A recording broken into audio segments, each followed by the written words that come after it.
Audio check for the stream.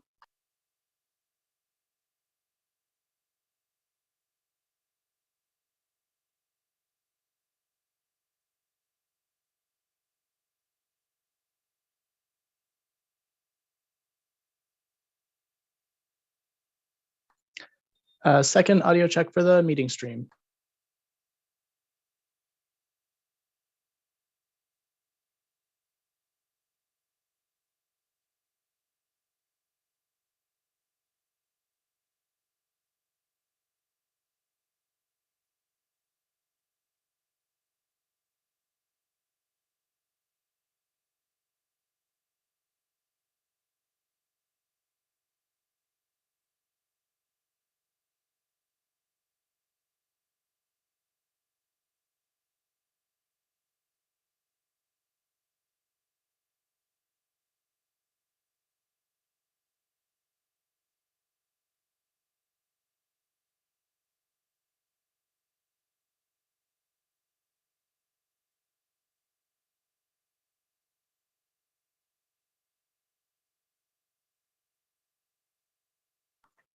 Third audio check for the meeting stream.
Good morning, everyone.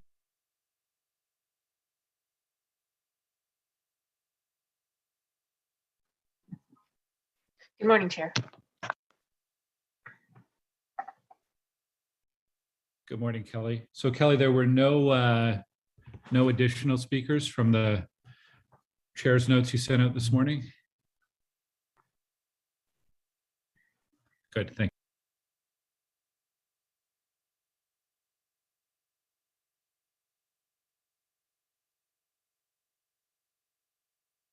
So Councillor Moffat might be signing on just a few minutes late. He's in transit right now. So I know he's got a bunch of technical motions, so we may just have someone else move on his behalf if he's not here off the top, but we'll get there.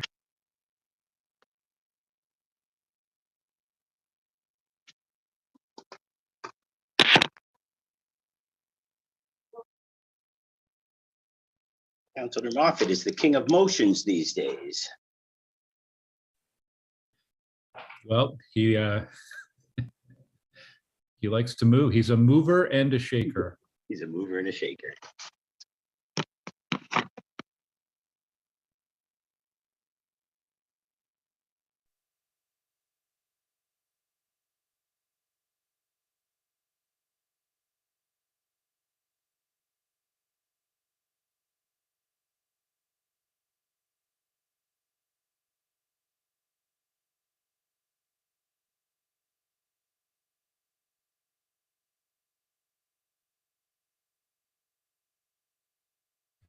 Good morning, Kathy.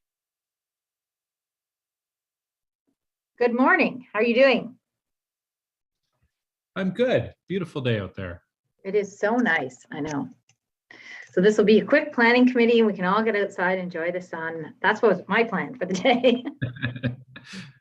Don't jinx it, please. Morning, Alan. Hi, sorry, I had my mute button again. So, is there a new item on the agenda? Oh, I know what you're referring to. I'll leave that to you. He's not attending today's meeting, so Okay. yeah. Morning, Tim.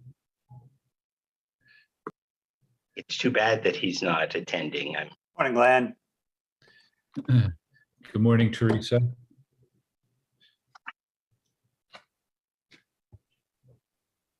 Good morning, everyone. Hi, Laura. Hi, Sean. Morning. Good morning, everybody. I will warn you, I have children here and they are going to be talking the whole day. So, if you hear background noise, yeah, That's great. That's fine. great for you, not so great for me. No, I'm just teasing. Nice. Good morning, Jeff. Councillor Moffat may be just a few minutes late joining. He has a number of technical amendments. If he's not here, I may just pick random committee members to move technical amendments on his behalf, so be forewarned. But we'll see how it goes. So it is 9:31. We have a quorum of members, so let's begin. This is our planning committee meeting for Thursday, July 9th. We acknowledge that Ottawa is located on unceded territory of the Algonquin Anishinaabe Nation, whose culture and presence have nurtured and continue to nurture this land. Il est important de souligner que la ville d'Ottawa se trouve sur un territoire non cédé de la nation algonquine Anishinaabe, dont la culture et la présence sont enrichies et continuent d'enrichir ces terres. We have regrets today from Councillor Kitts, and I know that Councillor Hubley will need to leave this meeting in progress this morning. Kelly, can we do a roll call, please? Certainly. Councillor Brockington, don't think he's joined yet. Councillor Cloutier, Présent. Councillor Curry, Here. Councillor Dudas, You see, Councillor Hubley, Here. Councillor Kitts, Councillor Leeper, Good morning. Councillor Menard, Here. Councillor Tierney, Here. Chair Moffat, not yet, and Chair Gower. Here. Thank you, Kelly. This is a public meeting to consider the proposed comprehensive official plan and zoning bylaw amendments listed as items 6.1, 6.11 on today's agenda. For the items just mentioned, only those who make oral submissions today or written submissions before the amendments are adopted may appeal the matter to the Ontario Land Tribunal. In addition, the applicant may appeal the matter to the Ontario Land Tribunal if council does not adopt an amendment within 90 days of receipt of the application for a zoning bylaw amendment and 120 days for an official plan amendment. To submit written comments on these amendments prior to their consideration by City Council on August 31st, 2022, please email or call the committee or council coordinator. Are there any declarations of interest? I'm seeing none. Confirmation of minutes. The minutes are for meeting number 66, June 23rd, 2022. Are the minutes confirmed? Confirmed.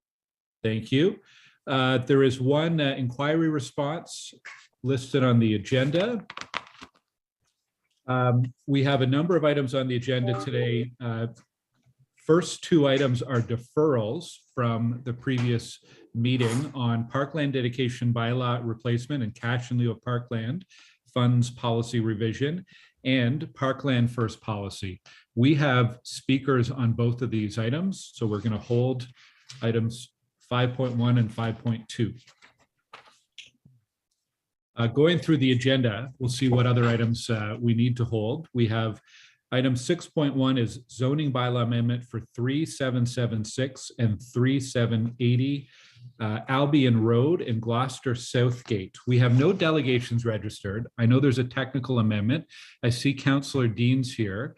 Are there any requests to hold this item for questions to staff? Okay, I'm seeing none. We have the applicant here as well. What we should do first actually is the technical amendment, and I will choose a random committee member from my screen for this technical amendment. Councillor Dudas. We'll get the amendment up on screen. Councillor Moffat was going to move this, but he's been unable to join yet. So Councillor Dudas with the technical amendment. Certainly. Whereas the report recommends amending the City of Ottawa zoning bylaw to permit back-to-back townhouse dwellings. Whereas inconsistencies were identified between document 4, draft site plan, and document 2, details of recommended zoning. Therefore, be resolved that with respect to the report, Planning Committee recommend Council approve the following. 1, document 2 be amended by adding the following item to item 2B. Despite table 160A, the minimum interior side yard setback for a townhouse dwelling in a planned unit development on the north side of the parcel is 1.48 meters. Document 2 be amended to add a new bullet point under item 2B, maximum building height 9 meters. Therefore, be further resolved that there are no further notice pursuant to section 3417 of the Planning Act.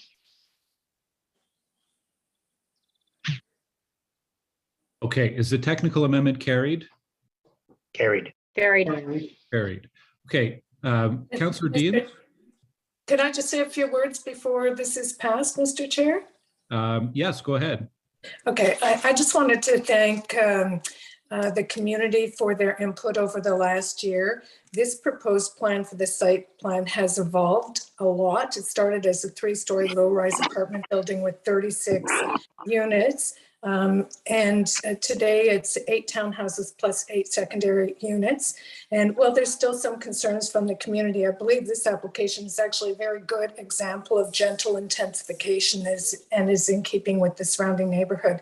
I also wanted to thank the applicant who has worked really hard over the last year with the community and who has been responsive to the community issues and working to address their concerns throughout the process. And I wanted to give a special shout out to the planner on this file, Tracy Scaramazito, for her steady hand, her responsiveness to the community and her attention to detail. She really went above and beyond. And I think this has really been a process that has shown the art of the possible when two groups come together and make something work. So thank you to the committee for your support today and for everyone involved. Thanks, Councillor Deans. So we do have representing the applicant, Brian Casagrande from FOTEN. Brian, if the committee is prepared to carry this item, do you wish to speak on it?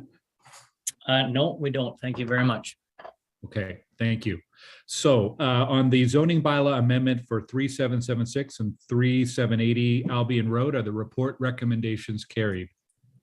Carried. Carried. Carried. Okay. All right, we'll keep going through our consent agenda here. Items 6.2 and 6.3 are related to a zoning bylaw amendment for 108 Nepean Street and part of 257 Lisgar Street, and a zoning bylaw amendment for 142, 144, and 148 Nepean Street, and demolition control for 142 Nepean. These are in Somerset Ward. We do have a number of speakers registered, so we will hold items 6.2 and 6.3. Item 6.4 is a zoning bylaw amendment for 100 Stacy Drive in Canada North, and I believe Councillor Curry has a deferral motion on this. Councillor Curry? I do. Do we want to put it up or? Oh, okay. So this is a little bit of a unique situation here in Canada North, but I'll read it. Whereas the public meeting with respect to the application related to 100 Stacy Drive was held on February 4th, 2021. Whereas during the 17 months that have passed since the original consultation was held, there has been a change in councillor and multiple planners on this application. Whereas the community has noted that there is currently no sign in front of 100 Stacy Drive, and many thought the application was no longer active.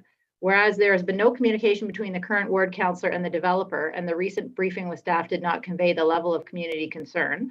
Whereas there is now considerable and significant community concern being expressed from the Canada Beaverbrook Community Association residents, business owners, and the former councillor who has extensive knowledge of the area. Whereas due to the dormancy of this file and the length of time since the public meeting, the new councillor did not fully appreciate the community concerns that were raised during the public consultation, nor has had time to consult with community leaders. Whereas a deferral to the next planning committee on August 25th, 2022 would allow for this item to rise to the same council meeting as items considered at planning committee today on July 7th, 2022. Therefore, be it resolved that the item 6.4 of planning committee's agenda 67 be deferred to the August 25th planning committee meeting. So on that, then in the meantime, I'll hold a consultation. Councillor Wilkinson and I can get a better understanding of what we're going to do next. A former councillor who helps me a lot. And then we'll come back to the same council meeting. Okay, yes, and not affecting any statutory deadlines in the Exactly. process. Okay, on the deferral motion then, any questions, or is that carried? Carried. Carried. Carried. Okay, so 6.4 is deferred to the next meeting. Thank you. And thank you to the delegations who registered for this one. And you'll have to be patient and come back to and join us at the end of August for that.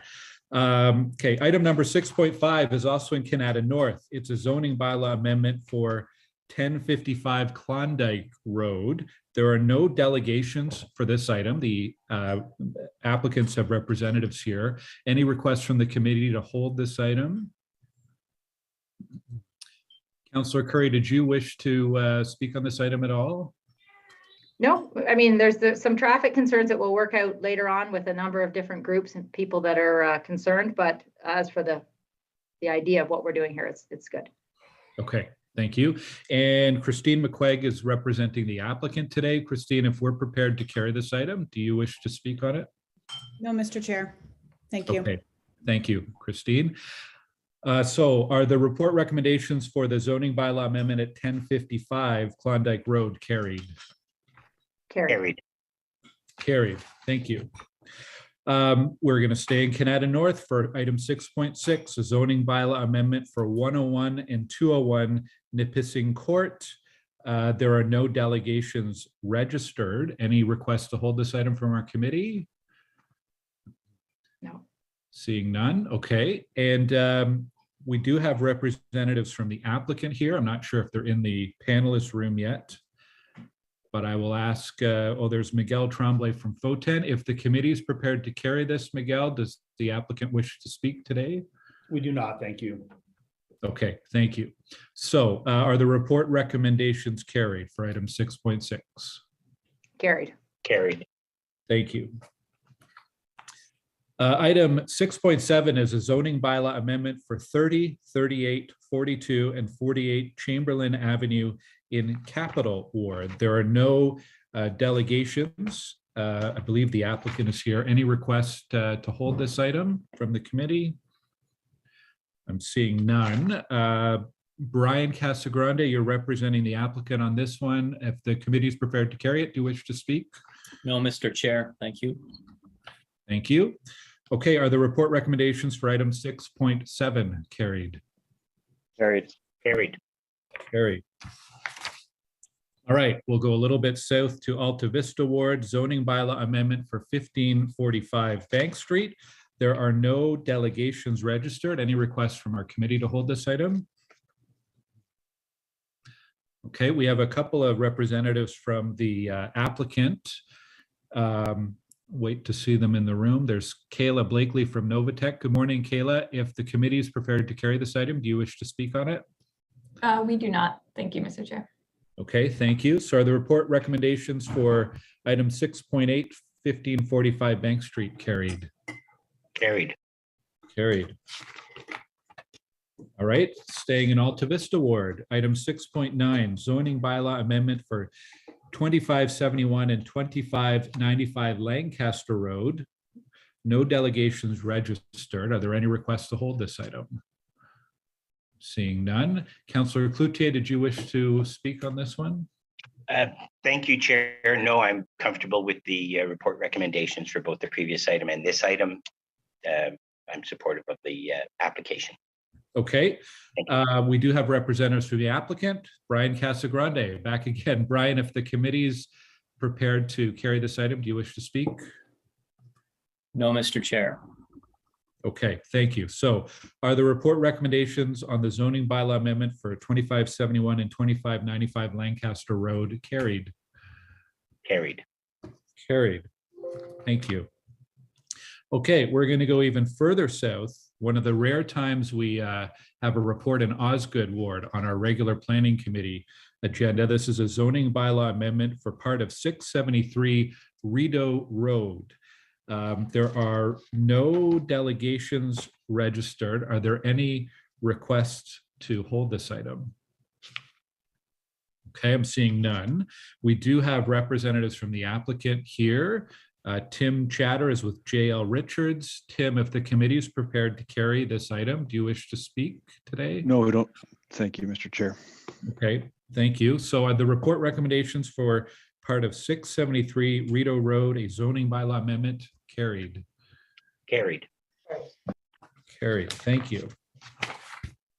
Item 6.11 is a zoning bylaw amendment for 797 Richmond Road in Kitchissippi. There are no delegations. Are there any requests to hold this item from committee? Okay, again, we have the applicants here, not in our panelist room yet, I don't think.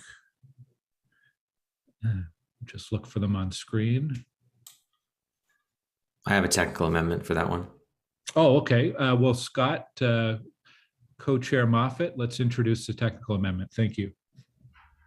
Thanks. It's the removal of Councillor Leeper as councillor. That sounds more than technical. God, Well- you'd be doing me a favor. Don't say that. Daniel String will use that next election. Okay. So the technical amendment is, whereas as part of report ACS 2022 PIEPS 004 entitled Zoning Bylaw Amendment 797 Richmond Road, the details of the recommended zoning in item 2A21 in document 2 on page 11 notes a rooftop amenity area which projects above the maximum permit height limit may not exceed 3 meters in height. And whereas an additional 1 meter in height is required to account for the construction of the ceiling, mechanical, and membrane above the proposed amenity space. Therefore, be it resolved that with respect to the report, Planning Committee recommend Council delete the word 3 from the item as contained in document 2 on page 11 and substitute with the word for. Okay, thank you. Councillor Leeper, your hand's up. Yeah, sorry, I haven't seen that before now. Can I ask that the item be held, please, while I come to grips with what that says? Yep, definitely. So we'll hold item 6.11 and come back to that later. Thank you. Councillor Leeper. And okay, so that's the end of our consent agenda. So we're now going to go back to the very start and go through the items that we have held. The first two items were the deferrals from last meeting. 5.1 is parkland dedication bylaw replacement and cash in lieu of parkland funds policy revision. And item number 2 is 5.2 is the parkland first policy. We do have a staff presentation to lead us off in this. And then after that, we'll go to our delegations. From staff, we have Kevin Wary and Kirsten Nietzsche, who have been the authors and leads on this file. And I see Kevin Wary. Kevin, you're walking us through the presentation, are you? Thank you, Councillor. I'm going to introduce Kirsten to it, but it's actually Kirsten's presentation today. Okay, perfect. Go ahead. Okay, thank you. So first of all, just a thank you to committee for providing us with the deferral 2 weeks ago. There was a number of items that required further discussion, and courtesy the deferral you provided us, we were able to resolve many items without requiring additional representation at committee today for those. So you say the deferral saved a lot of time and effort at committee, and we were able to resolve. So thank you for that. Now, going on today, this park dedication bylaw is a requirement by the province, and Kirsten will have a short presentation for you, but I would also like to point out it is something that was widely discussed also during our Parks and Recreation Facilities Master Plan. The Master Plan process is one that was all encompassing for things to do with parks and facilities. And it was a required process in order for us to come forward to with what's here today. So with no further ado, I'll ask Kirsten to start the presentation. Great, thank you. Thank you, Chair and committee members. As Kevin said, my name is Kirsten Nietzsche. I'm the planner who worked together with Kevin on this project. I'd also just like to note that we do have support from our consultant team who also worked on a background report and analysis from Watson and Associates, Andrew Grunda and Tina Chitsende. So they're here today to answer questions, but they won't be making a presentation. So if we can go to the next slide. So just a very brief presentation on why we undertook this project. So as background, the Planning Act permits municipalities to require parkland or money for parks through development. And the Planning Act actually establishes the maximum rates that we can take as municipalities, those being 2% of the site area for commercial or industrial uses. And then for all other purposes, including residential, 5% of the site area. The Planning Act also does give us the ability to use what's called an alternative requirement for residential development, where when we want to take parkland, so when parkland is dedicated, the rate is 1 hectare for every 300 dwelling units. And if cash in lieu is to be provided, the rate is 1 hectare for every 500 dwelling units. So next slide, please. So our current parkland dedication bylaw uses these rates from the Planning Act. And we use the alternative rate when we hit the threshold of a density of 18 dwelling units per net hectare or greater. Now, in using these rates, we do cap the dedication at 10% of land area for apartment development. And our parkland dedication bylaw also details exemptions and types of land that are not accepted as parkland. So our bylaw also allocates where our cash in lieu parkland funds. So that's the 60% and the 40%. It also defines how mixed use development dedication is to be calculated. And we do have a specific flat rate dedication rate for rural severances of 400 square meters. So next slide, please. And so why are we doing this? So in order to keep using the alternative rate in our bylaw, we have to actually replace this bylaw. So in moving forward, it also gives us an opportunity to review and improve the bylaw, as it hasn't been reviewed in great detail since 2009.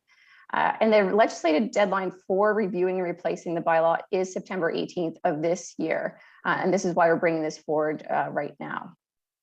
So next slide, please. And we did reach out to stakeholders at the beginning of this process and then throughout.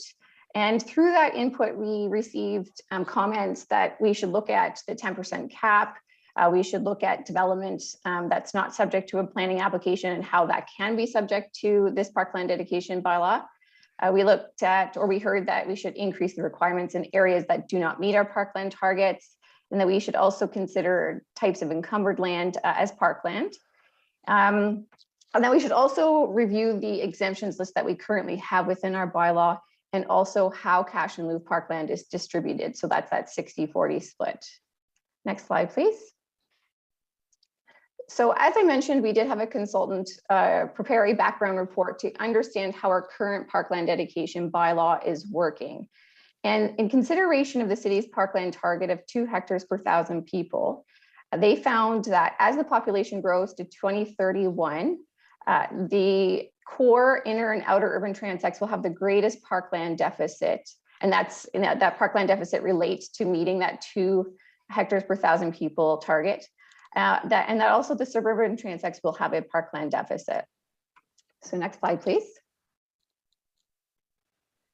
So from our analysis, the analysis prepared by the consultant and the stakeholder input and our own experiences with the bylaw over the past 13 years since it was implemented, we have put forward a new bylaw, or proposed for a new bylaw, and our recommendations do include changes to that bylaw. So briefly going through these changes, for the definitions within the bylaw, we have proposed to change the definitions for develop, gross land area, encumbrance, parkland, transect, and then other technical revisions to reflect our zoning bylaw and our current departmental organization. And then all those that we didn't list here remain the same as within the current bylaw. Next slide. And in looking at exemptions, at our current exemptions list, we are proposing three changes to that list. So we are proposing to take secondary dwelling units and coach houses off the list and to implement a nominal fee of $500 per unit. We are proposing also to ensure that ancillary uses that are developed with places of worship are not exempt. And then also providing more clarity on schools and when they are exempt.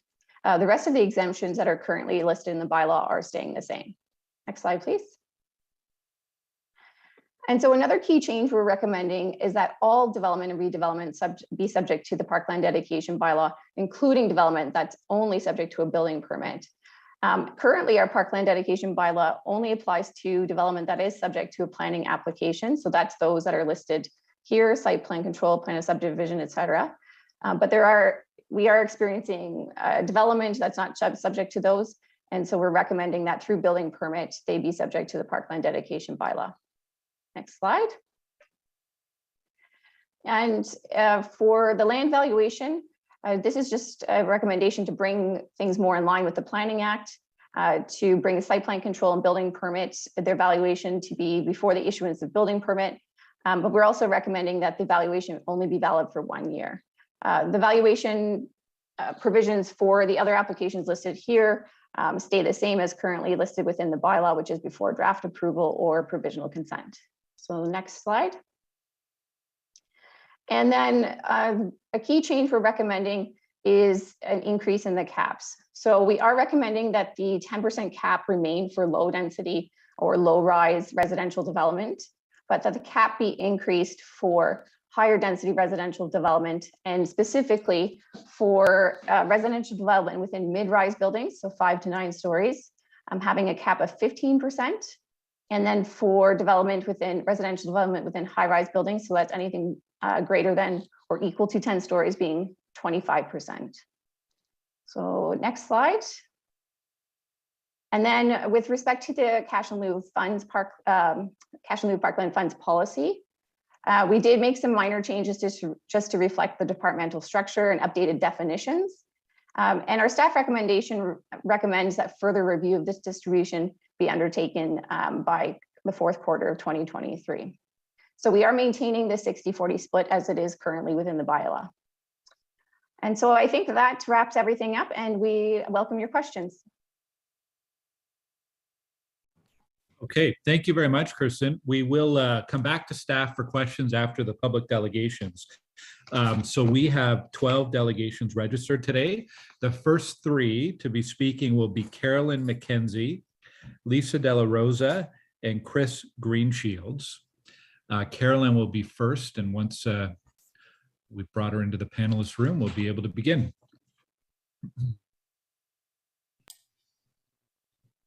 Did you want, I was provided with 3 motions from Kevin Weary to bring forward. Do you want to bring those forward now? Yes, actually, that's a good idea before we get into delegations, because it may address some of the concerns there. So Kelly, if we can bring those motions up on screen. So I have them listed as motions 1, 2, and 3. So I'll just start with motion 1 that I have. Okay.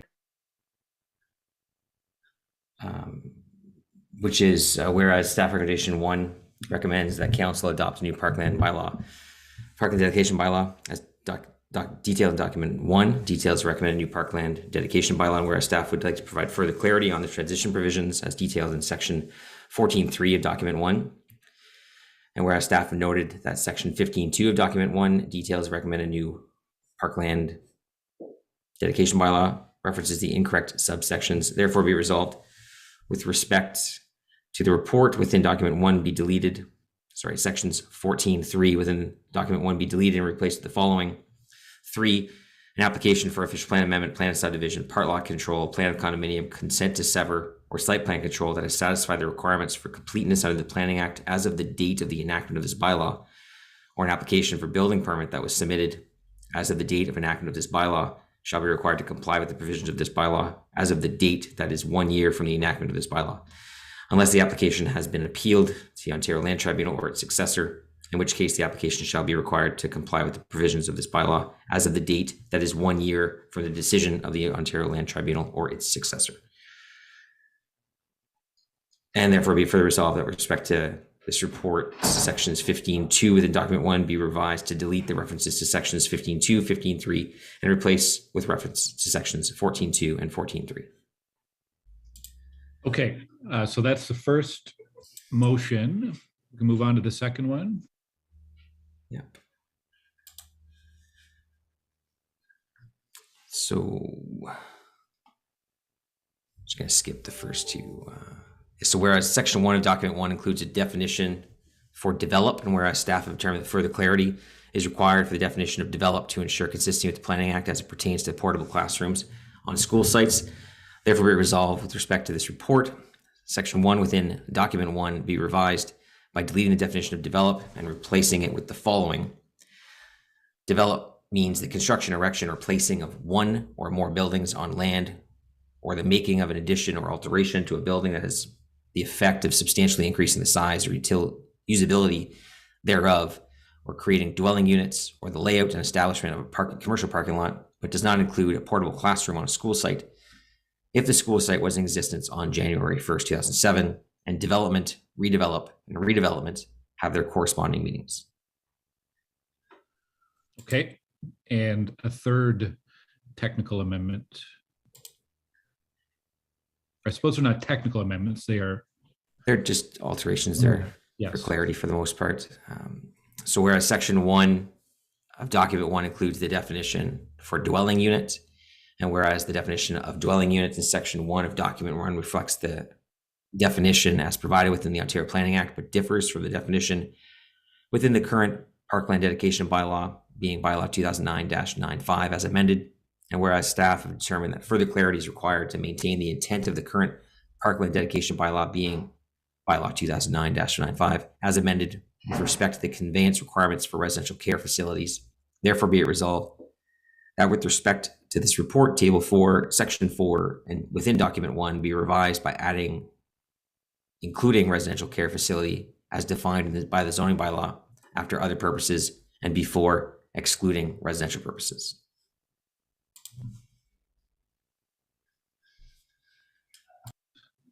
Are there any other motions that committee members want to introduce now on this item? Chairs, Kevin Wary here, if I may interject. First of all, there is a fourth motion that is ready that Kelly could put up on the screen. But secondly, the second motion that Chair Moffat read, it was edited earlier today and he was perhaps not provided. It's a very small edit, but it has to do with the 2007 date that's in there. It's a minor edit, but if those could be read into record, that would be appreciated. Thank you. Okay, well, why don't we come back to that at the end when we're voting on the motions and make sure we get the correct version up. Do we have that, Kelly? Do we have that fourth amending motion ready? We do. Chair Moffat? Yeah. So bring it up here. That's right. Whereas section 4 of document 1 includes table 1 conveyance requirement per use, and whereas staff have determined that table 1 of document 1 is missing townhouse dwelling after 3-unit dwelling within type of development or use column, therefore be resolved that with respect to this report, revise table 1 section 4 of document 1 to add townhouse dwelling after 3-unit dwelling within the type of development or use column.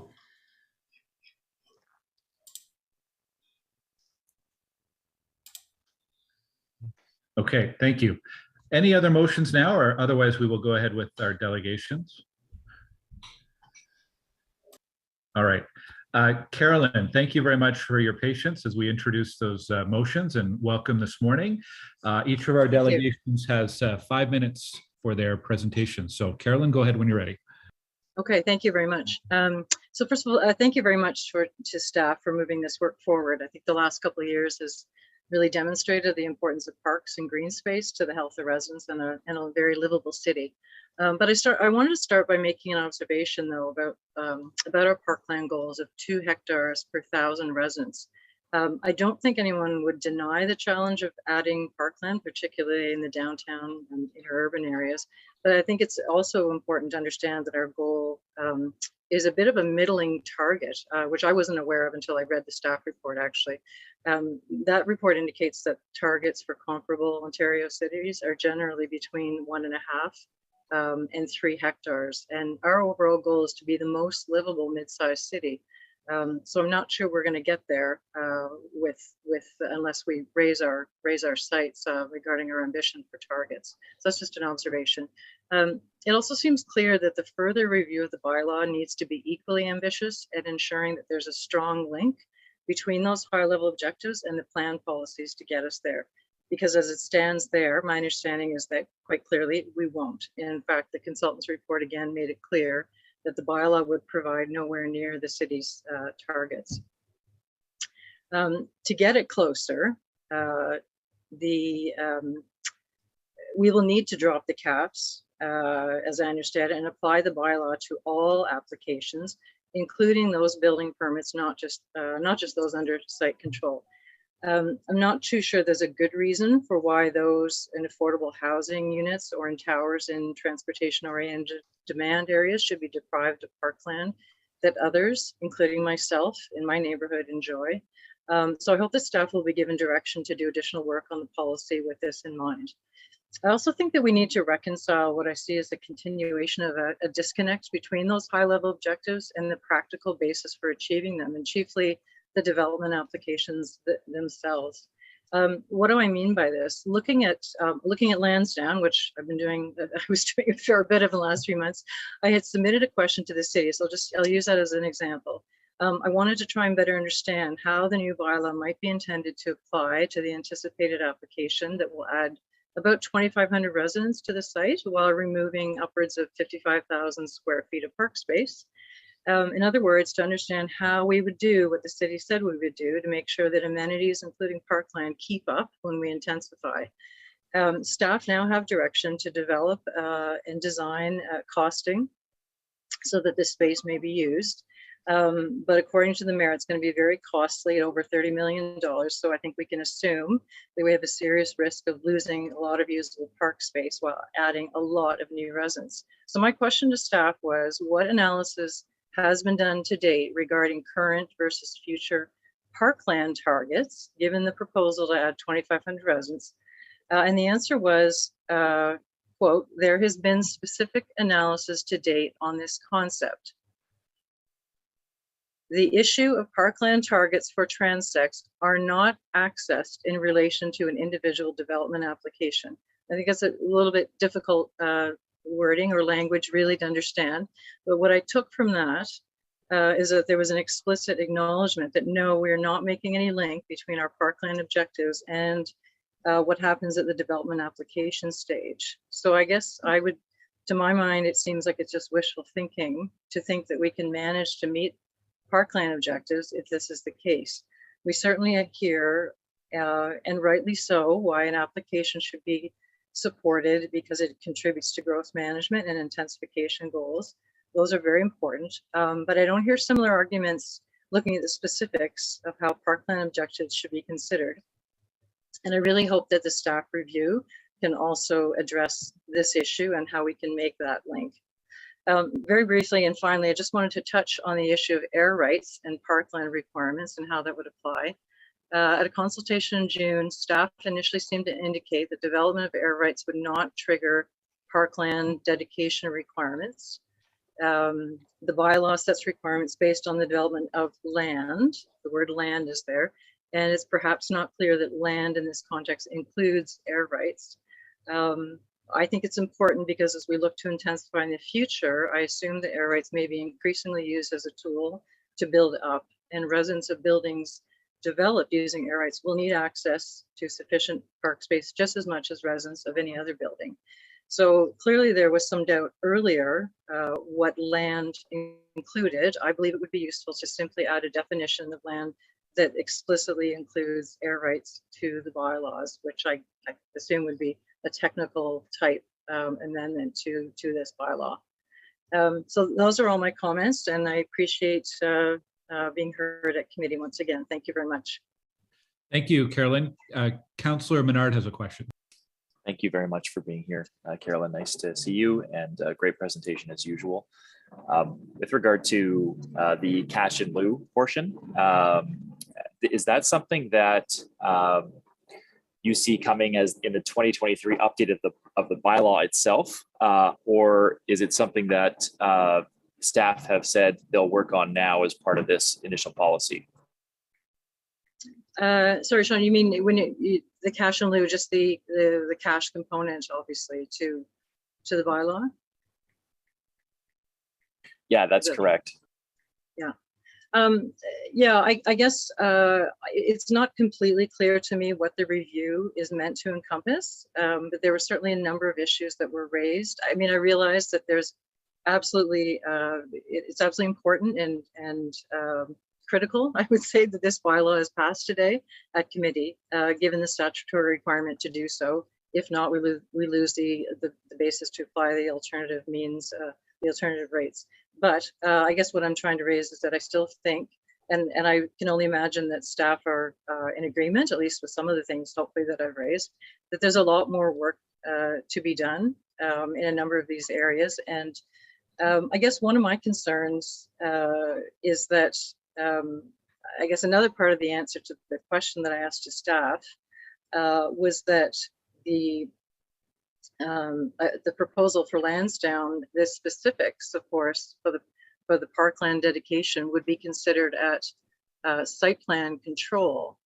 And it just seems to me that at that point, if we're not taking into consideration at all how an application, a development application, addresses parkland objectives or impacts, I should say, on parkland requirements and how it can address those at the rezoning stage, that we will then get to the site plan control. We may approve something through the rezoning process, then get to site plan control. And it seems like, I don't know what's the option. If it seems like we have an application that really cannot address, practically speaking, how to ensure that we have parkland in this particular case for 2,500 residents. What are our options at that point, other than just to having done a whole bunch of work on something, just to say no? I don't know how we address that. It's just, we're not, land is, as we all know, very expensive, particularly in the core. We're not making land. So how are we going to address this? Great questions. Thank you. Carolyn, I have a question for you. One of my concerns is we have potentially a bit of a priority clash here. We Yep. do need to make sure we are acquiring, creating, protecting parkland, but we also have a housing crisis and affordability crisis. And I know we've Yep. had correspondence and I've had meetings where I've heard from builders and developers that if we raise the parkland dedication too much, or it's going to increase the cost of building. And I'm wondering what thoughts or advice you might have for our committee on how we potentially resolve that clash in priorities. What if collecting too much in park land or cash in lieu affects the viability or the ability to build new homes? Yeah, that is a great question. And to me, that is the issue of these trade-offs between the housing crisis. And you're absolutely right. We're talking about adding a lot of housing, much needed housing, and that is, one of our highest priorities at this point. But we will not be able to we're not even considering those trade-offs at the time that we're making those decisions if we don't have any policy and direction for how to do that, and that we should do that.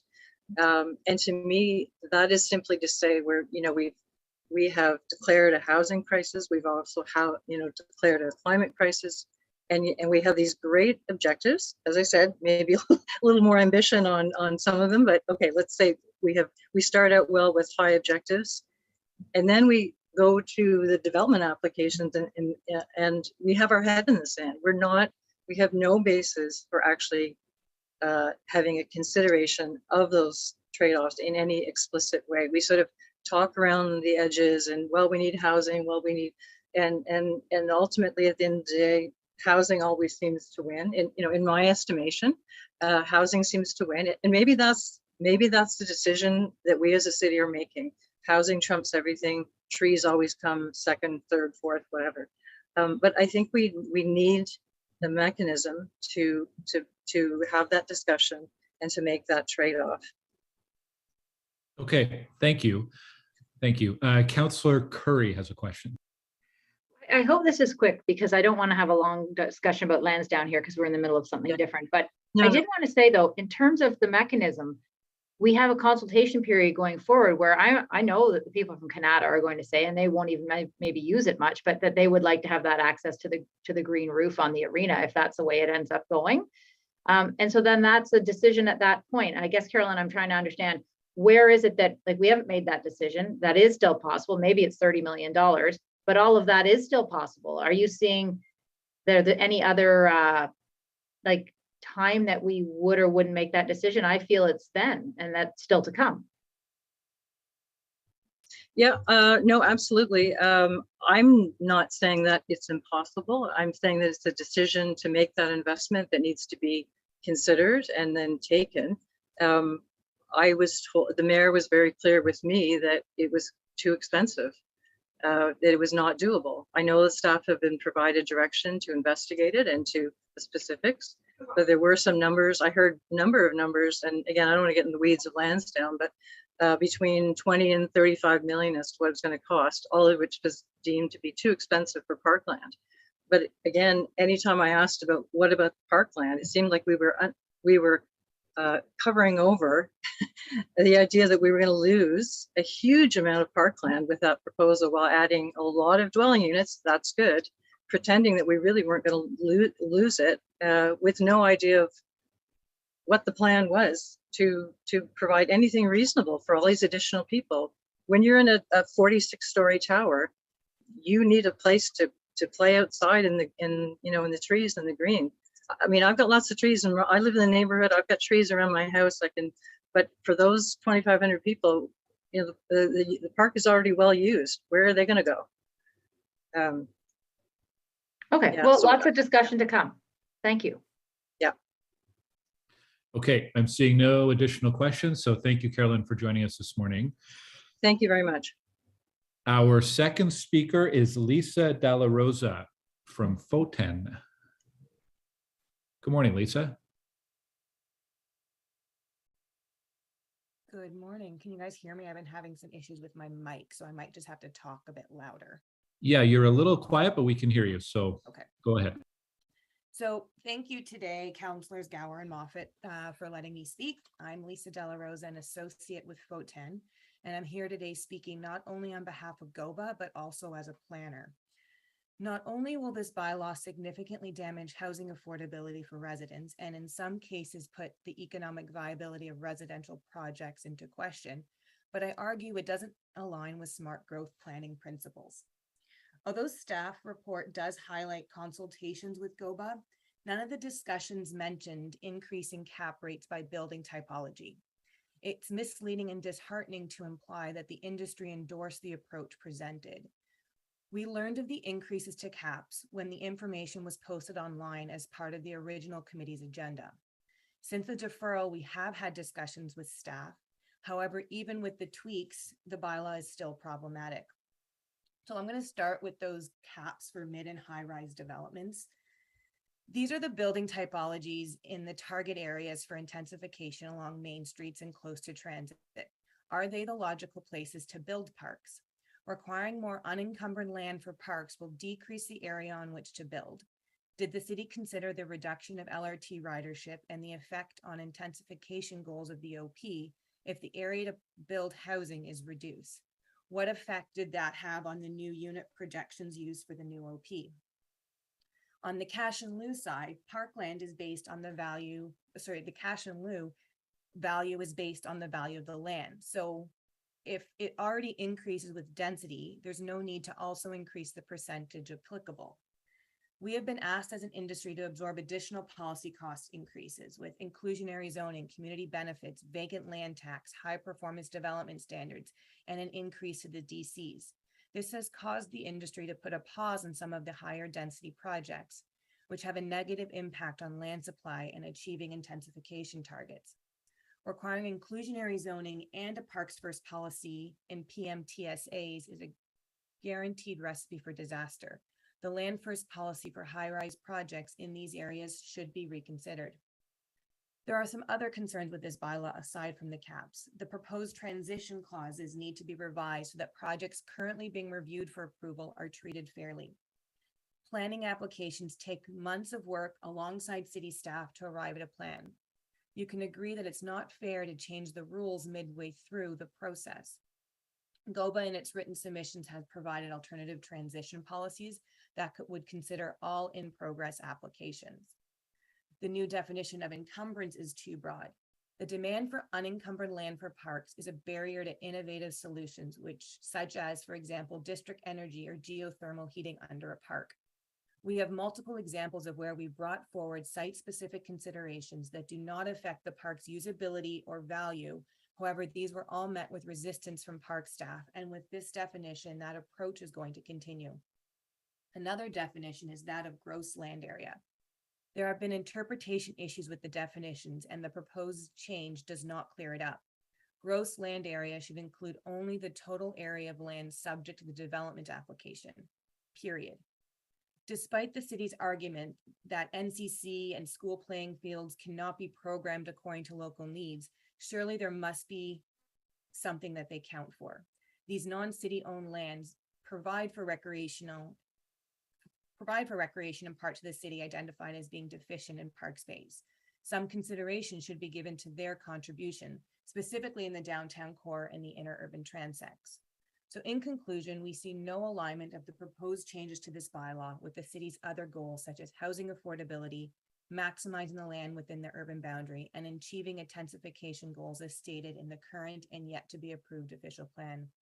It would be GOBA and FOTEN's recommendations that since the City of Ottawa needs a bylaw in place by September, they draft one that mirrors the existing as a placeholder. This will allow for additional consultation with GOBA and other stakeholders, including a review of the financial impact on housing affordability that this bylaw brings forward. A more balanced approach to identification and park distribution is needed, and solutions could include permitting below-grade elements in a park, exempting sites with proximity to transit and corridors, and including a mechanism that would allow for a reduced dedication based on an inventory of parks and open space in proximity to the site and amenities being provided for in the new development. I leave you with this. The staff report did acknowledge housing affordability, saying that this bylaw will represent an overall increase of cost to the developer. That's false. The increase will be borne by future residents. We urge Planning Committee to not endorse this bylaw as circulated and direct park staff to work with the industry and city staff to draft a placeholder bylaw while the issues identified are addressed in a revised bylaw to be brought forward at a future date. I thank you for your time. Thank you, Lisa. Councillor Curry has a question for you. Thank you for that. I guess the problem I always have with some of the statements that GOBA's making, that you're making on their behalf, is that there's no other option other than to make rents higher and housing more expensive. It sounds like that's what you're saying. When I feel like, so it's almost as if the city does this, then we'll have no other option but to raise rents, and then housing will be unaffordable, and it's as simple as that. And I just don't think it's as simple as that. I think there are other options for builders to build an apartment building, deal with the policies we have in place to make sure there's a lot of parkland, and still keep rents affordable. And I guess I don't ever hear that there's any other options. It's just simply, well, it's not going to be borne by the developers, as you said, it's going to be borne by the residents, and it's as simple as that. And I don't know if there's, I think those are the conversations that we may want to have further. What other options developers have so that they can still keep the rents affordable? Yeah, and I think I can't speak to it. I'm speaking on behalf of GOBA, but I know that there are groups within GOBA that have looked at this. They hired Altus to look at the affordability that this parkland will add to the overall cost of a project with different examples. They provided some of that in their written submission, and I think, yes, there's constant priorities, and if we're doling out more money for certain things, whether it's cash in lieu or land that could have been built on, there's a financial contribution of that trade-off. And we're not just looking at parkland, as we listed off a couple of other items that are adding to the cost of development, and it has to be absorbed somewhere. And yes, the industry is not non-for-profit. They have to go into this with some sort of incentive to actually go out and build these things and make some sort of profit. So if we just keep chipping away at that and not passing it on or absorbing it, how do we do that? And that's why when we talk about the higher density projects, that's where you don't necessarily have the ability to spread it out as much. Rental projects, you're not selling those to somebody else. You're sort of maintaining it, and those costs have to be absorbed. And you have to deal with, for example, the banks who are doing the financing. If additional $10 million is needed because of cash in lieu and parkland and high performance standards and all of that, you're pretty much asking for the banks. The project itself is not changing, but we need an additional $10 million to be financed. Mm-hmm. So when you do your sheets, how do you show that you're going to make that money back? Mm-hmm. Mm-hmm. So, yeah, but believe me, I actually really get it. I just think that we need to think differently, other than there's only one way to get that to work. And I think part of it is giving some contributions or allowing for encumbered land. Like, can we build a parking garage underneath a park?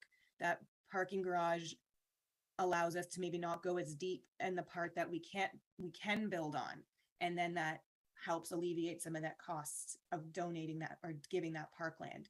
So I think there's some things that are outside of it that can be looked at to help bring some of those costs down. And it might be small things, but those small things do add up. Okay, thank you. Councillor Leeper. Thanks, Chair. Lisa, thank you very much for the presentation. It's something that I'm struggling with as well. I do understand that the increased costs that the city is putting on development flow down to the people who buy or rent those units. But we can't allow the level of intensification that we're proposing in concrete jungles, without room for trees, without room for splash pads, without room for basketball courts, without room for picnic tables that are underneath leafy trees. We have to have the parks, and the more people who live, the more we need of them. I guess the the question I have about the economics is around land pricing, right? The development costs that are being put on development are a known number. And at some point over the course of the next, probably year or so, we'll have a good idea of what that known number is for the next 5-10 years. Why would land prices not change to address the increased cost of development on top? I probably have to let a land economist answer that. I'm not equipped to deal with that. Like I understand where you're going with it. I'm not informed enough to sort of answer that, because land, as the previous speaker mentioned, and they're not making any more of it. So there is a finite amount of it. So your land values are still absorbing those other costs is understandable, but you do still have, once you've given that land away, whether it's for a park or you've built on it, you can't, it's used. So we have to become more efficient in how we use the land.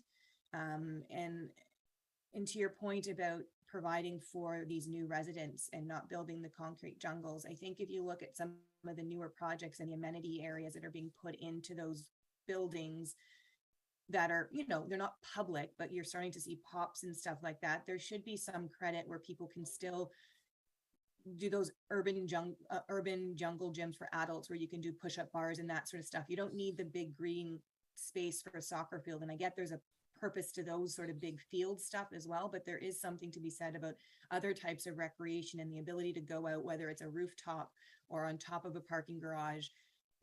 What you can still be active in that space and still enjoy being outside. You can still plant those trees. It just comes down to who's actually owning that piece of land that activity is happening on. The worry I have is that the pops are often unwelcoming to the general public. They feel like private space in the way that they're built.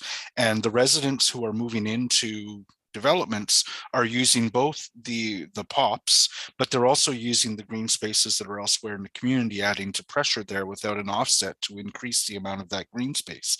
Where, I'm feeling very keenly in Kitchissippi, the ability to actually expand green space is public green space that feels welcoming to people, is difficult because of the skyrocketing land values that we have. I sort of need as big a CIL fund as possible just to acquire small residential lots. The assertion has been made by the builders that because of the different treatment of high rise versus, say, subdivision with a 10% versus 25% cap, that builders are going to be incentivized to build in the suburbs and not in the areas that we've targeted for intensification. I guess I wonder how serious, I don't want to call it a threat, but a scenario that is. Surely the lands that are around LRT that are close to great amenity streets like Bank Street and like Wellington and like Richmond are going to be popular no matter what. Isn't the scenario more around not incenting to build in the suburbs, but just sort of exacerbating the price difference, like who gets to live in what neighborhood? I am concerned that, by the time a resident can afford to live in a high-rise near Westboro Station, in a future scenario where it's been treated differently with respect to CIL, that is a buyer or a renter who has a lot more disposable income than somebody who can afford to buy or rent elsewhere because of the difference in the development charges and the CIL that we're charging. So is that the more realistic scenario rather than not building at all? Yeah, I think right now there's definitely, I can speak from experience here working at a planning consulting firm. Our clients that have stuff in the suburbs who are building higher density, let's say 6-story, 9-story stuff further out, we haven't been asked to sort of pause stuff. Whereas the stuff in the downtown core, until they can figure out the finances of it, we've been sort of asked to, not to stop work, but to monitor this and provide them as much information as we can on the changing dynamics of what the bylaws are coming out, what policies are coming out. They're not rushing into anything in in those areas because the implications are quite big. And they need to know that answers. And as I mentioned, they're going to banks, they're financing and trying to request money, and those performance have to be pretty detailed. They can't, a $5 million swing is going to make a difference on their interest rates they have and all of that. So I can't say that it's going to continue that. Eventually these projects will get off the ground, but at what delay and at what cost are we changing are the unit sizes getting bigger, smaller? How are they going to make up for that increase in costs that are going to be needed to progress the project? Yeah. Sorry. Thank you very much, Lisa. No problem. Okay, Councillor Fleury. Morning, Councillor. Morning, Glenn. Lisa, a few questions based on your presentation and the conversation with Jeff. Isn't part of the issue that there are a number of risk factors that are happening now? There were development rights that were in place, and now the city is shaping those. There's interest rates, there's property values as to how those were purchased. There's labor, there's material costs that are higher. Like right now, there's an explosion of all of that, which are making these projects unaffordable. But I struggle with the idea that, we have to look beyond today. We have to think of like the policies that we pass today have generational transactions. So the land impact and the value of these decisions are beyond the immediate, while is the nudge of this issue on a transition clause, right? Like, I think overall the industry adjusts with the rules it has and does so. So I wanted to bring you there. So, okay, there are a number of property owners and developers that have bought land with intentions at that point. So what would be, in your mind, a fair transition clause that would not backlog the current intentions, but also meet the city's policy needs and objectives? I think what GOBA has brought forward, and I think you guys all have a copy of that, is using that pre-consultation date. When you have a meeting with the city on an application, and I get building permits don't have pre-consultation, nor do consents. Those are smaller scale projects usually, and the costs there are not going to be as astronomical as some of the bigger projects. So the suggestion brought forward was using that pre-consultation date, because park staff come to that meeting, you've had a conversation, you usually get comments that say, Parks is looking at cash in lieu for this project, or Parks it looks like it'll be at 10%. So we've been working with that frame of reference, and then, fast forward to 3 weeks ago, and all of a sudden it was, oh, you're building high rise, you might be hit with 25%, whether it's 25% of land or a combination of cash and land. You've got a project that you've been working with staff on based on a set of parameters that's now changed. And so that pre-consultation date, if you've had a pre-consultation prior to September 1st or whenever this new bylaw comes into play, I think whatever was stated at that meeting should sort of be the rules you move forward with. And then from there, we can work on with this new bylaw. But it takes a very long time, even simple projects, to get through. So giving that year, I think the clause that's currently in there now talks to a year. Again, we're not sure of the year of they say you have a year for approval for in-stream application. Does approval mean delegated authority report? Does approval mean signed site plan agreement and building permit in hand?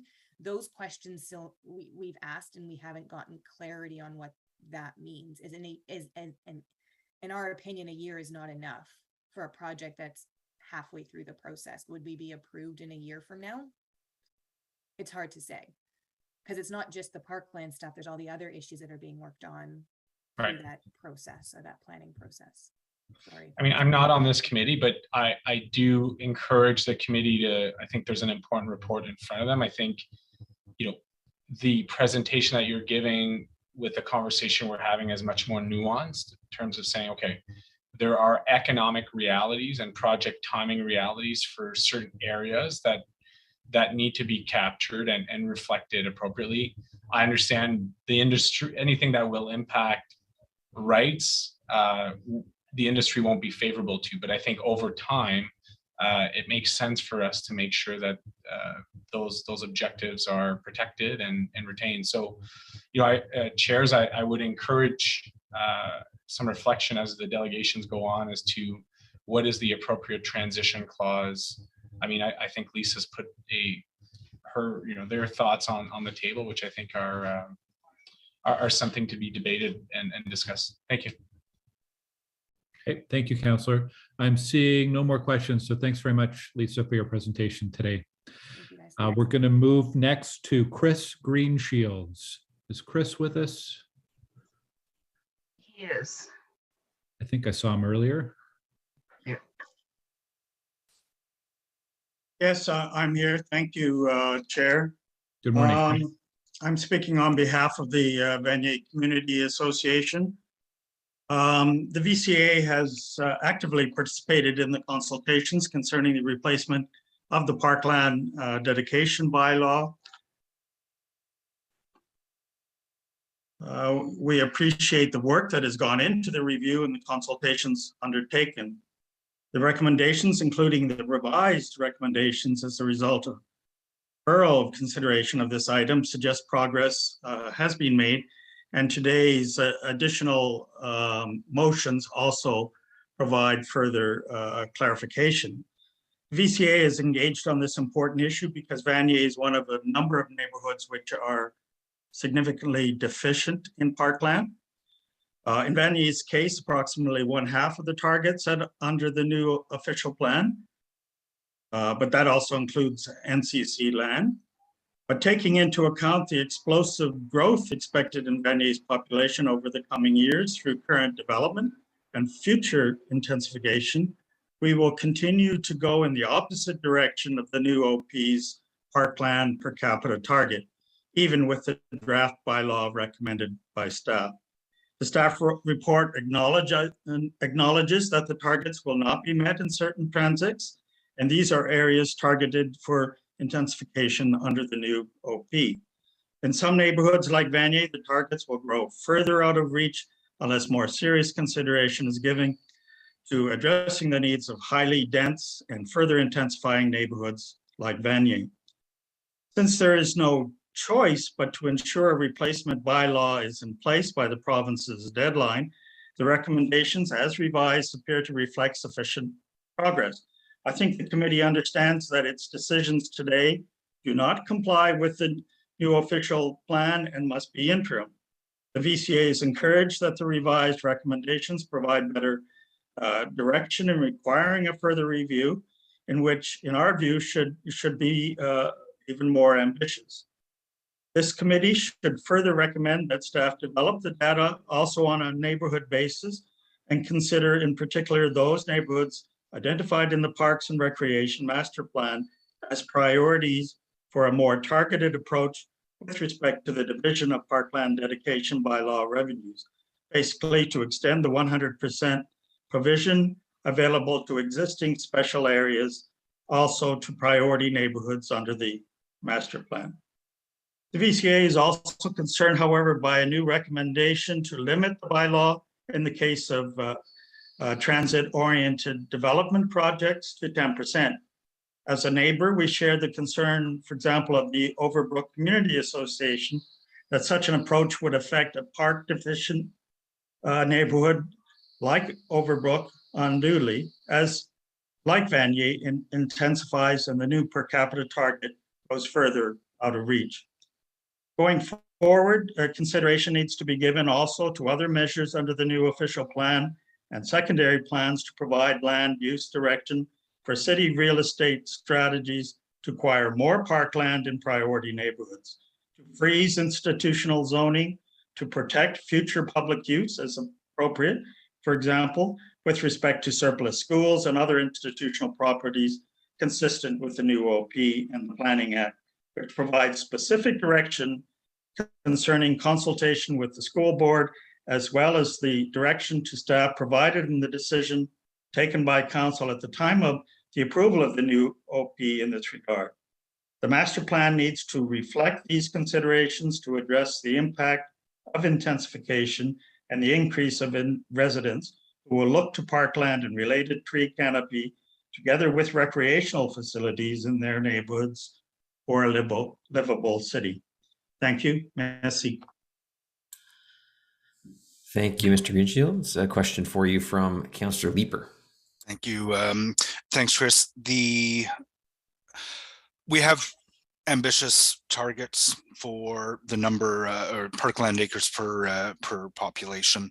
How much of that should fall on the CIL regime versus others? I despair when I take a look at how close or far we are from being able to achieve those targets, and the amount that we are putting on the CIL in this discussion in order to be able to achieve it. We have to build more housing in the city, and there comes a point at which requiring very large amounts of parkland, very large amounts of cash in lieu of parkland become a barrier to building housing. You've mentioned a number of other tools. I'm probably going to have the conversation with Mr. Wary today that we had during the previous parkland discussion at planning last week. How much of our parkland expansion should fall to CIL versus other tools? Well, I think it's a very particular neighborhood consideration. And that's why we're urging more data on particular neighborhoods. Every neighborhood is different. If you take the example of Vanier, we're 70% renter, 18,000 residents, primarily R4. And so the focus in redevelopment and intensification is evidently focused on the R4, increasing density there. And that's the missing middle, which we think is very important, both in terms of affordability, but also to manage intensification. Because on the other hand, in the western sector of Vanier, we have 3,200 new residential units, apartments, going in the next 3 years. This is a very small area of an already small neighborhood. And so clearly the kind of 25% formula that is now being recommended fits with, we're putting in 37-story tower there, which you approved recently.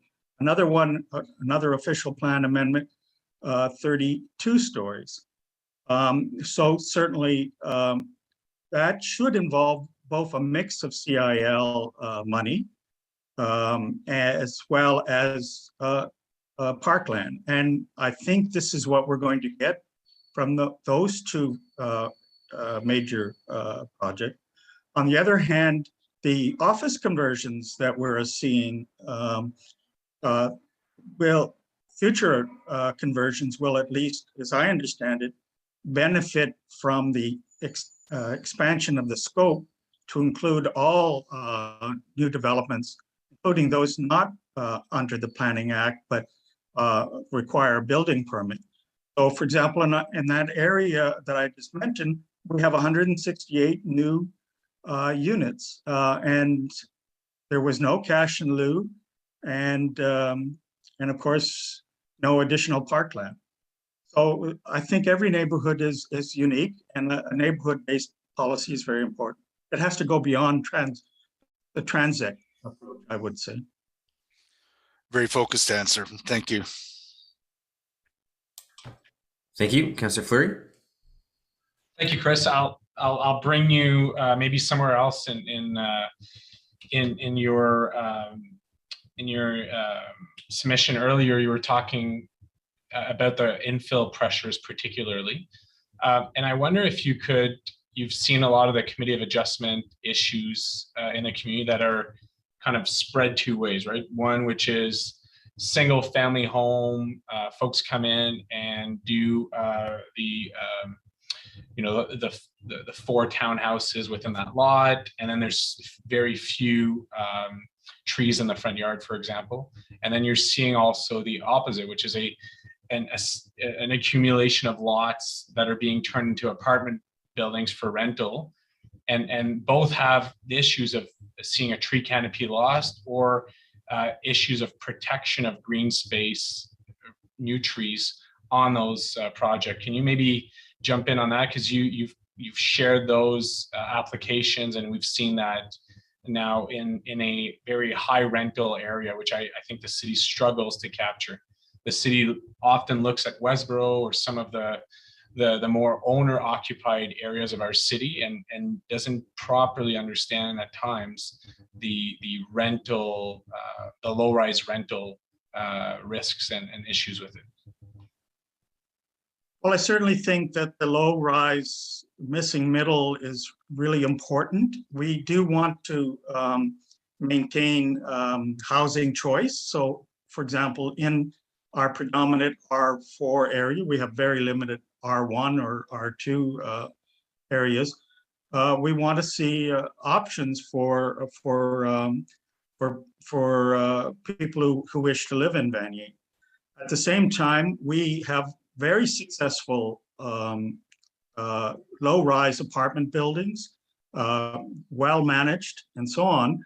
There's all sorts of things that could be done with those. For example, the large parking lot areas, which could be modified to accommodate more trees, and also even an additional building with a parking garage. And we're seeing that already in one of the low-rise pubs in our area. So that approach. We also have a lot of former malls that are being repurposed, and more that should be repurposed to accommodate higher density and ideally more park space. So I think looking at it, and this is the kind of thing why we thought a secondary plan for all of Vanier was important, so that we can look at these kinds of opportunities and how to manage what is an already high dense neighborhood by any standard. When Vanier was an independent municipality, it was, I think, the second most densely populated municipality in the province. So secondary planning and, as I mentioned, real estate strategies are really important, because we know that a lot of single family homes are going to be replaced by triplexes, by other low-rise developments. Council has directed that a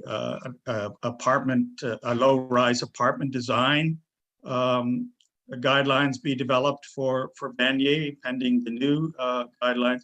So there are a lot of approaches that need to be taken at the neighborhood level to deal with these. As for the Committee of Adjustment, we generally are supportive of those kinds of applications, but what we're finding is that the R4 limited the size of lots required for intensification, but then we're now seeing applications to further erode or permit much smaller lots where we don't think it's appropriate, because they don't provide the green space or the amenity space for residents.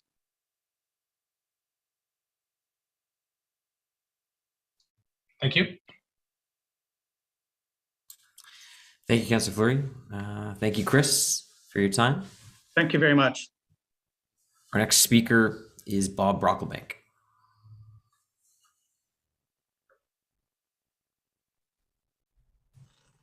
Thank you very much. Community groups have followed with considerable interest a discussion about city's parkland dedication. There's been sufficient interest to form a little working group, and it's mostly through that working group that I've learned more about parkland dedication and has guided my comments today. The overriding view is that parks are for people, And this means the more people you have, the greater the need for parks. And that leads us to the alternative method of calculating parkland dedication. Only use of the alternative method will we relate it to our population growth. And moreover, we have to meet this September 18th deadline by passing a new bylaw. And so therefore, I support adoption of the new bylaw. And I don't have particular proposals about amendment, but I do think it's worth noting that the bylaw to be adopted today is probably imperfect and it requires improvement. Here I'd like to just deal with some of the things for improvement if I could. But first, a positive feature in this bylaw as proposed is it provides for parkland conveyance or cash in lieu determined by building permit issuance as well as through development applications.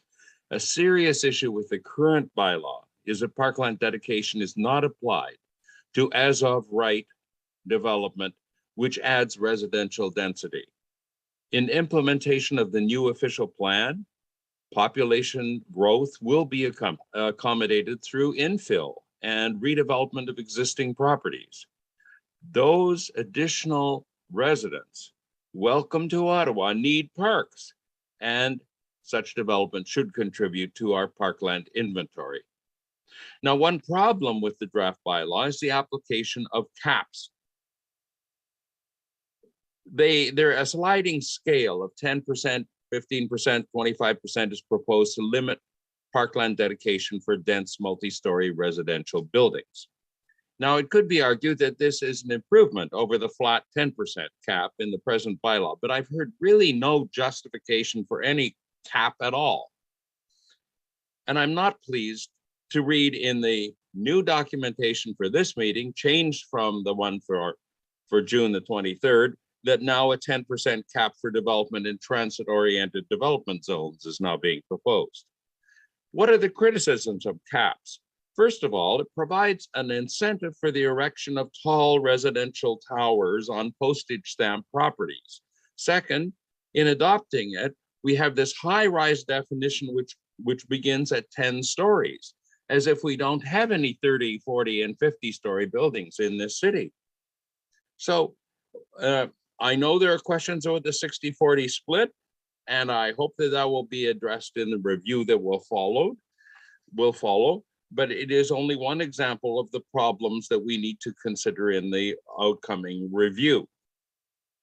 Now, just to give you an idea of some of the issues that I think need to be dealt with in that review, which you might not have considered, I think we should look at new developments such as these super tall buildings. We're going to have more of them. How about buildings constructed on air rights and lease and air rights either sold or leased? How do we do the calculation? The repurposing of the commercial buildings downtown into residential uses is another example. How do we calculate this? We should be measuring the effect of collecting cash in lieu funds on all new density. This is something new. We should be assessing the effect of the caps, not just on the effect on development, but what is the amount of parkland we're generating? What is the amount of cash we're accumulating? We should be analyzing what is the real cost and what is the real effect of some of the exemptions that we're talking about offering. So just to sort of summarize it all, community groups would like to have a real active participation in this review process that goes till the end of 2023. It should be a broad review of the bylaw.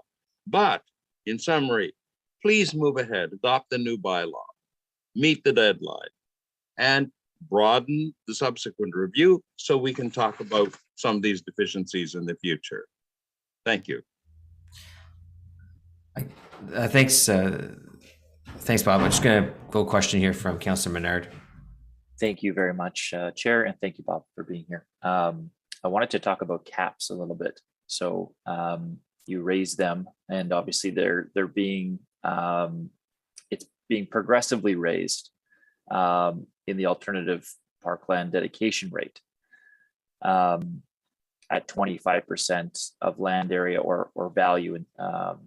And so that's one point I know you mentioned, and I'd like to hear more about that. And the second point I'd like to hear more about is in the version of the draft bylaw, and you raised this as well, presented for the June 23rd meeting, possible exemption for affordable housing was included. In the version for the July 7th meeting, that passage was replaced by a maximum or cap of 10% of land value applied to buildings in transit-oriented development zones, as you mentioned. So I just would like you to expand your thoughts on those two pieces, a little bit more on caps and what ideally you see as an outcome when the actual policy is written up following our approval here today. Well, maybe I should first put on the table my personal prejudice against what I call tax expenditures. That is to say, you grant somebody a special deal so you have lower taxes.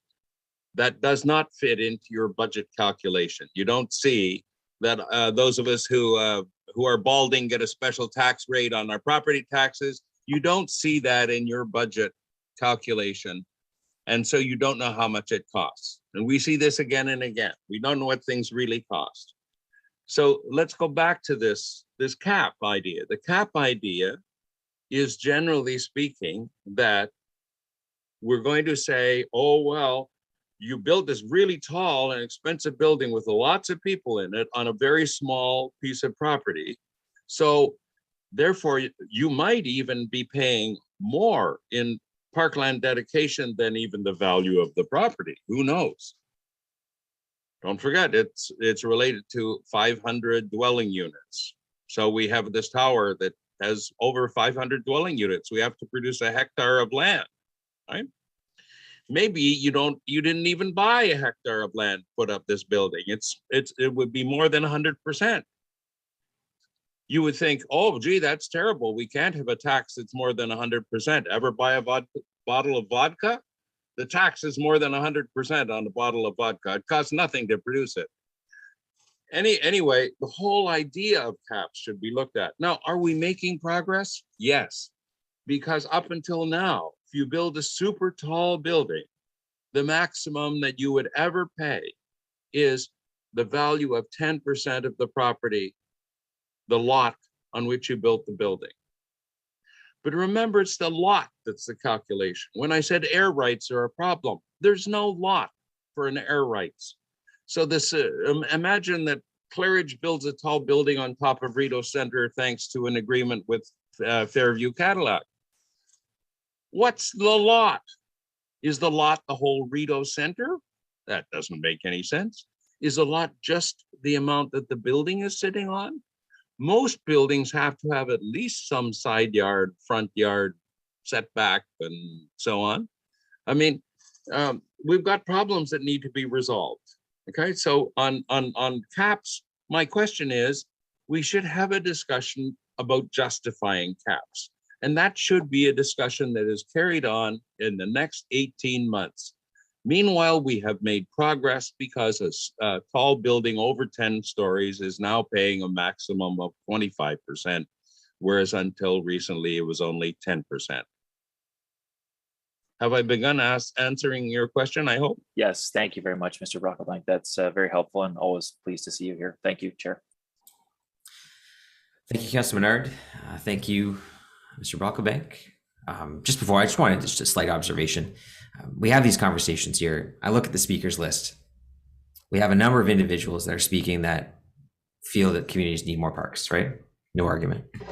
And then we have the other side, which are the builders that are saying, you know, we're charging them too much with, you know, A, B, and C. What we're missing are the people that either live in these buildings, are going to buy these units and use these parks. That's what we miss in these conversations. It's almost like you almost need like a stakeholder board comprised of just new homeowners, first-time homeowners, Maybe they just bought their home in the last 2-3 years.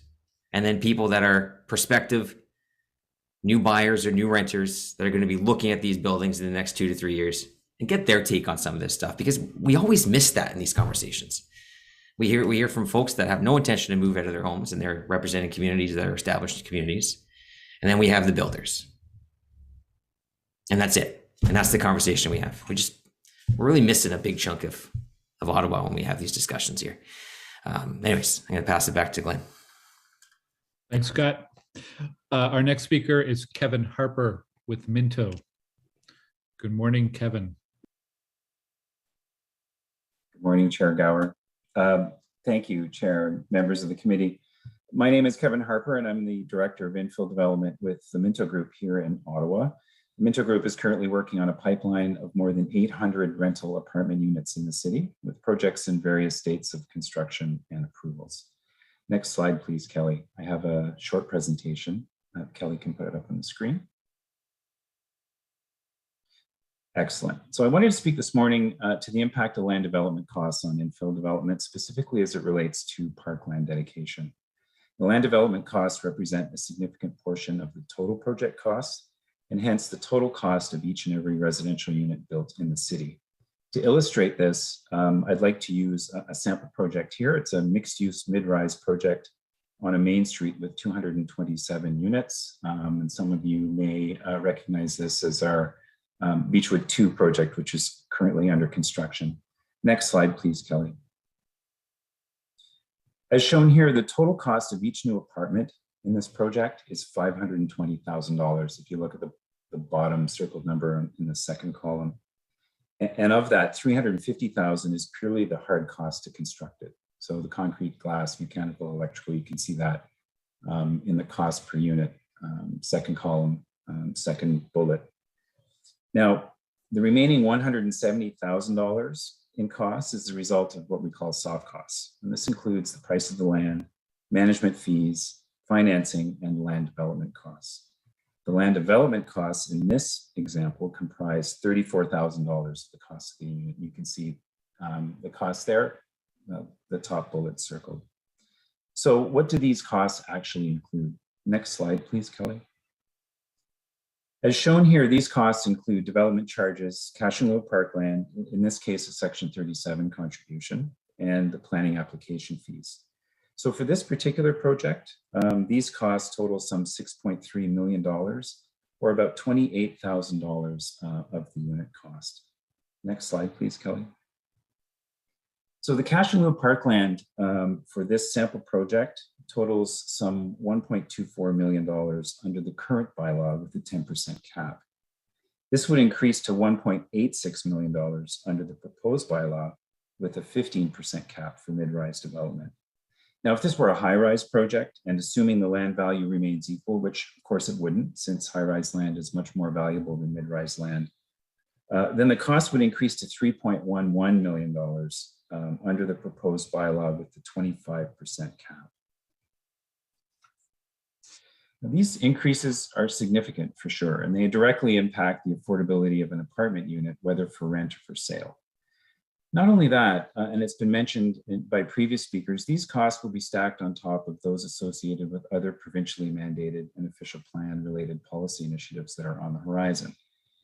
Specifically community benefits charges, inclusionary zoning, high performance development standards, and so on. And the cumulative effect of these initiatives will increase the total cost of each new apartment by tens of thousands of dollars. Now, the development industry continues to grapple with hard costs that are up roughly 30% since 2019, labor shortages, now famous supply chain constraints, and inflated land costs. And now, as we enter a time of rising interest rates and finance carrying costs, it's my opinion that there will be fewer starts as projects in the pipeline are held back until market conditions improve. Next slide, please, Kelly. So despite the doom and gloom, and my apologies for that, that's not my intention, there are certainly some things the city can do to help minimize the impact of the proposed parkland dedication bylaw on future infill development. First, I think it's important that we recognize federal parkland and green space in the downtown and inner urban transects. The city's parks master plan ignores these resources entirely when it applies a citywide parkland requirement of 2 hectares per 1,000 residents. Just because these lands are federal doesn't mean they don't play an important role in meeting the recreation needs of residents in these transects and even residents citywide. I think to expect private development to help the city catch up to a false shortage of parkland by extracting an exorbitant dedication on every project is a mistake, particularly considering the overall value of these developments in these 2 particular transects. Second, I think it's important to recognize that our downtown is built out, and the demand of 25% parkland dedication on a larger development site completely ignores the reality of city building. Think of any North American city you visited. The downtown neighborhoods generally include 2, maybe 3 large parks, depending on the size of the city, and then a sprinkling of smaller parks. I think we need to take a step back here and focus on these smaller dedications. I'll call them everyday spaces. Speaking of everyday spaces, POPs have come up as part of the conversation. And I think these are of vital importance in the downtown and in urban transects. We've provided these on several of our projects. These spaces create urban moments and experiences in the core. I'm sure these are privately owned and developed, but it means the city doesn't have to maintain, secure, clean, insure the spaces either. And I would also suggest that these spaces should count toward the parkland dedication requirement on any infill project in the core.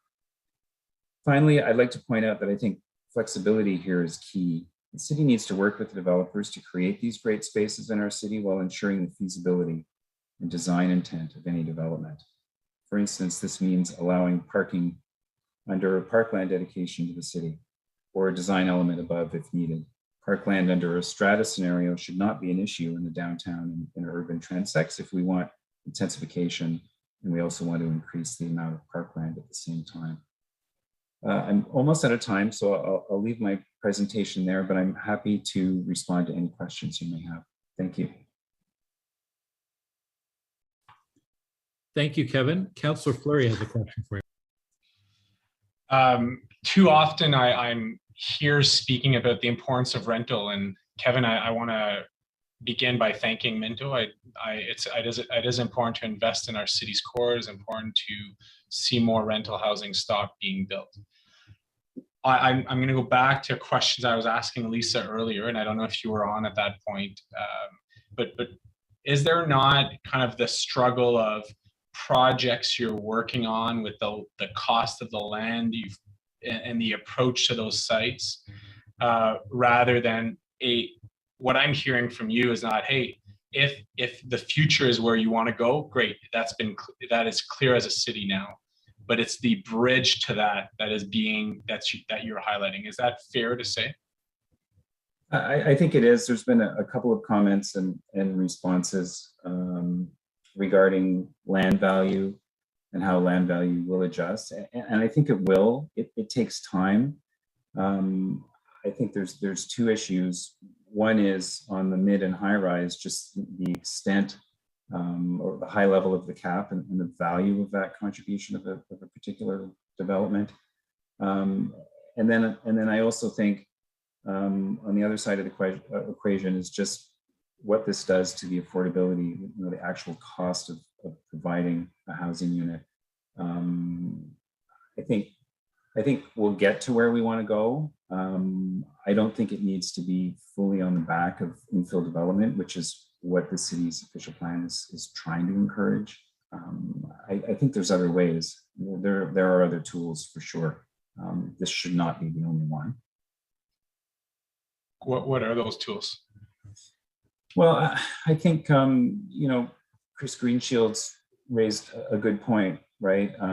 It's redevelopment on parking lots and stale retail plazas and malls. I think one of the things that GOBA commented on and asked city staff to consider was the issue of encumbrances above and below park space. Why do we not want to have geothermal or a parking garage permitted under a city dedicated park?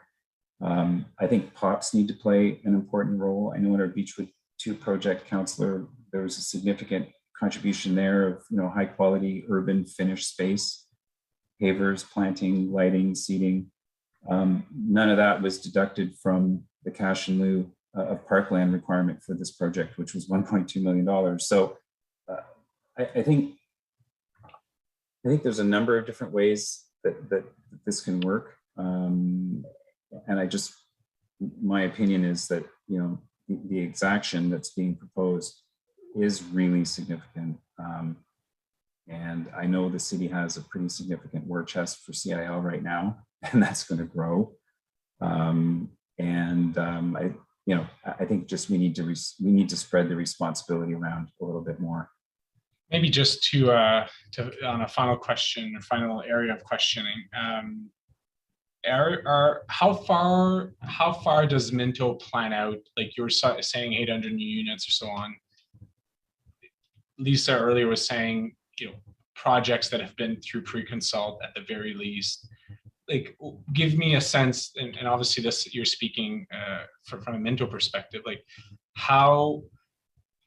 what decisions could council make now that would not affect the pipeline of projects you have in the works with architects with the specific lands, but really shape your future line of investments?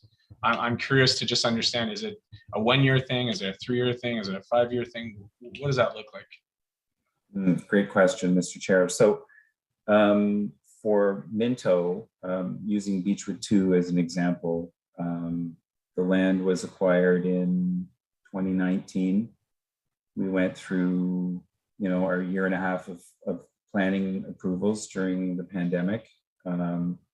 Site plan approved last Christmas. We're starting construction now. So if you're looking at a year between acquisition and doing all of your studies, 1.5 years in approvals, so you're up to 2.5 years, 3 years to construct. I would say it's a 5-year cycle on a rental project from acquisition of the property to kind of final occupancy and project completion. So the transition is important. Lisa noted it, and you've raised it as well, Councillor Fleury. So, I have two projects and approvals right now, potentially with over 400 units of apartment rental. And, regardless of the new transition clause of a year before the bylaw kicks in on those projects, I mean, they're both high rises, and that's a 2.5 times hit on the cash in the parkland that I didn't carry in any pro forma. It hasn't been considered by the project. So, in my opinion, anything that has been pre-conned on or is in approvals at this stage should be grandfathered from the bylaw, and the bylaw should apply to any future projects starting at pre-con. But anything that's in the system now should not be affected. Okay. The financials are significant. I appreciate Kevin. Thank you so much. Okay, thank you, Councillor. Councillor Curry. Kevin, first I just want to say thanks for showing your financials. I think that's a good way to start this so we can actually see the numbers. I would just, though, ask you to comment on my thinking here. So the situation we're talking about here right now is a one-time cost. You have to get money to afford that from the banks. The banks have to contemplate whether they want to lend that, what interest rate, CMHC may be involved, what's your amortization in terms of years. But the building's going to stand for 100 years potentially, and you'll have those rents and that income and that mortgage paid off. This is just a one-time cost. Like some of our arguing here, it's as if that this is difficult right now, but it's not going to be difficult for 100 years for builders, and that's why I sort of say, you don't have to take as much profit. You could say, well, right now we may operate at a little bit of a loss or not as much profit. This is an expensive endeavor, but 100 years out, like companies like Minto, companies like all the builders, they don't go in this because it's not a lucrative business. Like my thinking is, I don't know that this may be hard right now, but long term, is it really that difficult? So, Mr. Chair, that's a fair question, and I heard the earlier discussion you had with one of the previous delegates. So, again, Minto and most of the other developers and builders in the city are not for profits. This is a one-time charge. Again, I think there's two things to consider. One is protecting projects that are already in the pipeline, already in approvals, where discussions with staff are already underway in the community and with councillors. Those need to be protected, right? Or those projects, late hits. There's always a contingency in a project, and that contingency usually covers things that may go sideways during construction, increase hard costs, but not for a cash in the parkland. So I think the first thing would be to protect the existing projects that are in the pipeline. And then the second thing I think is, it's hard to come down to a number in terms of setting a cap. We've set 10 at low, 15 at mid, and 25 at high. Some cities may do more, lots of cities do less. I know the consultant study looked at all of that. But they are costs, and they go directly to the cost of a unit. I wanted to point out, Councillor Curry, that Ottawa is not Toronto.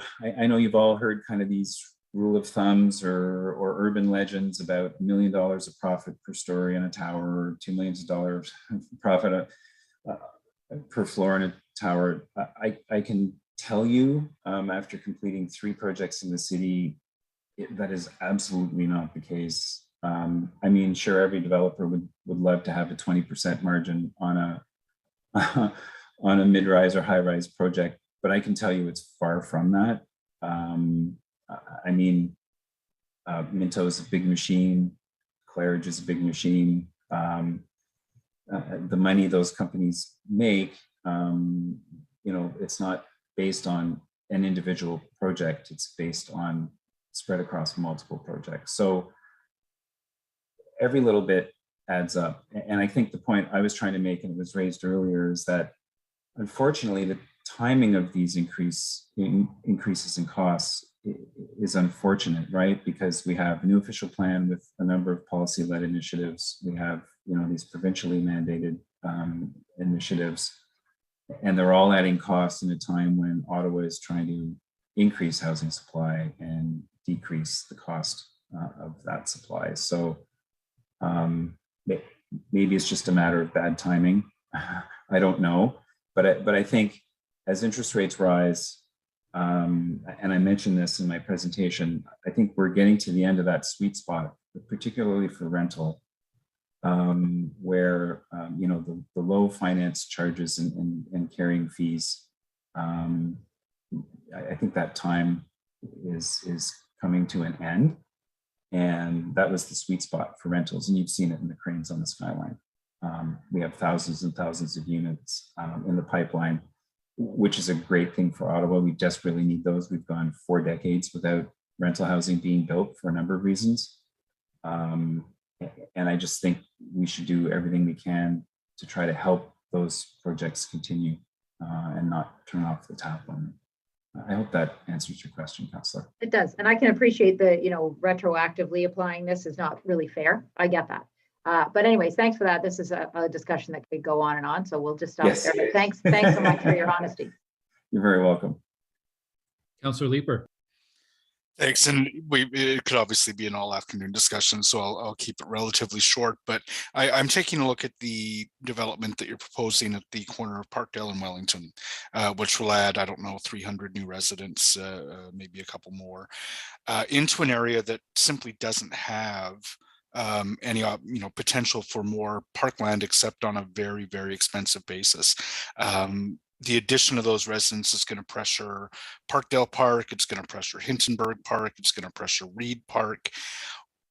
In order for us to mitigate that, we need to acquire more green space. Why shouldn't the cap be higher for high-rise buildings that are being built in the areas that are already under the most pressure in terms of offering a level of green space to residents, both new and existing?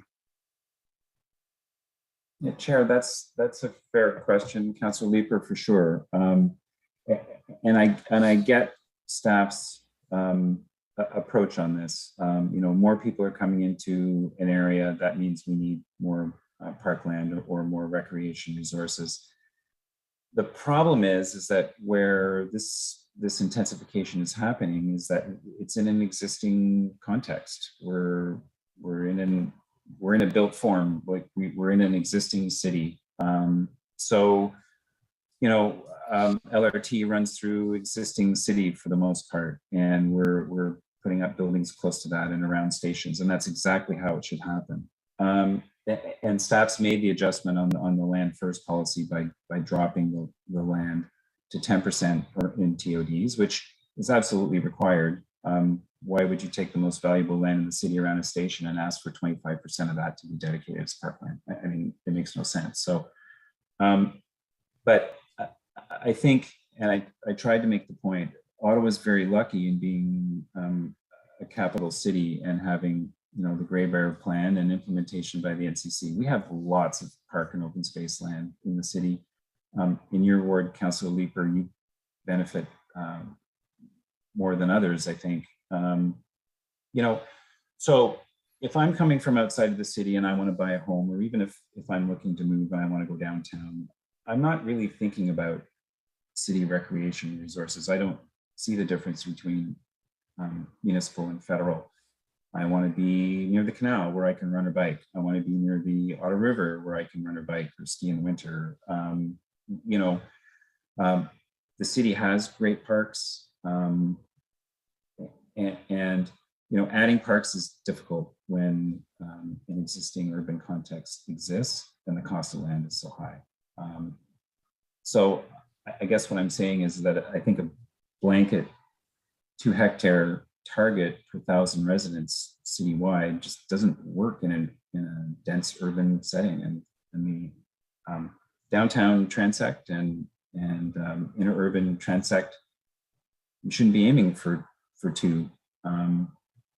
We have access to lots of federal lands on top of existing city facilities, and there's other ways, I think, and POPs are a good contribution to that, albeit they're small. And you made the point earlier about them being perceived as private, but if they're on a street corner, I don't know how I would perceive not being able to use that space, but I think, and I mentioned it with Councillor Fleury, I think there's other ways, and parkland dedication, I don't think is the only way.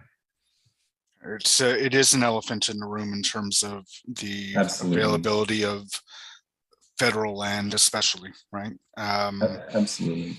It's okay. Yeah, I get all this. Like so I'm a professional planner. I worked in the public sector consulting, for over 20 years before I came to Minto. So I get why all of this stuff is needed. I get inclusionary zoning. I get parks master plans. I've done all that stuff. I get it. The issue is that it's all happening all at once in a time with incredibly high costs to build, and now we're having higher interest in carrying costs. So it's just, there needs to be some transition and some thought as to other tools that can use to contribute to the need for parkland. I think we need a full set of tools as well. But if your building goes up at Parkdale and Wellington, those folks don't have anywhere to walk their dog. It's a challenge. Yeah, agreed. And I mean, all of our projects, we try to include a pet relief area, right? Because dogs need grass. So yeah. There's one proposed in the winter for that one, but agreed. It's a hike, right? It's a hike to the nearest park. It is. Okay, thank you, Chair. Thanks, Kevin. Thank you. And yeah, there is a lot of NCC land, but you can't really build a pickleball court next to the Sir John A, even as much open space as you have. It doesn't have the flexibility that city-owned land would have for parks. I have a really quick question, Kevin, and thank you for your time today. You mentioned, and Lisa Della Rosa mentioned earlier, flexibility for things like a park on parking. I just want to clarify, do you mean an at-grade park just on top of an underground parking garage? Is that what you're referring to? Yeah, exactly. So there were a couple of things that we specifically mentioned with staff during our conversations, and one of them was encumbrances. So the land first policy does not permit encumbrances from heaven to hell, as we like to say, right, or strata, for the parkland dedication. In other words, you can't have a parking garage beneath a park or any kind of extension, architectural or otherwise, into the space above it. And in the downtown core, if you want a city-owned park or plaza, that's pretty much the only way to do it. Otherwise, you're shoving all the development and services and underground infrastructure for that project to the outside edges, to the corners at great cost, right? You're affecting the ability to park the development or service the development. And the park ends up being the driving design force of the development rather than the buildings themselves. So there needs to be flexibility there. Absolutely. That's one that GOBA members raised. And then the other, I think, is, again, these POPs are not inexpensive to build. The one at the corner of 5th and Bank was $250,000, $300,000. And yet, our cash in the parkland contribution there was $880,000. There was no credit for the effort provided, even though there's right to pass, public right to pass over private land. So it's another one that was unfortunately left out of the bylaw. Okay, thank you. Councillor Leeper, did you have another question, or was that a legacy hand? It was kind of legacy. I just wanted to make sure if we were to pass this bylaw today, there is the potential for changes moving forward to council, which I understand will be in late August. There is also the potential for changes in next steps around our parkland acquisition and urban parkland strategy in the next term of council to do things like count POPs toward land counts, for example. And I just want to make sure that that was clear, I guess, that we can do things like consider encumbered parkland as counting towards the CIL, or using encumbered land in subsequent steps. Today is not the be all and the end all of this discussion. Yeah, I think that's a great point, Councillor Leeper, and I think the more flexibility that our staff has and that builders have to find opportunities for green space and parks, it's something we definitely need to explore. So I don't know if a direction later on might be appropriate as something to add to the work plan for next term, but I think it's a great idea to make sure that's staying open as an option. So glad you raised it. Seeing no more questions for Kevin. So thank you, Kevin, for joining us today. Our next speaker is Neil Malhotra. Neil, good morning. Good morning, guys. How are you? So I think some others have covered a lot of things I was planning to speak to, but so maybe just a little conversation about what the role of high-rise housing plays in the city of Ottawa. It's often perceived as being this place of luxury, and that is not the role of high-rise housing in Ottawa, traditionally going in the past and going forward. High-rise housing is primarily where most of the small units are built in the city of Ottawa. Studios, 1 bedrooms, smaller 2 bedrooms, and done through sort of the most affordable units available for purchase in the city, as well as supplying the rental housing market. The majority of rental housing going up right now is in high-rise form. What does that mean? Those are the housing forms that service young people, service new Canadians. And what this policy does, in conjunction, some of the documents I've sent around to everybody, we're not having this conversation in relation to some of the other policies in discussion coming forward, and some in the next term of council, and some coming sooner than later. We're starting to overburden the units that are closest to being affordable in the city right now. Roughly the cost of a new unit at a transit station and a high rise in the future is going to be $120, $130 more a square foot. Those who think land value can adjust to that is mathematically impossible. To make a project work, somebody is going to have to sell me a piece of land and give me $30 a square foot of buildable area to make that work in today's market. To give some context on the condominium market, what it is in Ottawa, past 18 months, there's been 500 new condominiums sold in most of that time in one of the craziest housing markets ever seen. It's already become too expensive a form and people are generally rejecting. The market is generally rejecting condominium as a major source of housing. You know, the comparison is, you know, in the suburbs, we've built thousands of homes in that same time period. This going forward would make condominium projects unworkable at transit station. Now, you say fine and dandy, we don't really like them or we don't want them, that's fine. But the reality is we have the same number of people coming and moving to the city. And we're asking these people to contribute so much more in their housing to support infrastructure that, you know, nobody's going to dispute more parkland is always going to be needed as people are moving. But questions at the end, you can question whether the developers can reduce their profit and do that. The reality is these costs are going to pass through the system.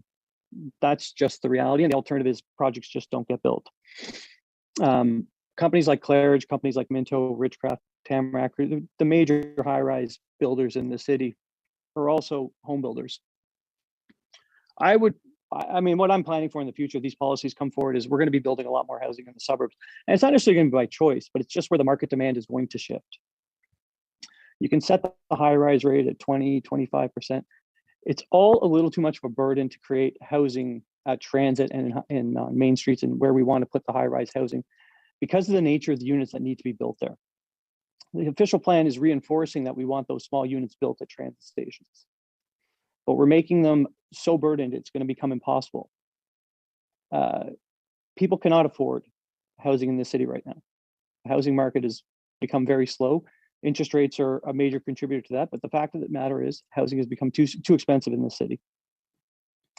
To overburden the housing at the transit stations or high-rise forms is going to be hurting. It's not hurting the developers, it's hurting people who can barely afford housing now. That's the reality of the situation.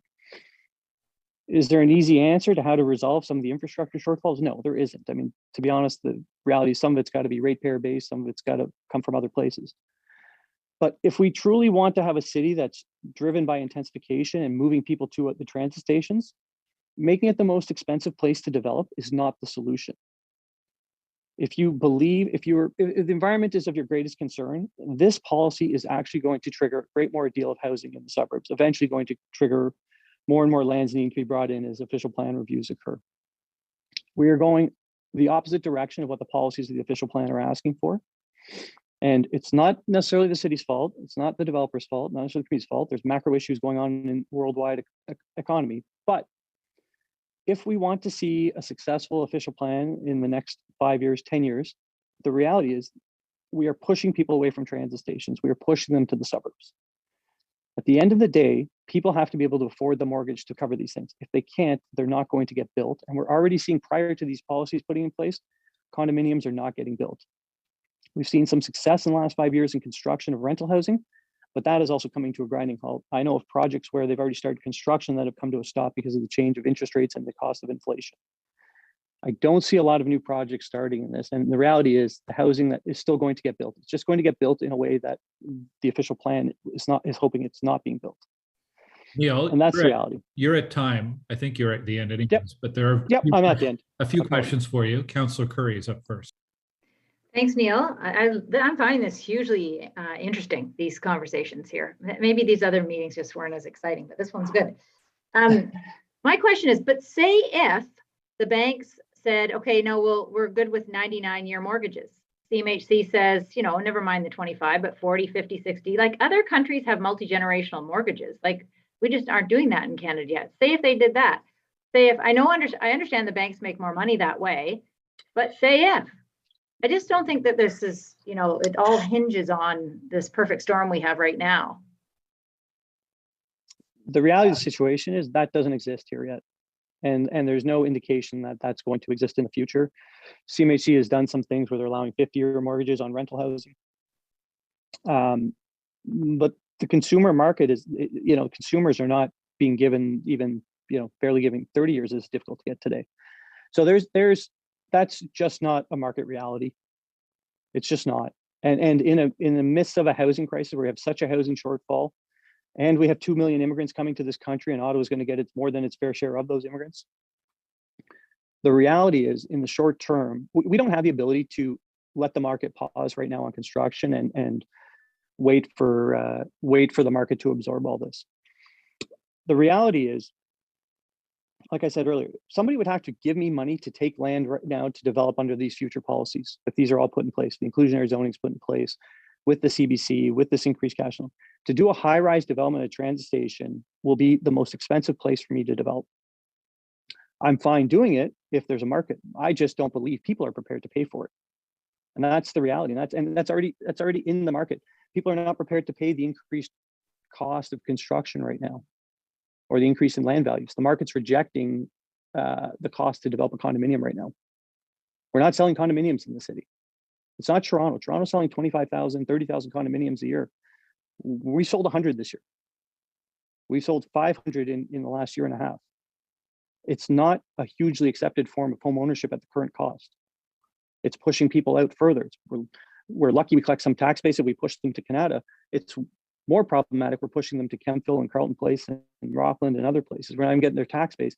They still live in the city. They're still using our roads. They're using our services, but we're not collecting their tax base. We're not collecting the development charges. So that's the reality of the situation. We can talk about theoreticals. This has got to change the macro. This got to change the macro. But I'm telling you, as somebody whose business is based in the suburbs and based in downtown, it shifts.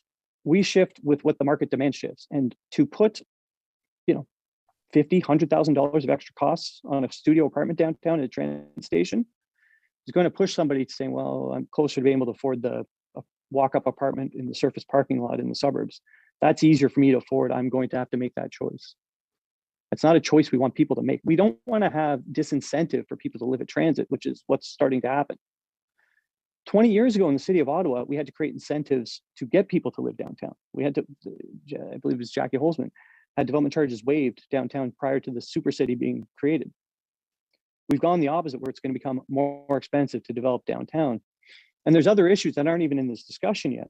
Infrastructure master plan consultation has already said, we have no idea what the cost of intensification is. We need to charge more costs just to figure out what the cost of intensification is going to be on our infrastructure. There's greater and greater issues coming down the pipeline. We have a development charge review coming, I believe, in next year. Significant increases are coming. People already know significant increases are coming. The transit automatically creates a significant increase in development charges. These are things people cannot afford. And Scott's very right. We're not hearing from the people who are trying to get into these units, because most of them aren't here. Mm-hmm. Most of them are stuck in other countries. They're going to immigrate here. They're going to have to be refugees here. I think for most people, your situations with people who have kids who are getting to the age of having to buy a house or looking for housing, getting out of their house, just have those conversations with your kids. I think everyone has those conversations. It's impossible for people to stay in the city of Ottawa right now, unless they're making $150,000 a year. It's gone crazy. And to tax future new development like this is just going to create more and more disincentive, make it harder for people to be able to find housing. Mm-hmm. Neil, honestly, I hear you. It's just that this is up against not having more parks, and, when I grew up, there was a huge park around the apartment buildings all around where I lived, and it was the key. It was the key to all of us having a great childhood. So that's the problem I have here, because I think there are other solutions, but I do hear what you're saying. Thank you very much. Yeah, there aren't too many areas that haven't had new parks built in the last 10 years. There really aren't, And on top of that, there's $37 million plus sitting in city coffers for CIL that's not being spent. I'm not sure what the reason is. I hear the land is too expensive, but some of that money can be put out. You may have a bigger issue with allocation. Perhaps more needs to be put into the ward funds rather than into the general coffers. That might be the issue. But the reality is there's a lot of money sitting there. There are parks. There are new parks coming in Centertown. There are new, huge significant in Capital Ward of money was put into Lansdowne. There's more money going into Brewer. There are parks being put everywhere. I think in Kitchissippi is probably the one place where they probably have the most challenge for parks right now, just because of the level of intensification. But even then, there will be some parks coming in time. I know we've dedicated one on a proposal. So I'm not sure there is actually this huge shortfall in parks. And if the shortfall is going to be created because of increased intensification, well, this money is going to prevent that intensification. Like, so you can make it 25%, but 25% of zero is zero. I'm not sure we're going to further the goals that we're trying to move forward on. I have looked at those high amounts sitting there too. And that's a different conversation, but anyway, thanks a lot, Neil. Councilor Menard. Thank you very much, Chair. Thank you, Neil, for the presentation. We have a target of 2 hectares of active parkland per 1,000 people. And there's only 3 transects that we're not meeting that in. And that's downtown, the inner urban and suburban south.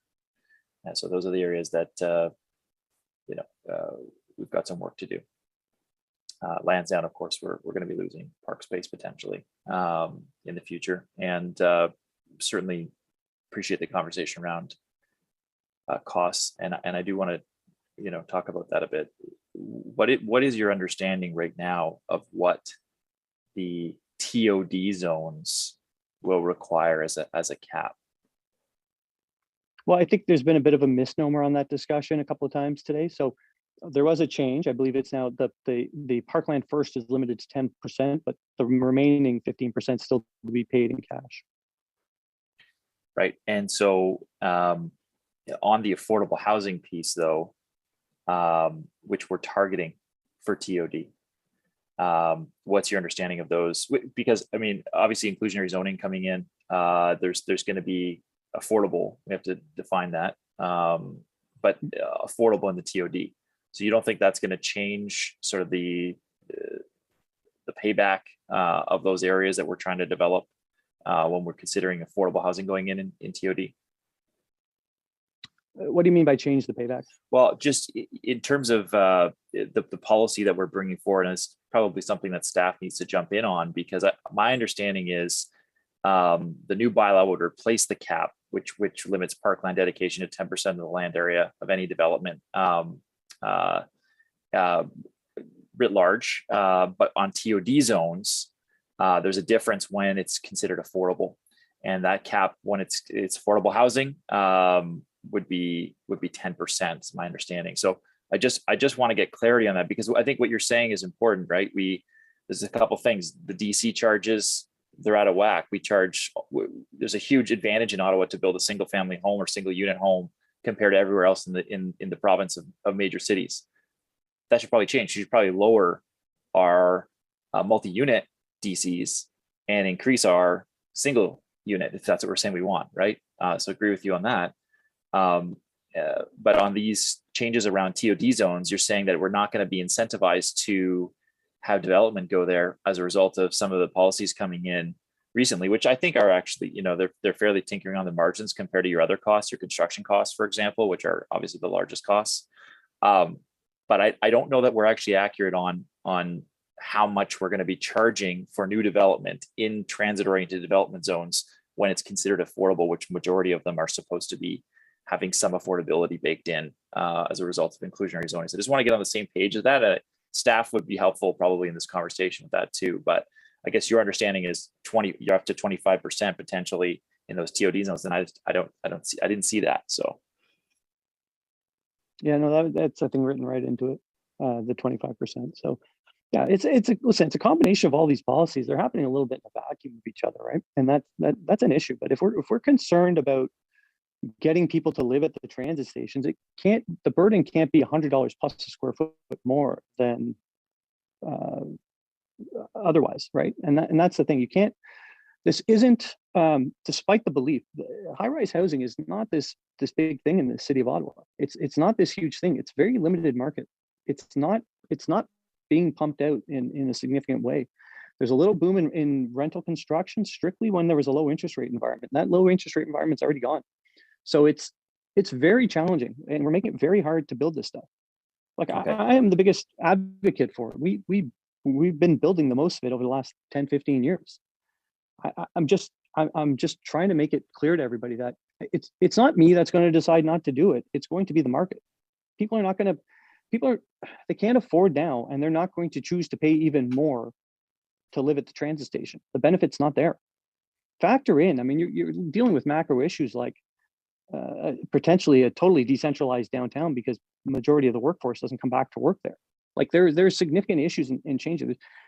The draw for people to live downtown and to move to transit stations is going away as work to home increases. So there's a whole bunch of issues, and we just got to be really careful. I mean, if we choose that we want to have these really expensive policies at transit station, it's just not going to have the intensification work. It's just financial realities. It's not me. It's not. It doesn't affect me. It doesn't affect Minto. It doesn't affect Richcraft. We're going to respond to the market. We're going to build the units where people demand. We have our businesses are based on wherever the demand goes. If we have to build more houses, which is what we've done the last 2-3 years, that's what happens. So the market's going to drive it. Yeah, and I mean it's fine to say that, and I think we're going to experience that reality. The market's a lot bigger than municipal fees, way bigger, much more affected by trends outside of fees that will play into this. And I just there's a sliding scale that's been proposed by staff here, right, of 10, 15, or 25% of the land area or the value. And so previously the cap would limit parkland dedication to 10% of the land area of any development. We're expecting tall buildings in our TOD. So even at a higher level, the scale does represent an incentive for super tall buildings, right? In those TOD. No, it doesn't. It's the opposite. It's the opposite. Where the higher buildings are being charged way more. But you're assuming land value is the same whether I'm on a mid-rise or high-rise. So cash in lieu 10% is historically based on the appraised value of the land, which reflects the development rights. So a higher building has a higher land base, higher appraisal it's working from. So that already captured the difference between a high rise and a low rise. If I build a 50-story, the appraisal is going to be higher than when I build a 30-story, than when I build a 20 or when I build a 10. So it's already captured. So this 25% is actually has a multiplying effect because the land value is already 1x, 2x, 3x, whatever it may be, depending on the size of the building. And then we're putting another 15% burden on top of it versus a low rise construction. So it's not just these people are not just paying 2.5 times the assessment rate. They're also paying a higher land value on top of it. So the costs become it's a multiplied effect. It's not a 2.5 times effect. It's actually going to be a 4 or 5 times effect by the time it's done. Yeah. And so we already had a progressive tax in place.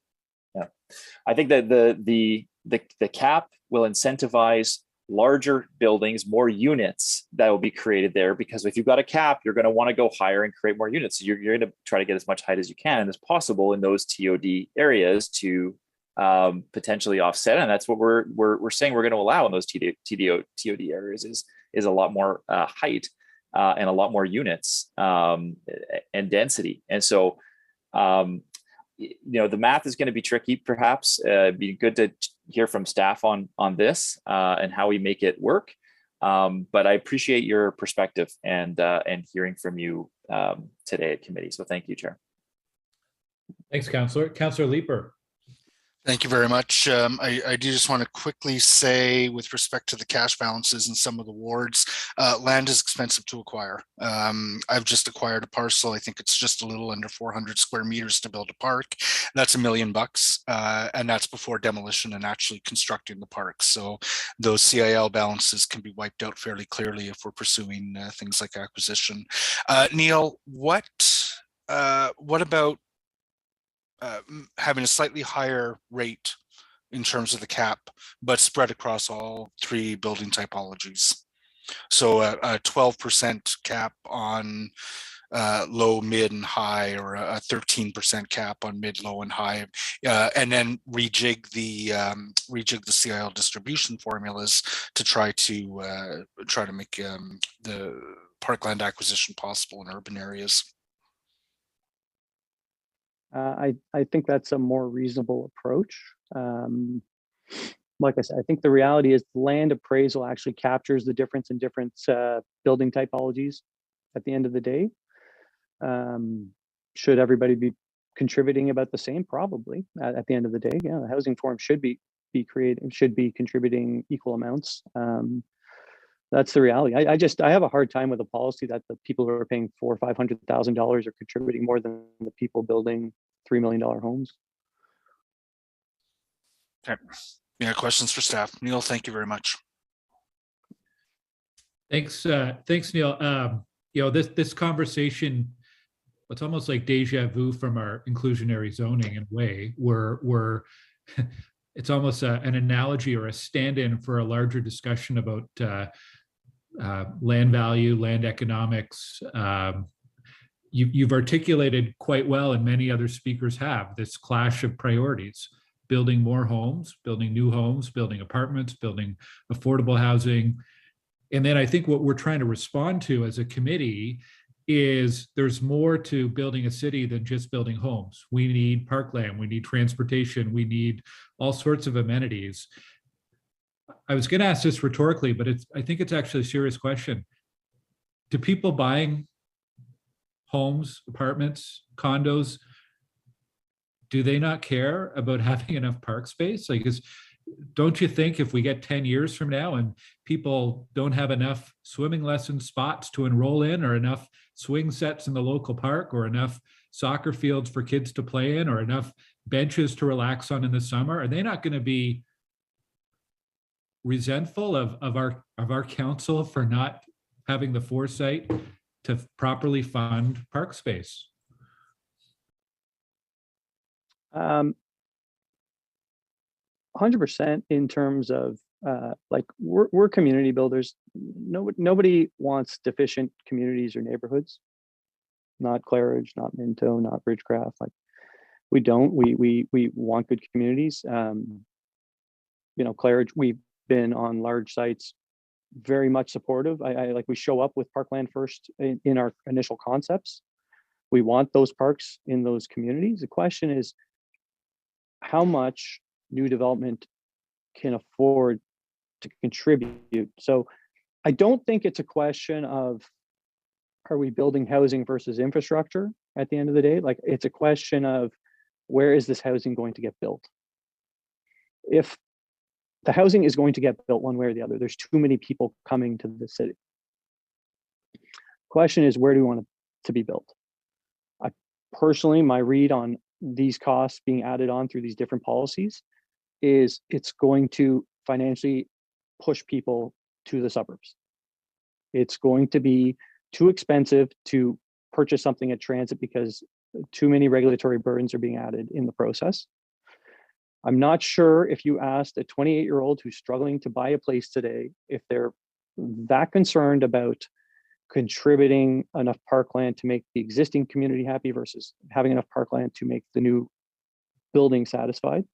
And I'm not sure they are that concerned if that means they can't afford their mortgage, or they can't afford their mortgage to buy something for the first time, or they can't afford to rent at what new buildings cost to rent today. So I think the group think is always going to say, hey, more parks, more this, more that, everything sounds great. They're all things we all know are needed. The question is, it's who's paying for it at the end of the day. And if they can't afford to pay for it, and we're, again, hitting units that are generally the smallest units being built in the city, closest to being affordable, and they're getting hit with the burden, you're shifting them away from living at transit. You're shifting away from living in high-rise forms.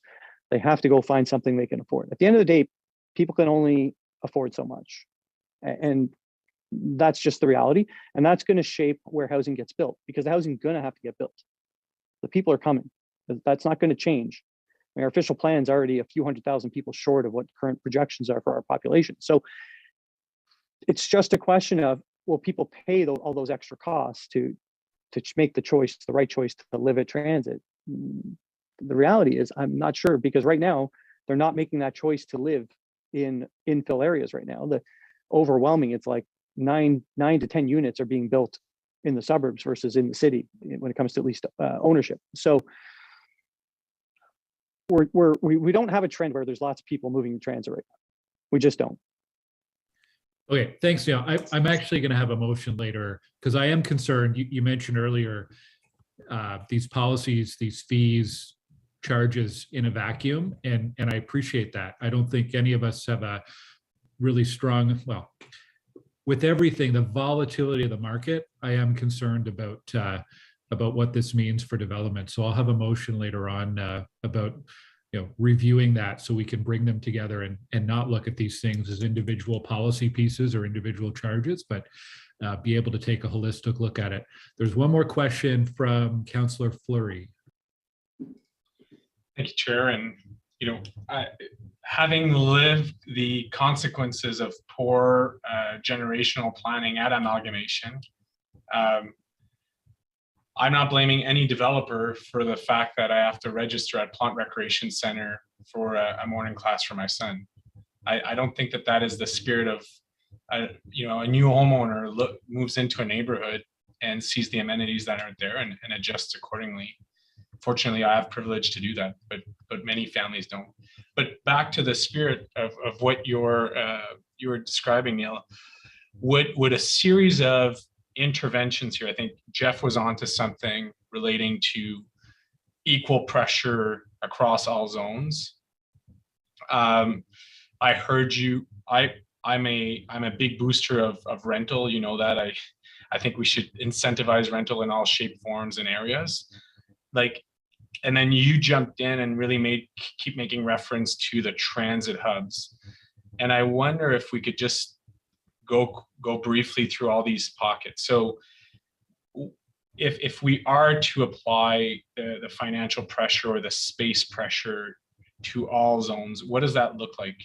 What does that look like from if we look at the Claridge portfolio, you building out in, I don't know, where are you building out these days, right? And versus an urban property.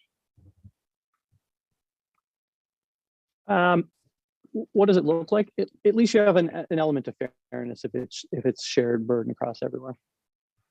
Like I said, the new official plan the challenge is the new official plan is basically limiting high rise to transit nodes, right? And so unintended, when we talk about high rise, we're essentially talking about transit oriented development going forward. So a more balanced approach is not a bad way to go. It's probably the right way in terms of fairness. And again, not making sure we're not overburdening. Like I said, the high rise is servicing people, in middle financial quartiles. Overburdening them is a big issue. They can't afford housing right now. So by having 25% on high rise in TODs, whether it's even it's limited 10% in land and 15% in cash, it's still going to flow through the project cost to get units built. And so they're really being overburdened in the process. You couldn't make a rental project work with that. And IZ is at least exempt in that particular case, or supposed to be. I think was the theory. What was in the past is the directions. Yeah, but it's challenging just to have it on high rise at that extent. It just kills the market. There is no market as it is. So whatever's left of the market is snuffed out. And then you get into, well, again, like I said, the housing still gets built in other places. So, a 12% shared burden is probably more realistic than having a 25% burden on tall buildings. Okay. What could be the intervention? So if we were to apply an equal rate, but then consider, hey, how to favor rental near transit, what does that look like from your picture in the for the report that's in front of us? What does it look like?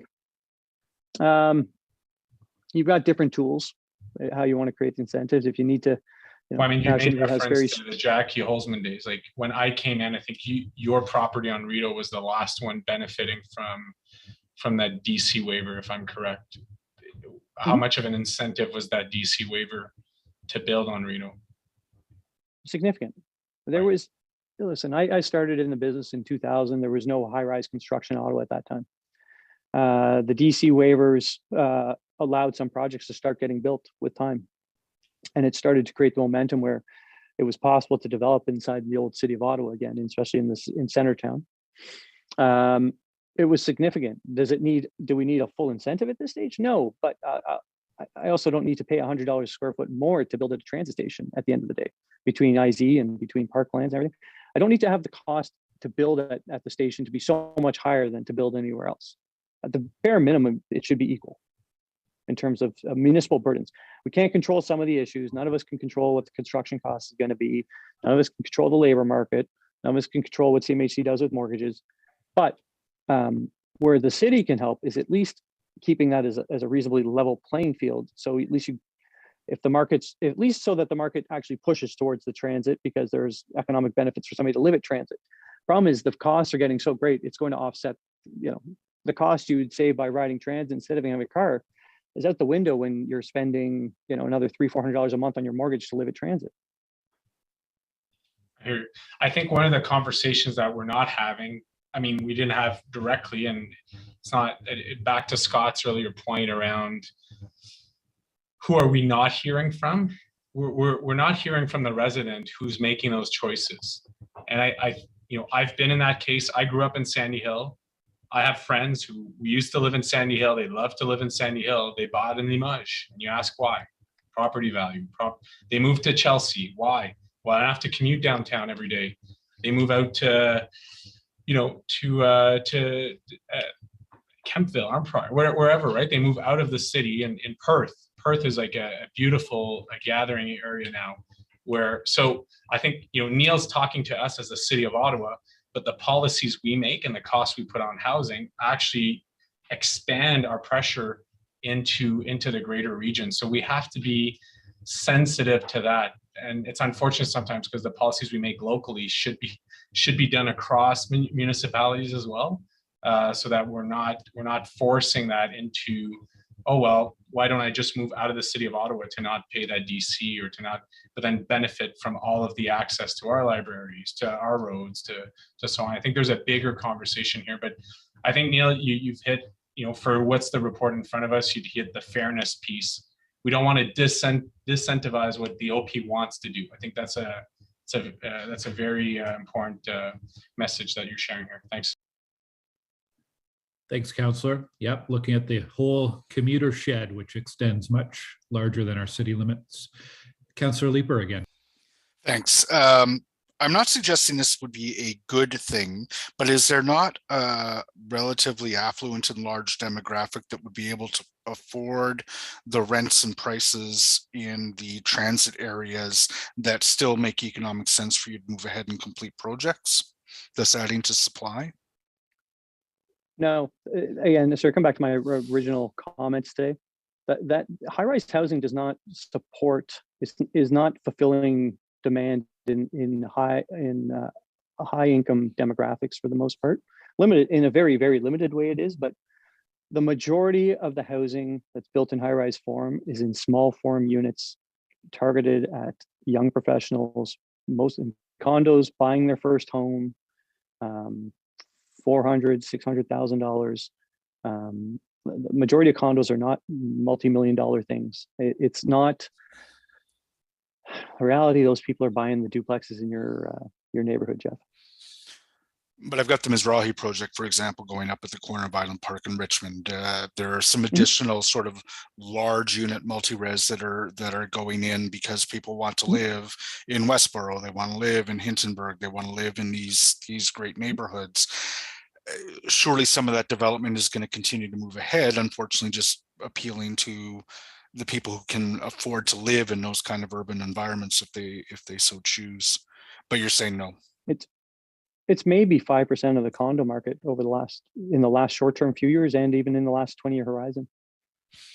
People choose, they're choosing low-rise forms of housing, people who have high incomes. Is that going to change with the changing demographics, the age demographics of our population as seniors downsize, for example? Very minimally. When traditionally downsizers are going into smaller units because they're spending more time at recreational properties when they downsize. Okay, thanks. Thanks, Councillor Leeper, and thank you, Neil, for joining us today and answering many questions. Our next speaker on the list is Jeff Parks, but I believe he is not here. So after Jeff, it is Bria Aird, and I'm going to hand over the chair to Councillor Moffat. Thank you, Chair Moffat. My name is Bria Aird, and I'm a planner at FOTEN, and I'm speaking today on behalf of Schlegel Villages.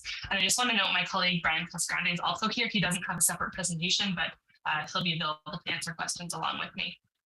So I'm adjusting my comments a little bit because of motion 3 that recognizes residential care facilities. So I want to thank staff and planning committee for that motion, because it does bring a lot more clarity to the questions that Schlegel Villages had about the new bylaw. Schlegel Villages develops and manages a continuum of care seniors communities across Ontario. So these communities provide a full range of care. They include independent apartments within a retirement home, and then increasing levels of supportive care again in that retirement home, all the way to long-term care. And they really use a campus of care seniors hub model, where services can also be provided to the surrounding community, and there's an attempt for integration. Schlegel Villages has partnered with the Ottawa Hospital for their first Ottawa project. That's a new community on the Riverside campus. It's in site plan control right now, so it won't be subject to the new bylaw, but Schlegel Villages is looking to future potential projects in Ottawa. There are still some questions and some areas of concern that Schlegel has with the new bylaw. So, within the continuum of care model, all of the long-term care and majority of retirement units fall within the definition of residential care facility, as 80% of the retirement suites do not have full kitchens and rely on congregate dining, and care is... Oh, sorry, I realized my phone was not there. Everyone can hear me?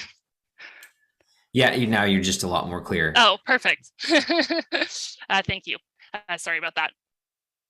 Sorry, I'll just go back. All the long-term care home units will fall within the residential care facility, and the majority of retirement suites will also fall within that definition. So that clarity is really helpful. And as I'm sure all members of committee are aware, long-term care homes are critically needed to serve people in our community who need care, and also to ease the crunch on hospital beds and really facilitate the functioning of our health system. And continuum of care communities are best practice because they allow for greater integration with the community and minimize disruption to residents as their care needs change. So recognizing this, other Ontario municipalities have provided further relief as compared to the new bylaw. Toronto exempts long-term care homes entirely from parkland dedication, and Brampton, Mississauga, and Kingston apply a 2% rate to these uses. And that's not, I haven't done a comprehensive review, that's just pulling some examples. So we're requesting consideration for that lower rate in Ottawa. And there's a few reasons that we're looking to that and why other municipalities apply a lower rate. In the case of long-term care homes, the funding streams are highly regulated. So there's not even opportunities to absorb costs or pass them on to residents, which means that any costs imposed by the municipality do directly impact the viability of projects. And then in the case of retirement suites, as you've been hearing from other speakers today, the costs are passed on to the residents, and it impacts affordability. The other reason has to do with what is provided on site and the needs of residents for parkland.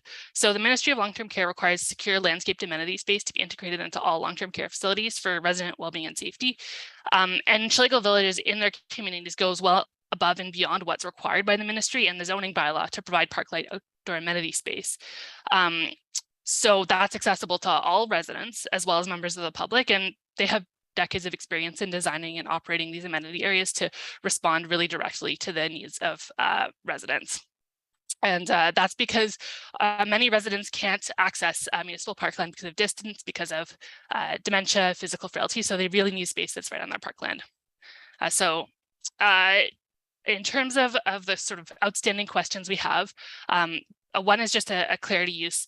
The definition of residential use in the bylaw still speaks to a building that contains one or more dwelling units, and we just want to understand how that's going to be applied. And the other questions have to do with sort of their campus of care partnership model. So questions about how the parkland dedication bylaw will be applied when the development area is sort of a smaller leased portion of a larger campus, and as well as when there's partnerships between nonprofit and for-profit groups. So we just request that planning committee consider a reduced rate for residential care facilities consistent with other municipalities across Ontario, and sort of the function and needs of this type of use, and to consider a mechanism for the city to credit projects that do provide amenity area that's above and beyond minimum requirements, particularly where it's integral to the building program. Thank you very much for your time.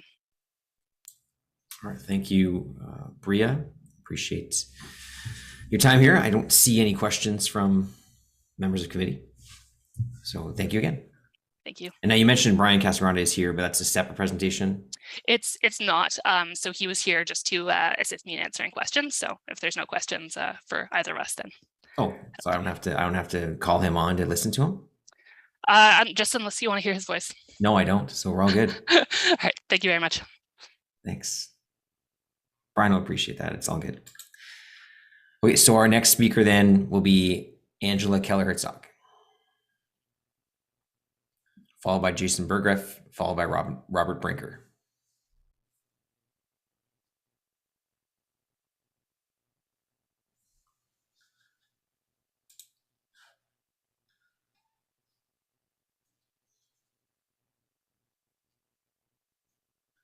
Assuming they're all here. Angela might just need to accept the prompt. Okay.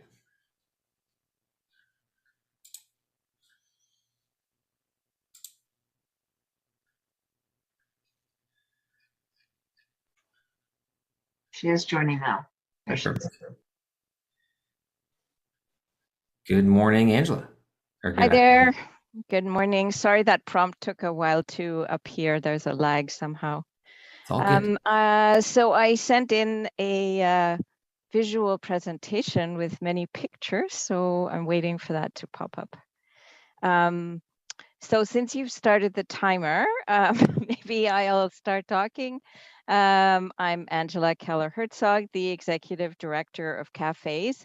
And as the cover slide, which we've skipped now, tells you, is I'm here to speak to the Parkland First policy, which is actually a different document from a lot of the interesting discussion that we've been having. Next slide, please. I think that most of you know cafes. We've been around for over 10 years and usually address environmental and climate issues, representing residents from all parts of Ottawa. Next slide, please. So I'm going to speak briefly to consultation, but then mostly to the intersection and targets that underlie this policy, this land first policy, and the need for small parks. Next slide, please. Next slide. So the roots of the land first policy are not actually in the parkland dedication, but were long foreseen as an implementation piece supporting the new official plan. And community has been part of very specific discussions about small parks and neighborhood canopy issues. So when we saw the Parkland First policy suddenly pop up, having had only internal consultations and consultations with GOBA, we were quite surprised, as in why only meet with development industry? And the result we see, and this is a learning moment, I think, with a clear demonstration, we're seeing the omission of urban canopy, climate, and equity considerations. Next slide, please. So the Parkland First policy is an intersection really of planning, parks and rec, and forestry. And what we're seeing in how the policy has been written is the complete omission of the urban canopy target of 40%, the equity drivers that are supposed to underlie that, and resiliency and urban heat island issues.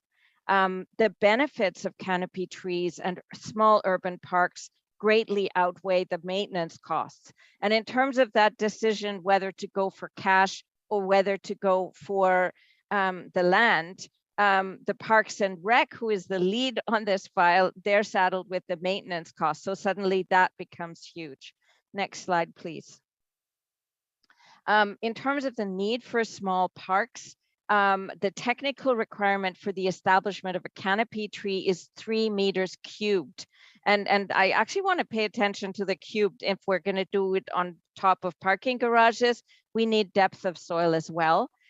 In terms of, again, some numbers, tree planting plan for Somerset Ward for 2022 was for all of 21 trees. And they can't tell us how many trees we lost, vastly more. because of a lack of capacity in the forestry department. The livability and health implications of parks and public shade and trees, I think have been discussed a lot. But I want to look at what small parks actually look like and the feasibility. Next slide, please. The issue that we have in terms of how to improve this policy is that we don't like to see this cap and preference of cash for land spaces that are less than 400 meters squared.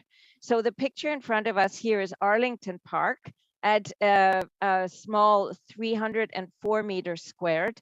And you can't see it that well in the top right because of the text, but it's basically one little lot, and it's got a child playground, it's got seating, usually it has strollers parked. Next slide, please. So Somerset Square, Jeff, I think you know how much public use that space gets. It's only 248 meters squared. Next slide, please. Fifth Avenue Parquet is 275. I think we could plant a couple of more big trees, but it's very well used. Usually when I pass by, there's people sitting on those benches. Next slide, please. This is Knowlton Park, a little bit over 400 meters squared. It's sort of a narrow pizza slice piece of land, just to demonstrate this is not exclusively inner urban. Next slide, please. This is in Nepean. This here is a little plot I discovered with service of Google for temporary parquet. This one is 343. If you look at the map on the top right, you can see the little green dot. And there's really not very much parkland, green space anywhere nearby. Next slide, please. McCann Park. Yeah, this is another hidden gem. So a single lot size, really, 370 meters squared. I put in the overlay for the urban trees, and you can see how much trees this one little park contributes to this quite paved over neighborhood. And again, there's a child playground hiding in there. You can't see it that well. Next picture, sorry, slide. So our recommendations are to strongly support the intent of the Parkland First policy to prioritize the acquisition of land and to remove the 400 meter square size cutoff in urban contexts where the parklands per hectare and the canopy cover target are not met, and to add provision in the policy also for coherence with the forestry department staff in terms of the responsibility section of the policy to engage towards achieving the canopy target. Thank you. Thank you as always. Questions for you, starting with Councillor Leeper. Thanks. And Angela, we had a bit of a correspondence about this last night. And I apologize to my colleagues. I'm not 100% today, but almost all of those examples that you showed are brilliant pocket parks that require cash to acquire. I would like to have many, many more of those types of parks in Kitchissippi. And you know, I'm actively now trying to achieve that with our cash in lieu balance, but I'm able to pursue those because I have cash in lieu. Does it not make sense to create some flexibility in the CIL policy by having an acquisition fund available to councillors to buy parkland where it most makes sense, where it is least, where in the areas that most need it? It's not guaranteed that any given development is going to be where we absolutely need the parkland. Sometimes the cash associated with that development can do much better in an area that is bereft of these types of parks. Okay, thanks for the question, Jeff. And I think even if you're at like 60%, you're you're still great to have on the block, and you have so much pressure in your ward. So I think that if it was a straight A/B comparison, do we want to have cash that we're saving up for buying parkland later versus you know, a awkward, small, bad kind of plot now, then you know, we would want to keep it kind of even, but that is not really the larger context of how things work. So before I started learning about the gory details about how all this works, I remember a ways back when our cash in lieu seemed to get directed towards the replacement of the AstroTurf at the Nepean Sportsplex. And I mean, I'm not seeing that as an inner urban parks acquisition conduit at all. If you look at the planning acts, like in section, I think it's 42, or anyway, I was looking into it last night. And the provision from the province is that you can use the cash in lieu, not just for land acquisition. So it's not a land fund, but for maintenance, right? So you can make like capital improvements, and you can fix things in your parks. So in terms of the rational management coming from Parks and Rec Department, obviously they want to maintain, right? And we do have maintenance problems, and there's like kids safety issues. So that becomes the driver. So it's not land versus like land now versus land later in terms of aggregation. That's not what we're talking. And I think that if we did like a long-term audit, I think we would see that actually there's been very little new park land created in the areas that are really under pressure. I think that's the reality, and that's why this Parks First and trying to demonstrate that even a small plot can lead to significant amenities for the neighborhood, and that needs to be really recognized and pushed, and that you can do a lot with 400 meters squared. Like that's really one of the core points I'm trying to convey to you guys. No, it's interesting. I mean, I think, and I'll double check with staff in the conversation, that despite what we're saying in here, we'll still have that flexibility. I'm sure that our parks planners will be taking a look at each and every application and saying, you know what, it does make sense for us to take something smaller than 400 square meters here. But having that cash on hand in our ward, I mean, I've used it to build 2 new field houses that are recreation use, that are, you know, fall firmly within the CIL intent and spirit. Some really inexpensive things that you can do. We have a block of road that I depaved, took out a commission and depaved to add park space, in addition to acquiring land recently and beginning to compete more competitively for land acquisition. I think there is definitely something to be said for prioritizing cash when the park that might be conveyed is marginal in terms of its potential improvement in the community. Okay, so I think the policy leaves room, but it tilts. And you know, the other factor is that, and that I guess gets back to the bigger bylaw, is the 40-60 split. Does the money actually stay in the neighborhoods that are under the intense pressure of all these like thousands of new people coming in, needing some shade and green space? Yeah, and that is likely a discussion we'll have in the next term of council as we continue to talk about how are we going to increase green space to the target levels in our most challenged neighborhoods. This policy is not the be all and end all of that approach. So, okay, thank you very much, Angela. Thanks. Thank you, Councillor Menard. Thanks. Is that 100%? Thank you, Chair. Yeah, feeling good. Right now anyway. So thanks, Angela. The piece you've mentioned about smaller parks is well taken. I think that there's a good direction coming our way that we've worked with staff on to take it where it makes sense. And I think Councillor Leeper's point is also important. There are times when it doesn't make sense, and you need to have more options to acquire land that may be a kind of a big splash rather than smaller spaces that may not work out as well. And obviously that consultation around community is important. But we do have direction so that the next bylaw that's created will, through the Parks Manual, will allow for smaller consideration, smaller spaces consideration in taking space rather than taking funds. With regard to your presentation, I live near a park, and it's been a game changer for kids.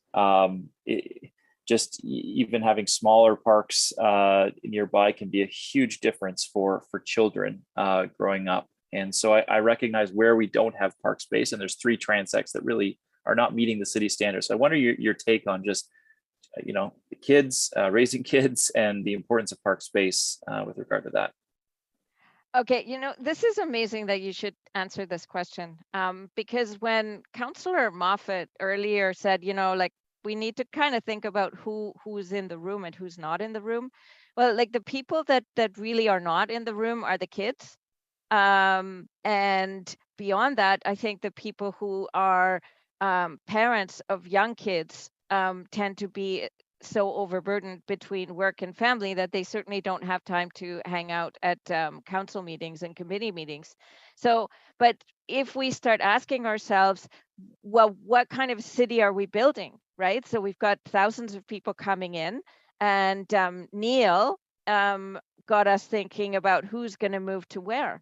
Well, like, my kids at one point were certainly little, and I totally appreciate the need for like physical mobility, playground spaces.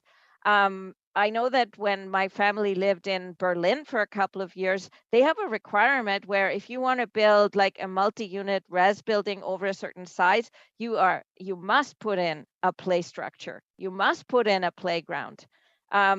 So if we're building only for the single professionals with the small units, and that is our vision for the inner urban and downtown area, then we're saying we don't want families to be living in downtown Ottawa. And the new arrivals, I mean, anybody who's like low income or in the trades, they can't afford anything anyway. So they have to look at the deeply affordable nonprofit and social housing, right? So that's a different conversation.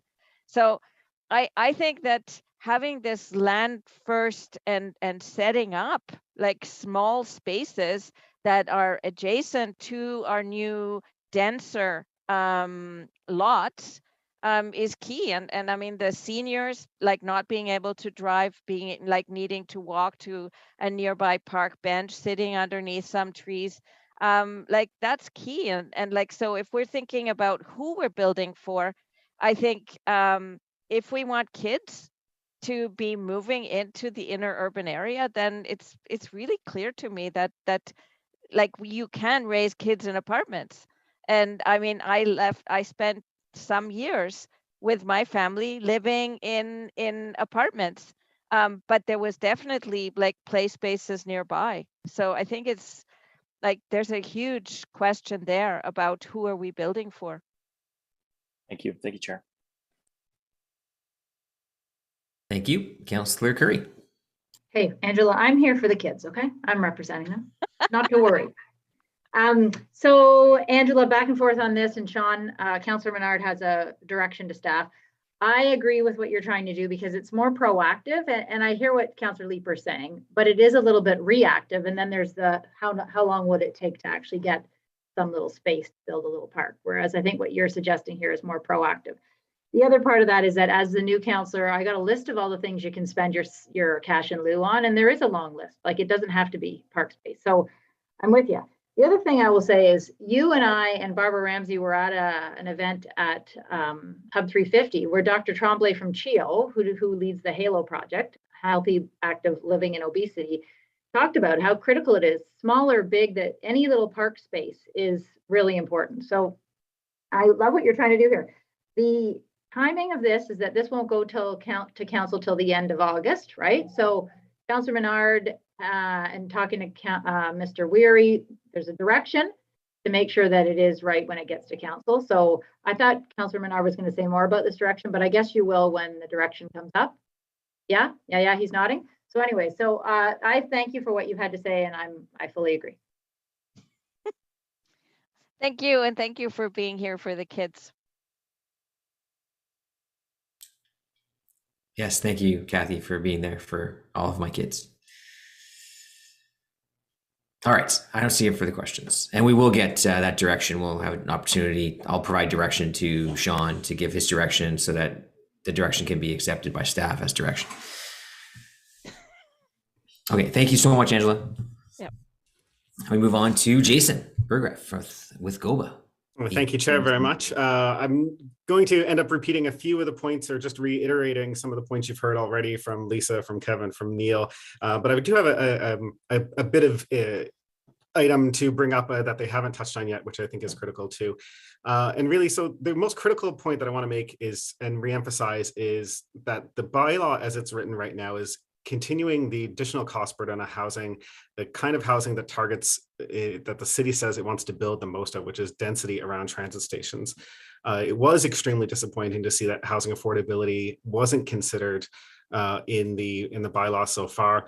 As you've seen in our example, in an example of a 9-story building in our submission, the cost of parkland dedication increases over $3,000 to a total of $11,000 per unit. In our high-rise example, the increase was $11,000 for a total cost of over $18,000 per unit.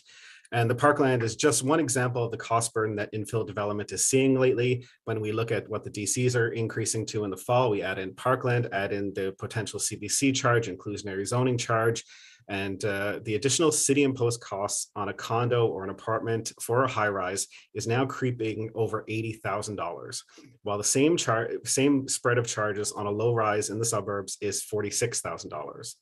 So, I mean, under this city's proposed policies, high density units are going to be subject to city imposed costs that are more than 6.5 times higher on a square foot basis than lower density units.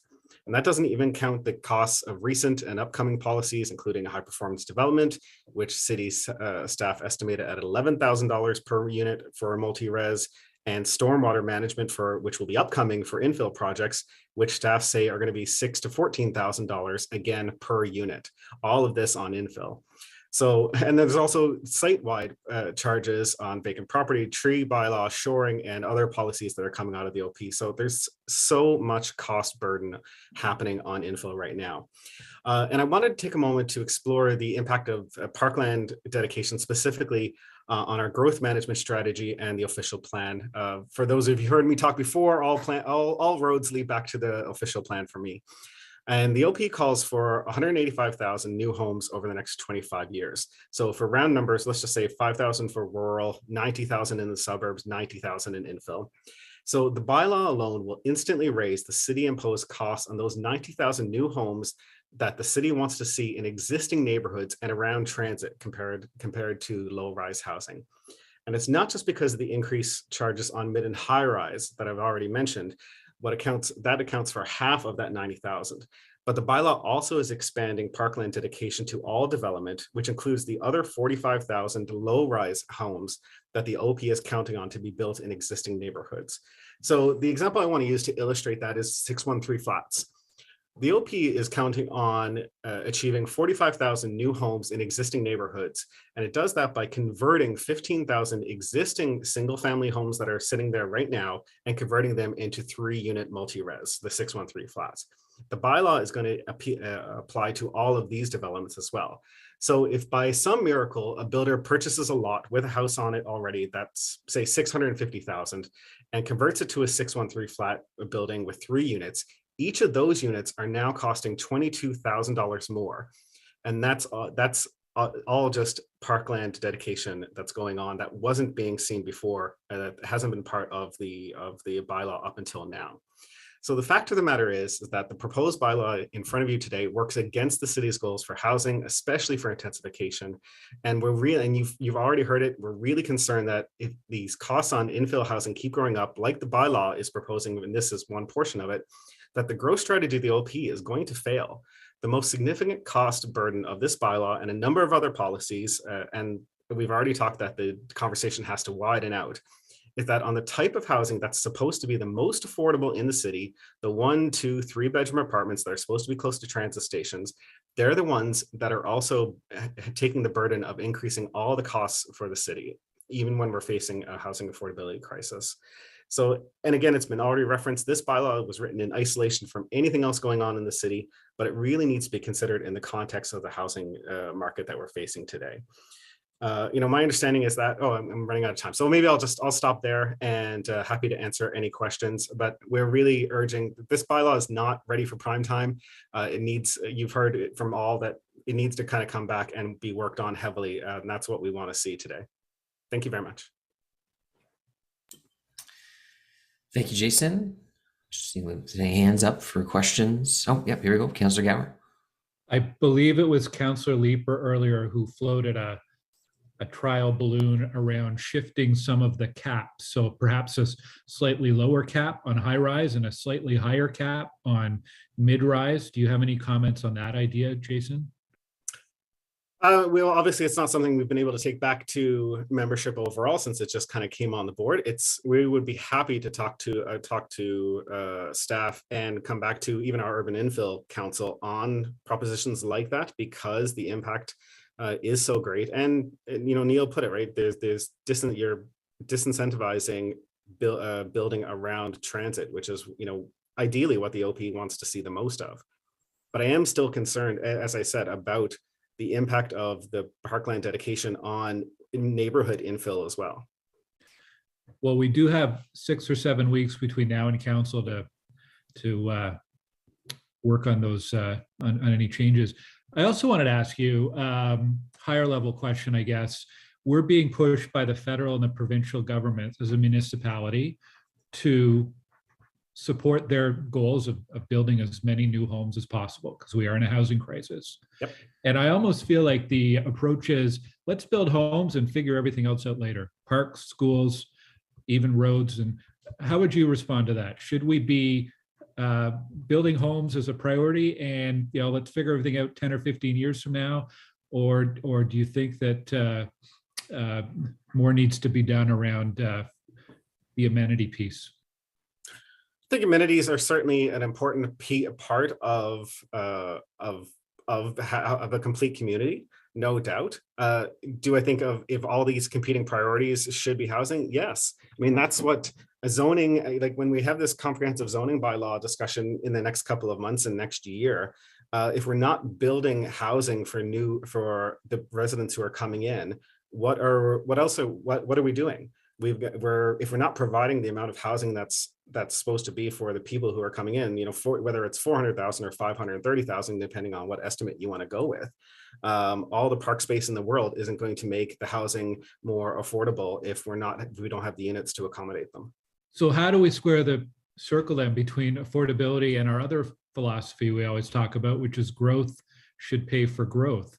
If growth should pay for growth, then isn't it reasonable to add a cash in lieu of parkland or parkland dedication to any new development?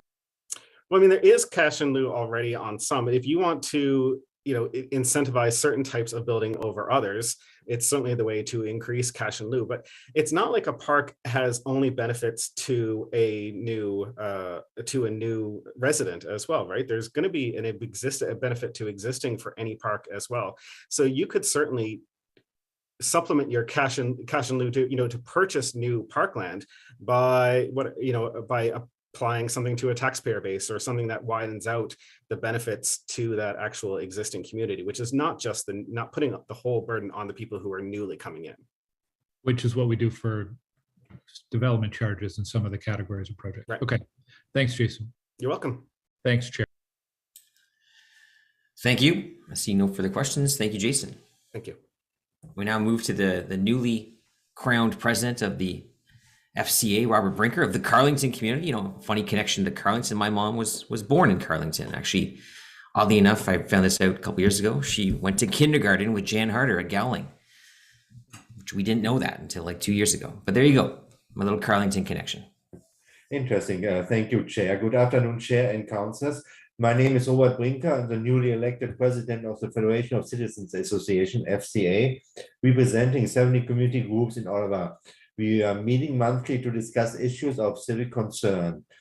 At its July 6th planning and zoning meeting last night, FCA members supported the following positions. I'm just briefly reading them down because they were mostly already mentioned today. Parkland rates per 1,000 residents should be met as per the new official plan. The caps of 10, 15, and 25% should be dropped, including 10% in TODs. All developments that require a building permit should contribute to parkland.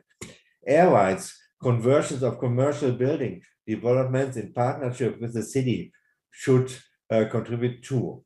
Small parks, less than 400 square meters, should be allowed. Land swaps to create larger parcels of parkland should be encouraged.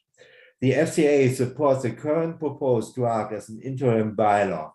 We do so principally to secure the city's right to adopt a funding formula linked to population growth.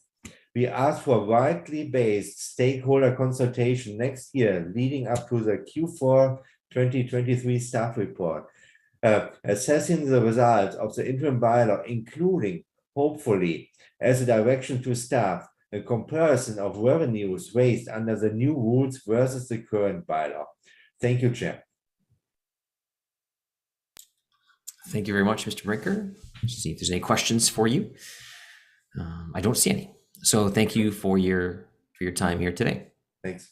I'm sure we'll see much more of you in the future. So I know Councillor Gower had mentioned that he wanted Councillor Menard to provide that direction first. I know Councillor Gower has a motion that I think he wanted to bring forward as well, if I'm not mistaken. So we'll go first to Councillor Menard. Thank you very much, Chair. I think it'll help to get this one on the screen. Thank you.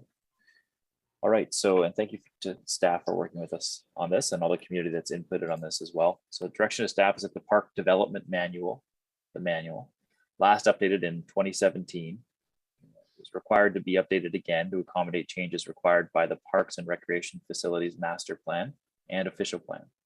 Revisions to the manual are anticipated early in the next term of council pending provincial approval of the OP. Given this represents an opportunity to review minimum requirements for parkland dedication, staff are directed to include urban parkettes / plazas as a new park classification for park spaces which are smaller than 400 meters squared in the classification of park spaces for transect areas which do not meet the active parkland target of 2 hectares per 1,000 people. In addition, staff be directed to review the feasibility of accepting parkland before cash in lieu funding, parkland first policy, for these small park spaces in transect areas not meeting the active parkland targets as described in the PRFMP. All right, thank you. So we can deal with that when we get through with the motions and whatnot. But Councillor Gower, did you have that motion that you wanted to bring forward? Yeah, I can read it in. It's kind of long, but I think it's worth making the points here. Whereas as a result of provincial legislative changes, the city is required to replace its existing parkland dedication bylaw by September 18th, providing an opportunity to revise the 13-year-old bylaw and ensure Ottawa can continue using the alternative rate in their cash in lieu of parkland funds policy. Whereas the current bylaw does not yield enough parkland to meet the city's target of 2 hectares of parkland per 1,000 residents within all transects except the rural transect. And whereas the deficit is highest in the densest transects, downtown core, inner urban, and outer urban, and whereas some stakeholders noted concerns that the provision of cash in lieu of parkland in areas where development is encouraged is high and impacts the affordability of housing, and whereas the city is currently working on a new zoning bylaw for Ottawa to implement the new official plan, and whereas the new provincial legislation under Bill 109 will result in a number of changes to the Community Benefits Authority under the Planning Act to help growth pay for growth. And whereas the development charge rate bylaw will be reviewed in 2023 for replacement in 2024. And whereas council has adopted the HPDS report that may have an impact on housing affordability, and whereas staff is working on drafting official plan policies and zoning provisions to implement inclusionary zoning in Ottawa and create a new mechanism to encourage or require affordable housing to be developed in major transit areas. And whereas there is no restriction on council's ability to amend the parkland dedication bylaw subsequent to September 18th, 2022, therefore, be it resolved that staff be directed to review the accumulated impact of these major legislative and policy changes, which are anticipated to have an impact on land prices and market conditions, and report back to committee and council on the accumulated impacts within 3 years, and put forward recommendations to mitigate the impact on affordability if required.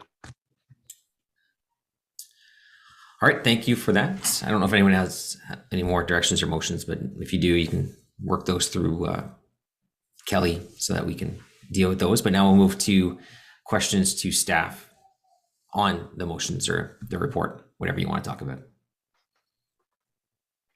Councillor Gower, I'll start with you. Thank you. The question about some flexibility in what we allow as parkland, this idea of parking on, park on top of parking, is that something that staff have explored? Is there any legal reason or impediment that we wouldn't be able to do that? And how could we, I guess, how could we look into the feasibility of that and potentially include it in the future? Thank you, Chair Gower. We have, and we are actually currently experimenting with it right now at a property downtown being developed by Main and Main. It is a strata parking arrangement.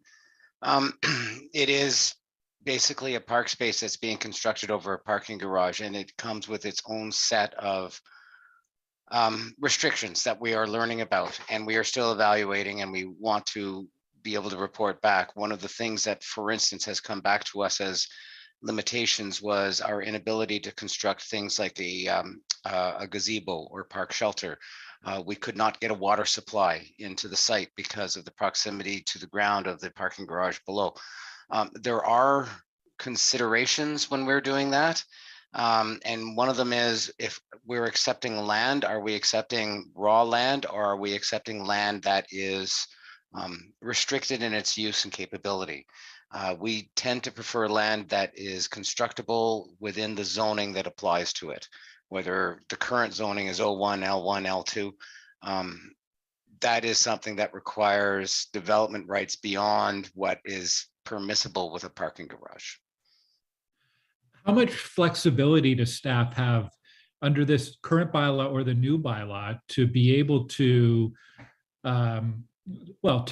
be flexible, I guess? Do you have it under delegated authority, or is it something, if the opportunity presented itself, is it something you could come to planning committee or to council with to look for exemptions on a case-by-case basis? I'm really not sure what staff is allowed to do and what the Planning Act allows us to do, and what council could authorize. Thank you, Chair Gower. I'm going to ask Christine to assist, Christine Enta with legal, to assist me with the response. However, I do want to respond in the case of the existing one that I mentioned. It is one that, under our authority, that the report that went through to Planning Committee permitted us to experiment with this as a pilot project. So, Mr. Chair, further to Mr. Ware's comments, the city has experimented with some of these flexible options, such as strata plans. And I anticipate that staff will be able to report back on these.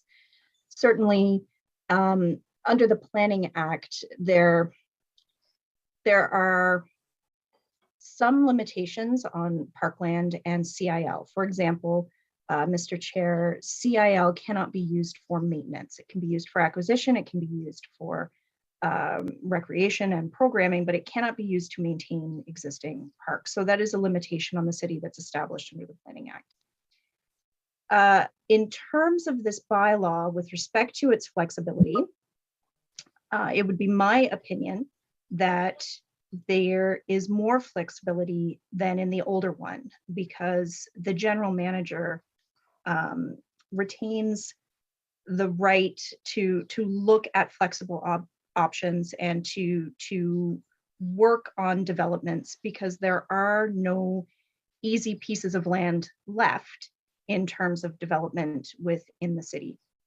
So it's my opinion that this is more flexible, but that's my legal opinion, and not necessarily a planning opinion on how it is to be applied on a case-by-case basis, given the overall direction in the bylaw, as development applications are assessed at the time they come in, so staff is aware of what the actual development is going to be at that time. Mr. Chair, I don't know if that answers your question.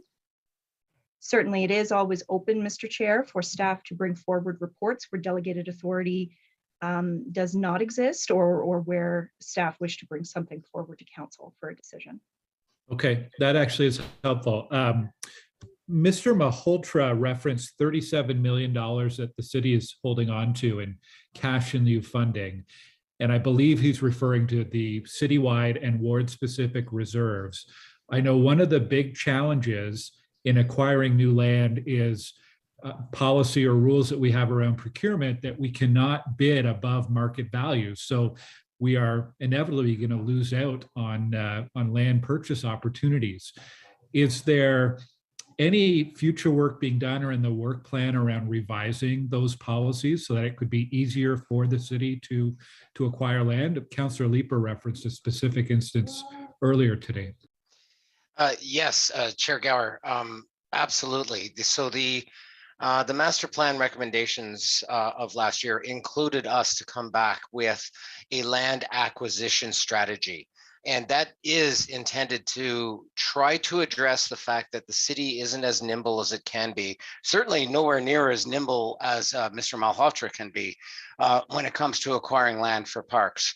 Councillor Leeper has witnessed what I'm talking about, but we've been successful and we have been not successful. It is not easy for us to go in and find properties that are attributable to acquisition of parks. And I would like to address the 37 million only in the sense of, well, for instance, that number changed drastically yesterday, and I see Councillor Menard's hand is up. Maybe he wants to recognize the same thing, but we spent 1.5 million yesterday out of the cash in lieu accounts to help bolster the the development of a new community center in Old Ottawa East. That number is constantly in flux because there's always a revenue to it.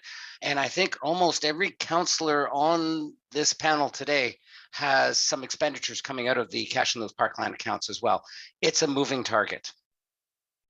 Okay, thank you, Kevin. And Mr. Bergerath suggested that there is a citywide benefit to parks, not just to new residents. That was in response to my question about growth paying for growth. I know part of this was basically you've got a parkland target you want to reach, and we asked a consultant to run the numbers and figure out how much parkland or cash in lieu we need. Did they contemplate at all through that study shifting any part of that burden to the tax base or to the city budget? Or is that outside of the scope? Thank you, Chair Gower. I have a very specific response I would like to speak to regarding the benefit to existing that came up during that conversation. However, I will ask if Andrew or if Andrew's prepared to respond regarding the overall benefit of park development as it comes from new development. And Kirsten, I'm not sure if Andrew Grunda was made available. I think we could check if Kelly, if he's available on the line. My apologies, Chair Gower. We might not have escalated our consultants. Chair, just bear with me for a moment. Tina is going to be joining if she'll accept the prompt, but I don't see Andrew on the call. Okay, I think Tina's available. I think Andrew's discussing the same thing for another municipality right now. And just as a moment of inspiration, every municipality is going through exactly what we are right now because of the deadline and because of municipal elections.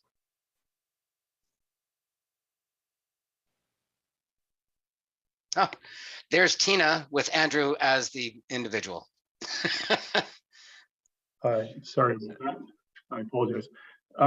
As part of our review, what we were asked to do was to look at what potential modifications to the plan would be to achieve the parks plan objective.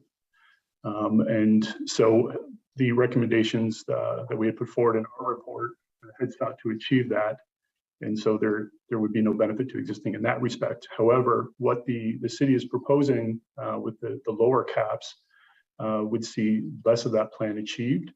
And therefore the implied difference presumably would be made up from non-growth funding and therefore perceived as a benefit to existing. Okay, thank you. Kevin, I think you said you had something else you wanted to add. Just simply that Mr. Burgraff rightly points out that when a developer makes a contribution towards, for instance, a new park or a new recreation facility, there is what's called a benefit to existing. That means the existing residents get access to said new park or new facility. But what he also did not mention was that all the new residents that are subject of that new development, they in turn get access to the existing parks and the existing facilities. And such is part of the rationale behind cash in lieu of parkland, is so that we can also improve access to those facilities based on new density or new clients coming forward. Okay, thanks. I'll wrap up with a comment, I guess. I am really struggling with these competing priorities, and I am concerned about the viability, the financial viability of new housing construction. At the same time, like we need to make sure we're achieving our goals in terms of creating park space. We've identified, I think, a pretty modest target of 2 hectares per 1,000 people. We've got to pay for that somehow. We've, I guess, decided growth pays for growth, and that's how we're going to pay for it. But I'm concerned that whether it's the cost of parks, or whether it's the cost of affordable housing, or whether it's the cost of transportation and transit, we're putting all of that, the cost eventually gets handed down to new renters or new homeowners. It gets added to a mortgage. They're carrying an incredible financial burden. And I'm not sure that's completely fair, but I'm not sure what the alternative is either. And at the same time that we're building homes, we have to make sure that we are providing the amenities, and perhaps it's looking to the other levels of government for more assistance there. I don't think we have a lot of options, but it is a concern, and that's what I'm trying to address through the motion that I introduced, making sure we're understanding that burden and that we are applying it fairly to new homeowners and new renters, and really understanding how it affects the financial viability of housing in our community. So a good discussion today, and thank you everyone for the answers. Thank you, Chair. Thank you. That's good comments. I mean, I look at the Altus report. The 4 biggest things are development charges, parkland, inclusionary zoning, and high performance development standards. Tell me which one's not important. Councillor Menard. Thank you very much, Chair. Thanks to staff, first of all, for all the work on this too. They really have done a lot. It's been a long process and consultation, and a lot of good input from residents. So just want a big thank you for this coming forward. I think we're in a good place. I think we're in a better place than we were. So a few questions though that came up from delegations. One was around the transit-oriented development zones. So my understanding is in the version of the draft bylaw presented for the June 23rd meeting, the possible exemption for affordable housing was included. In the version for the July 7th meeting, that passage has been replaced by a maximum or cap of 10% of land value applied to buildings in TOD zones. Do I have that right? And what's the implication? Through you, chairs. The councillor has it right in the sense of there's a 10% cap on land dedication in TD zones. And this is also in recognition that 10% cap has existed since the original bylaw. It actually follows that. As Neil Malhotra mentioned, there's additional 15% of cash in lieu that will apply on top, but we restricted it to 10% land for the very reason that there's also a density requirement in TD zones that don't exist in other apartment building zones in the same way. So in order to make and meet the city's own ideals for density at transit stations, we recognize the fact that we have to restrict our land request at TD zones to the original 10% that was in the original parkland dedication bylaw. Okay, I understand. And it's a blanket provision that would be applicable to all buildings of any height in those designated zones. Is that accurate? Yes. Yes, that's accurate, because any TD zone will require a denser development. There is no such thing as a low density development in a TD zone. Okay, no, that's good. Thank you. Question was raised in the delegations around cash in lieu when it comes to air rights. And obviously with LRT, there's more air rights. There's stuff at Carleton, Lansdowne. There's a number of projects that have air rights sales now, or considerations for air rights sales. So just is cash in lieu of parkland applicable to buildings that may come through sale of air rights? I think the easiest, sorry, Mr. Chairs, I think the easiest answer for this one is the sale of air rights just means that a new development may occur on top of something. It is still development.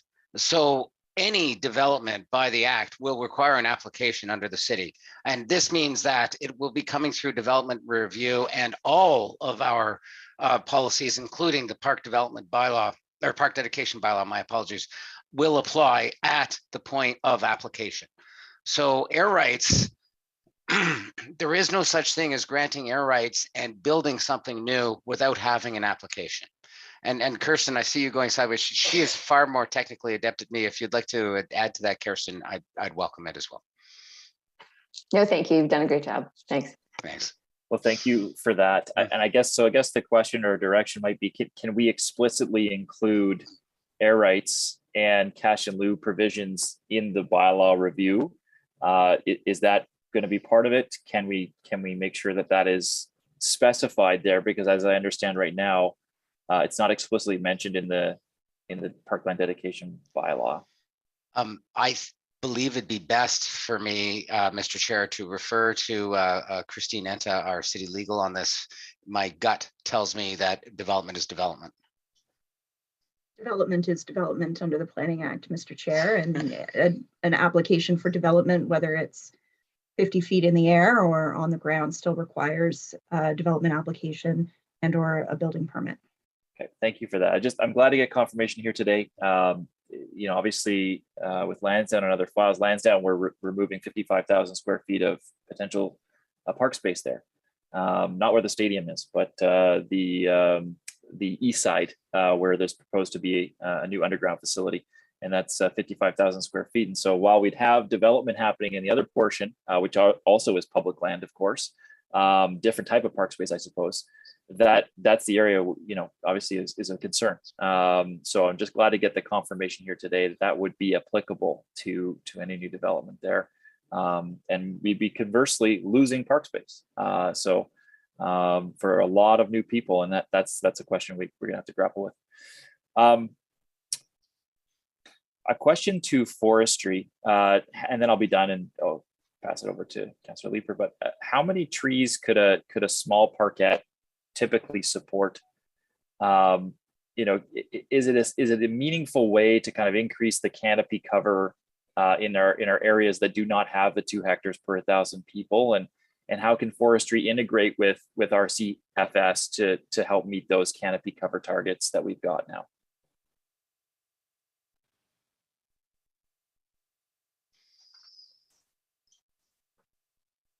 Mr. Chair, Kevin Wary here. I'm looking at the list of individuals here. I'm not certain we have a forestry representative with us.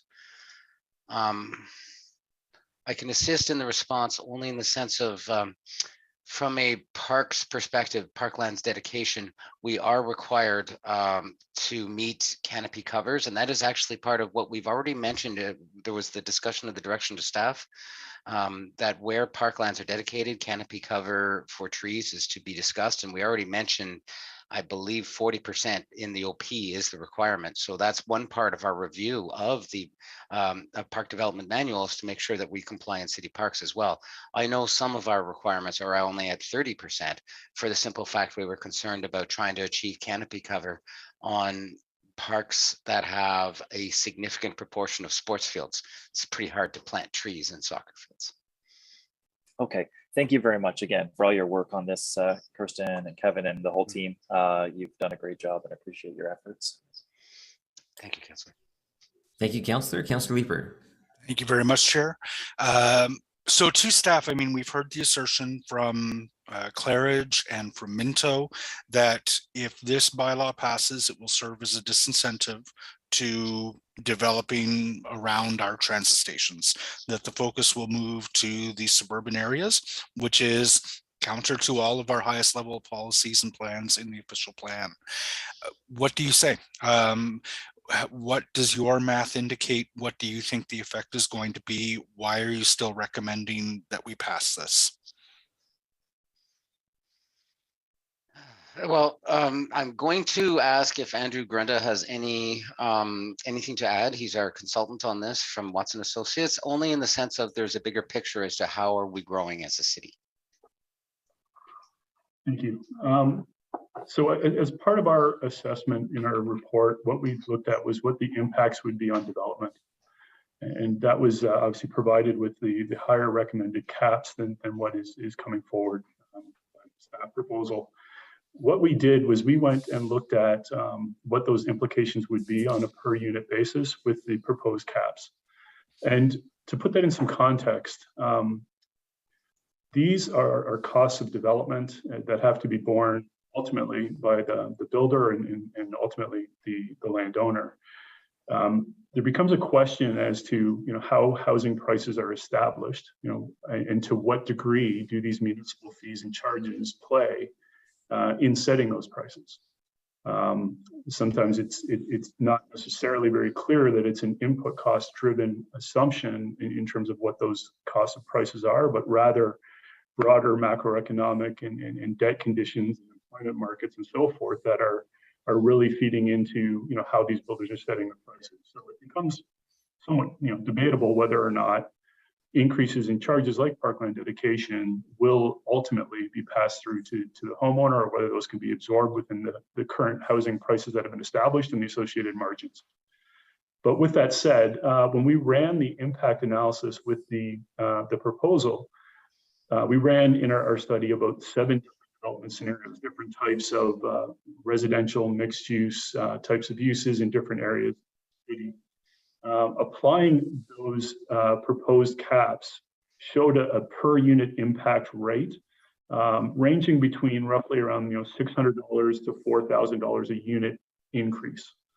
And so to put that in some context, if those costs were not able to be absorbed by the builder and ultimately had to be passed on to the homeowner, I think one way of looking at that is, to what degree would that impact the purchase decision of that ultimate buyer?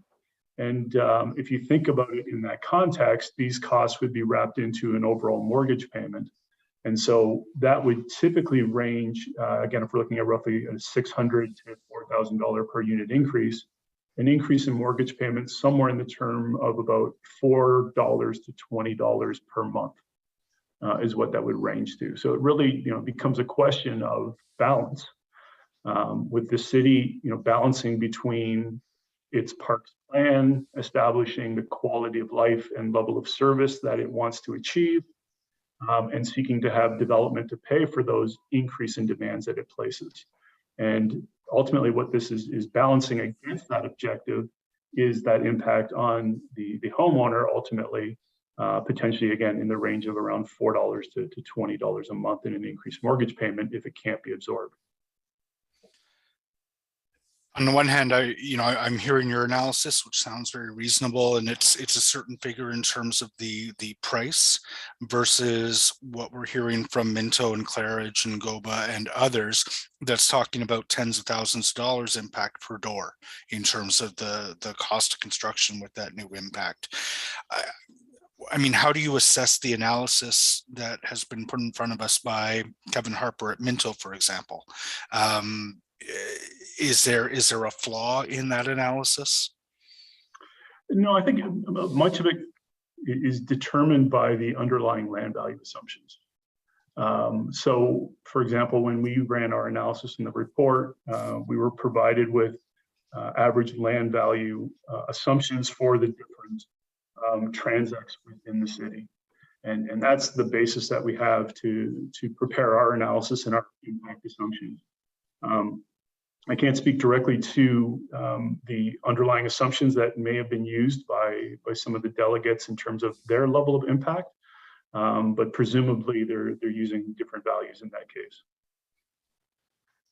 I wonder if their assumptions are closer to the ground than yours are, in terms of understanding the conditions that are on the ground today. Possibly. I mean, ours are premised on the information that was provided by the city's real estate group that undertakes the appraisals in administering the parkland dedication. So again, obviously, I'm sure as council's aware that those things are moving quite dramatically in some cases, in some locations. And so there, there might be some flex in those numbers, but that's the basis on which we've used our assumptions. Okay, and you're still confident in light of what we've heard from the other delegates that the economic impact is not going to be sufficient to skew the market toward low rise as a result of the disparity in the caps? I wouldn't believe so. Okay. Okay, if I may then, for Mr. Wary, we've heard a couple of delegations speak to the need for to treat the cutoff with more nuance in terms of the size of park that you will accept versus cash in lieu. They're urging us to take less than 400 square meters when we have the opportunity to do so on a development. Can I just get some of your feedback on how you might treat those decisions if the bylaw in its current form passes? Thank you, Councillor.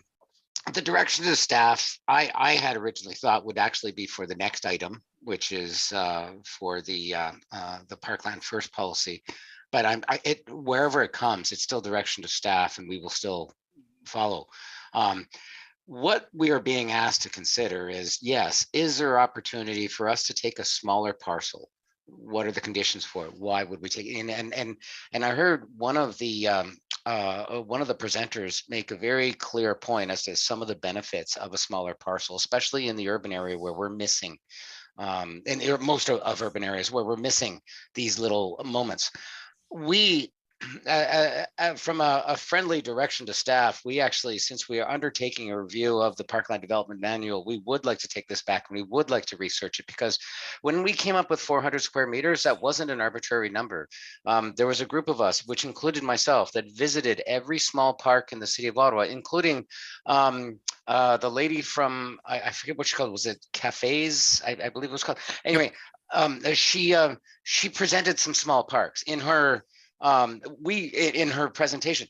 We actually visited every one of those and many, many more to see what is the benefit of a larger versus a smaller property.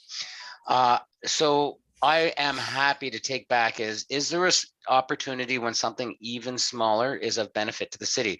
But what I do need to do is have a discussion. It's not just from, is it a benefit from a park's perspective? There's also a cost for that.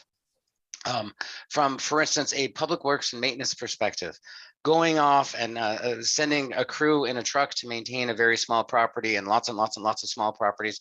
Obviously, there's a cost benefit thing that needs to be discussed and brought back for council for discussion, as well as there is the impact on collecting less cash in lieu because you're taking more land. That has two different impacts. One is obviously the financial impact, which means you have potentially less funds coming in to do some of our other priorities. But then there's also the impact on developability of sites. If we take a percentage of land from a site that is already suffering, it's a postage stamp that's trying to deliver, and we are taking something from it, it could cause another issue from a developability perspective. So these are things we want to analyze and come back and say, and I would like to engage with committee and council to demonstrate that it is plausible, hopefully in certain scenarios, and not so plausible in other scenarios.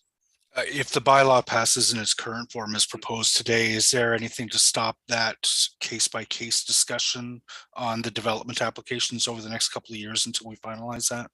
No, there isn't.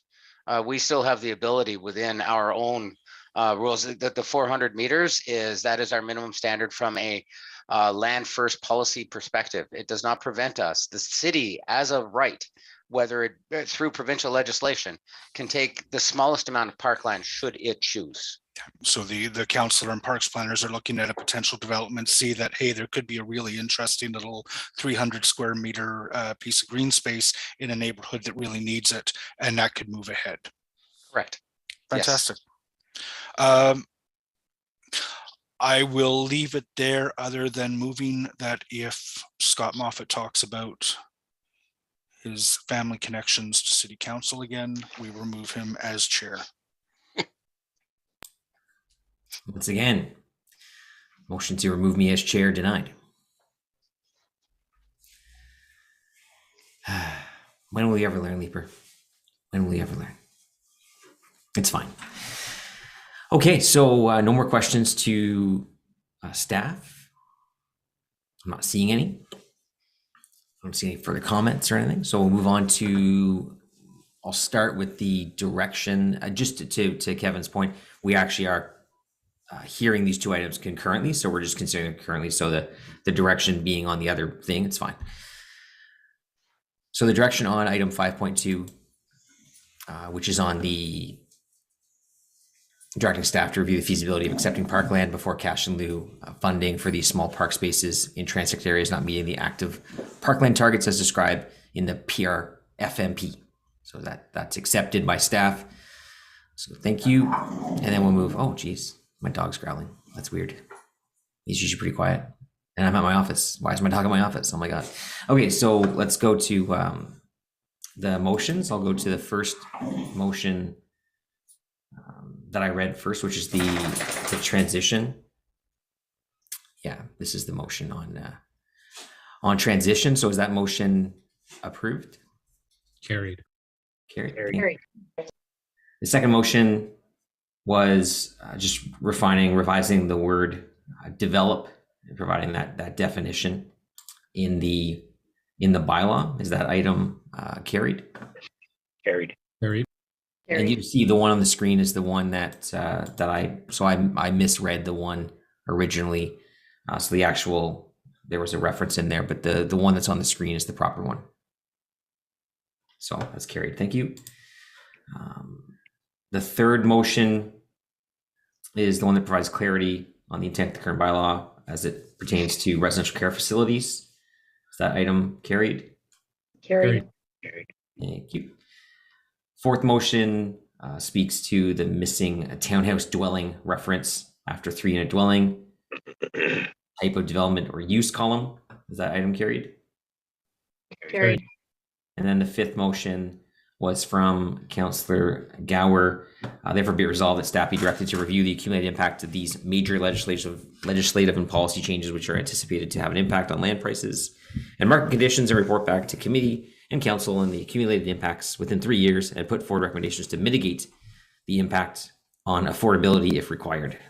Sorry, Chair, I should have asked this earlier, but is there a staff comment on that? I can certainly ask for a staff comment right now. Thanks.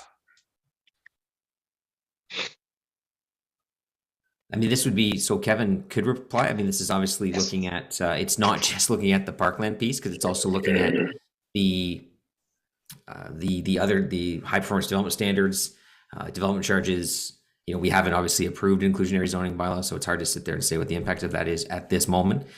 But it's, so Kevin can reply to one piece, but I mean, in terms of who would actually be doing this review and bringing it back to us, it's likely going to be more out of the planning, real estate, economic development department, in my opinion. I don't know if Vivi Chi is here, but Vivi might be better to respond to that one.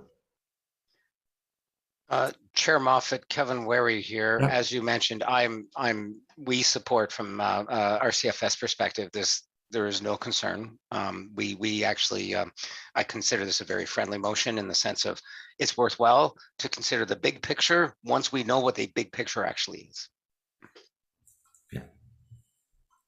Yeah. So again, knowing that there's multiple departments involved in this review, and I don't believe I have Vivi here. No, Vivi's not on the call. Okay. And Chair, maybe at council I'll ask, but yeah, sure. Yeah, we have plenty of time. There's an LRFP probably consideration here as well, so the treasurer might want to start thinking about this. Yeah, understood. Yeah, there's certainly plenty of time between now and August 31st. Thank you. Thanks so much. Okay, so on that final motion then. Carried. Thank you. So then we have with no further motion. So the two policies in front of us. So I'll read them because I like doing that.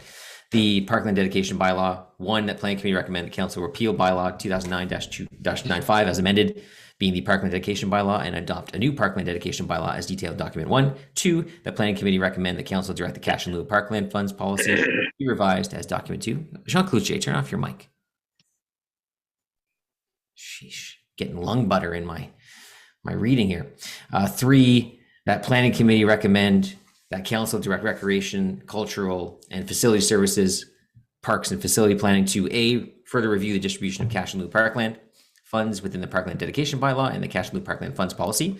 B, bring forward recommended revisions to the parkland dedication bylaw and cash in lieu parkland funds policy, including an approach to 1, reflect the transect needs found within the parks and recreation facilities master plan. 2, address how parkland can be provided for vulnerable communities. And C, bring forward the recommended revisions to the parkland dedication bylaw and cash in lieu parkland funds policy by Q4 2023. So on that item, as amended obviously by the motions. Carried. And then item number 5.2, which is the Parkland First policy, that planning committee recommend council approve the Parkland First policy detailed in document 1. Carried. Thank you so much. It's 1:22 right now.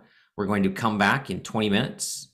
So I'm going to say 1:42 because I want to be specific on that 20 minutes. And then we'll come back and we'll get into the next item, which I believe is the Nepean Street and Lisgar Street item. I raise a point of order that will be of interest to staff.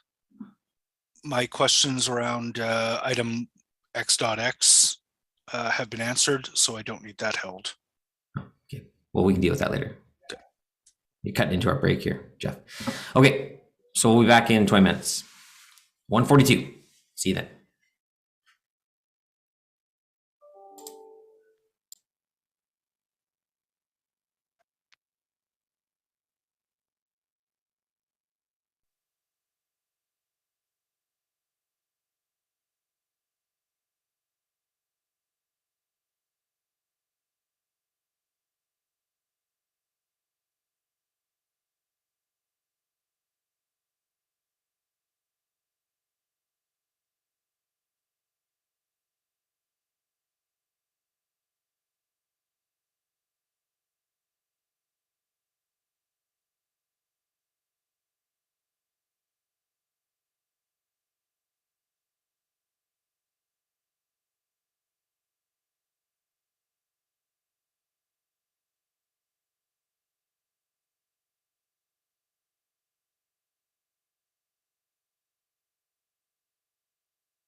How's your dog, Scott? Oh, he's great. He's great. He like pooped right on the walkway, right on the sidewalk. I mean, there's a whole yard here at the back of the North Core Client Service Center. He could go all the way down to Stevens Creek, but no, right on the edge of the sidewalk is where he decided to go. So that was my break. It's now sitting in a little bag next to my cart. Now we're back for the exciting conclusion of planning committee. Yes. I'm also trying to figure out, what do I do with 3 declarations of office? I've got 3 big certificates, declarations of office. What do I do with all 3 of them? They probably have very little street value. You know, maybe not. You never know, Scott. You know, eBay. Well, I could probably find other Scott Moffats. There's one more Scott Moffat, the exact same spelling as me in this city. Maybe I should offer one to him. He'd be like, oh, that's kind of cool.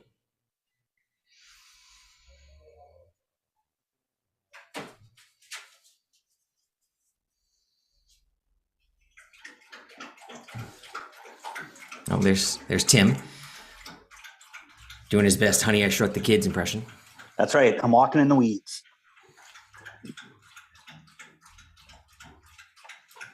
Am I drinking water? That's my dog. Yeah, that's my dog. Okay. You know, he's been in my office for like over a month, and he's usually super quiet, but today he's like the loudest thing of life.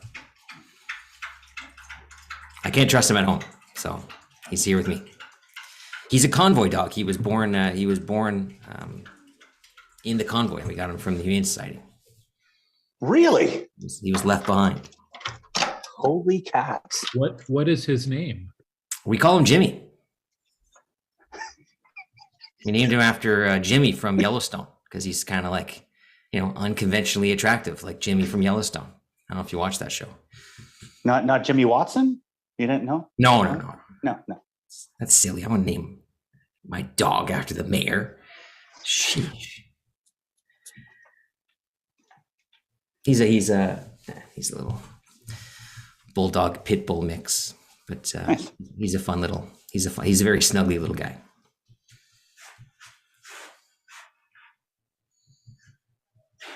He's good with the kids too, which is pretty great when you have the kids I have. He's very gentle with the kids, which is key.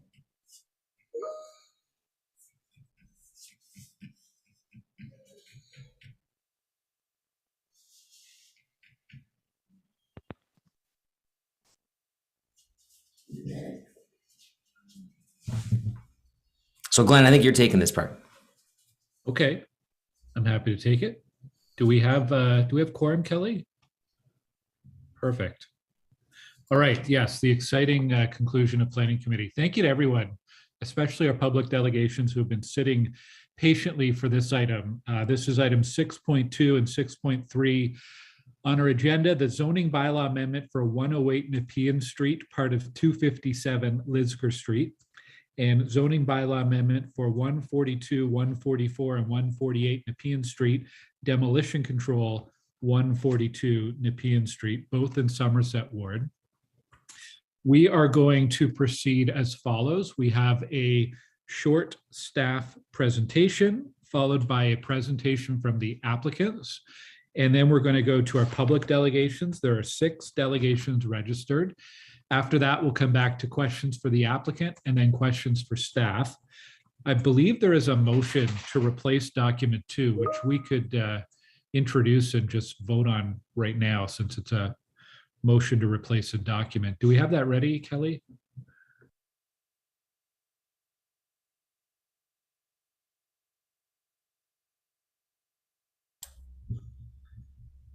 Scott? Yeah.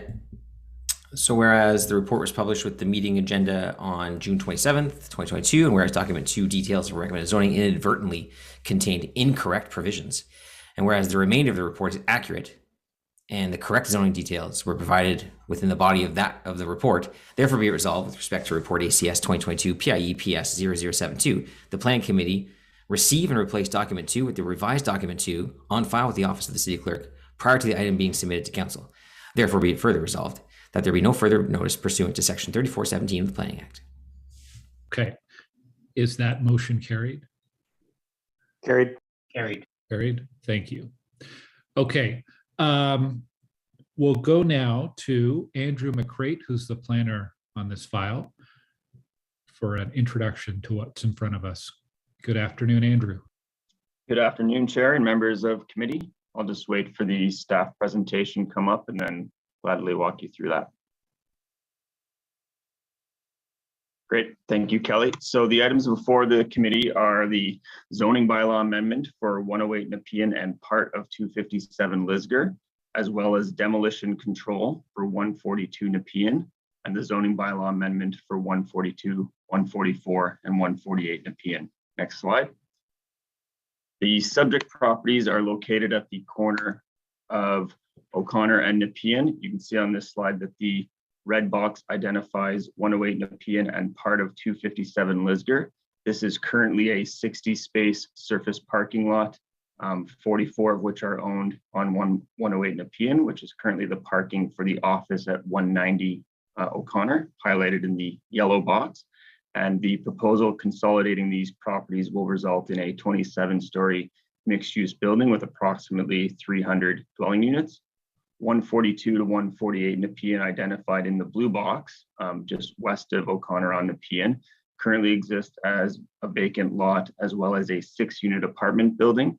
The proposal regarding these lands is to demolish the 6-unit apartment building and replace those lands with the relocated parking from 108, where there are 60 spaces down to 30 spaces in this section.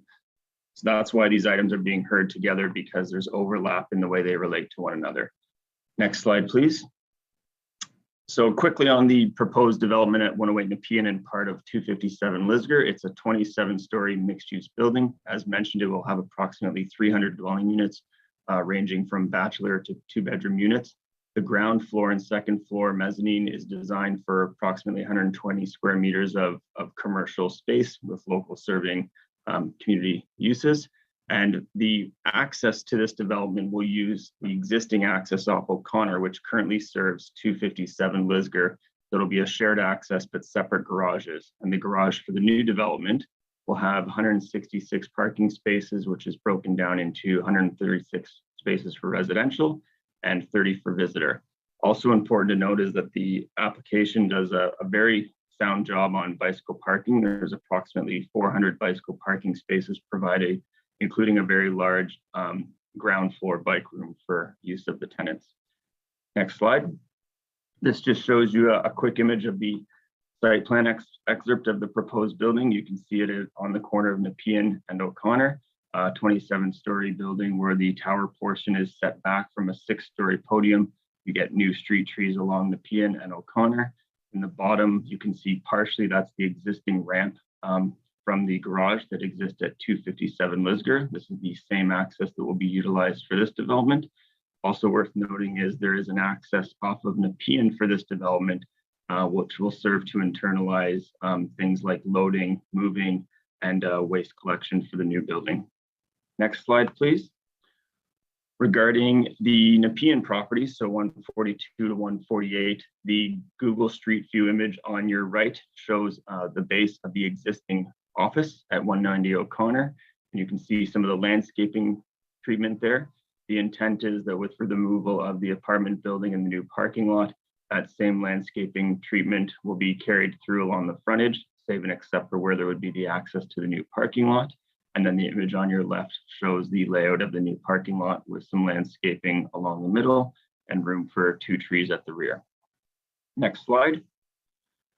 Both properties are subject to the Centertown secondary plan. It's located within the apartment neighborhood district. Important to note that it is in the area where building heights of up to 27 stories are supported.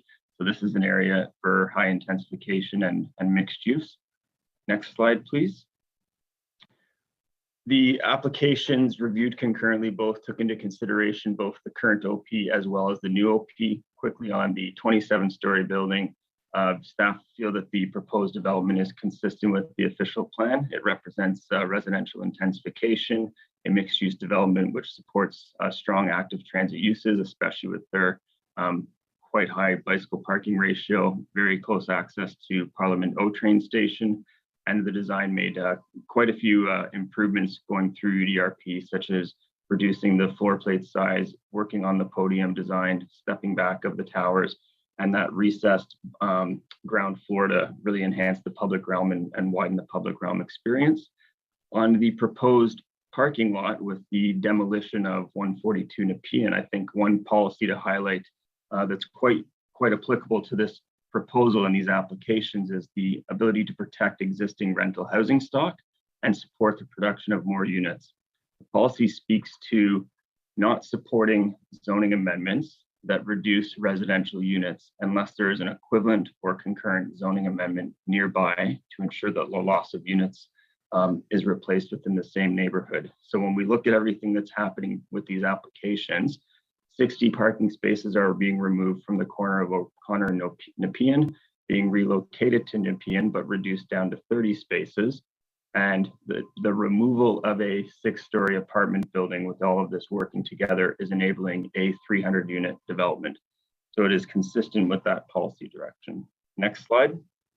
Just quickly, the recommendations. Therefore, staff are recommending approval of the zoning amendment for 108 Nepean, 257 Lisgar for the 27-story mixed-use building.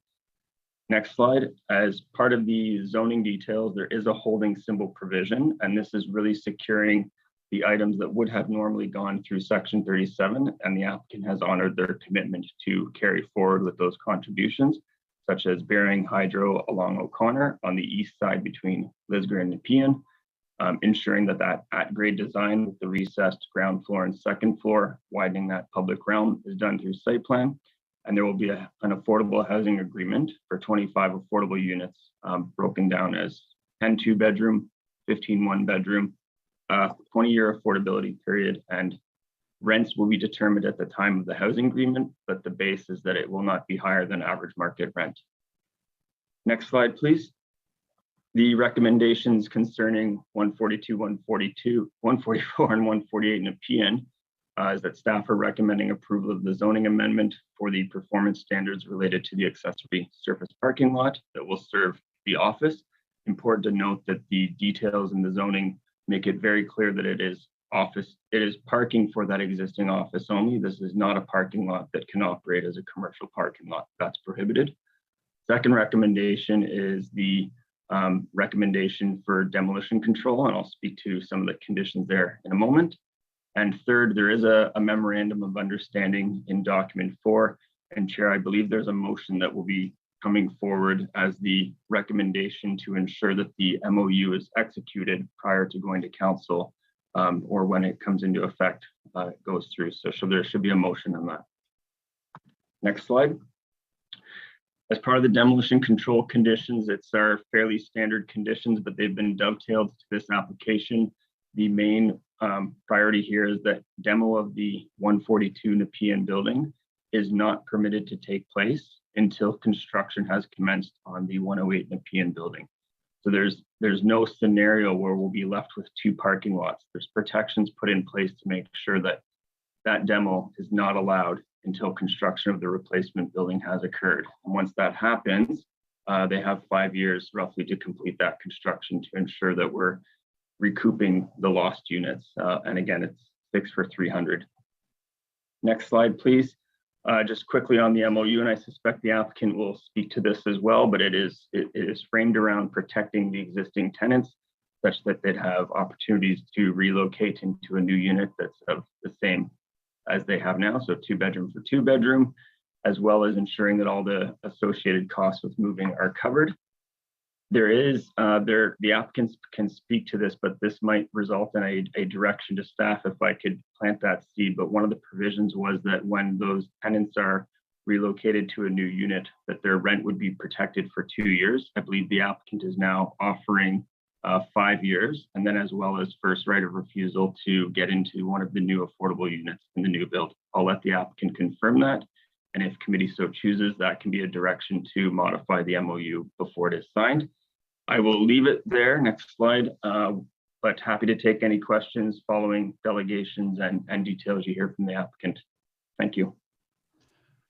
Thank you very much, Andrew. Since you brought it up, the MOU motion, and there's some other technical motions that I should have introduced or had introduced at the front, but I think this would be a good time to do it. Put them on the floor. Kelly, if you could bring up, I think there's 3 motions, 2 technical amendments and an MOU motion. Well, I think it was just the 2. It was the 2. So we already just introduced the 1, and then we have this the other one which we didn't introduce, which is on the memorandum of understanding. Aha. Okay. If there's another one, I'm not aware of it, but there could be. So the motion is that whereas the report in front of us recommends approval for demolition of 142 Nepean, and whereas document 4 provides a memorandum of understanding concerning the existing tenants, and whereas the report inadvertently omitted a recommendation to implement the MOU, therefore be it resolved that with respect to report ACS 2022 PIE PS 0073, a new recommendation 4 be added to the report that planning committee recommend council approval of the demolition control will be withheld until the memorandum of understanding detailed document 4 has been executed by the owner applicant. Okay, thank you. We'll deal with that at the end. Kelly, are there any other technical amendments or motions? Not to my knowledge, Chair. All right. Thank you. Okay, we'll come back to staff for questions later. Now we'll go to the applicant. We have a number of representatives from the applicant. I'm not 100% sure who's doing the presentation. Might be Miguel Tremblay.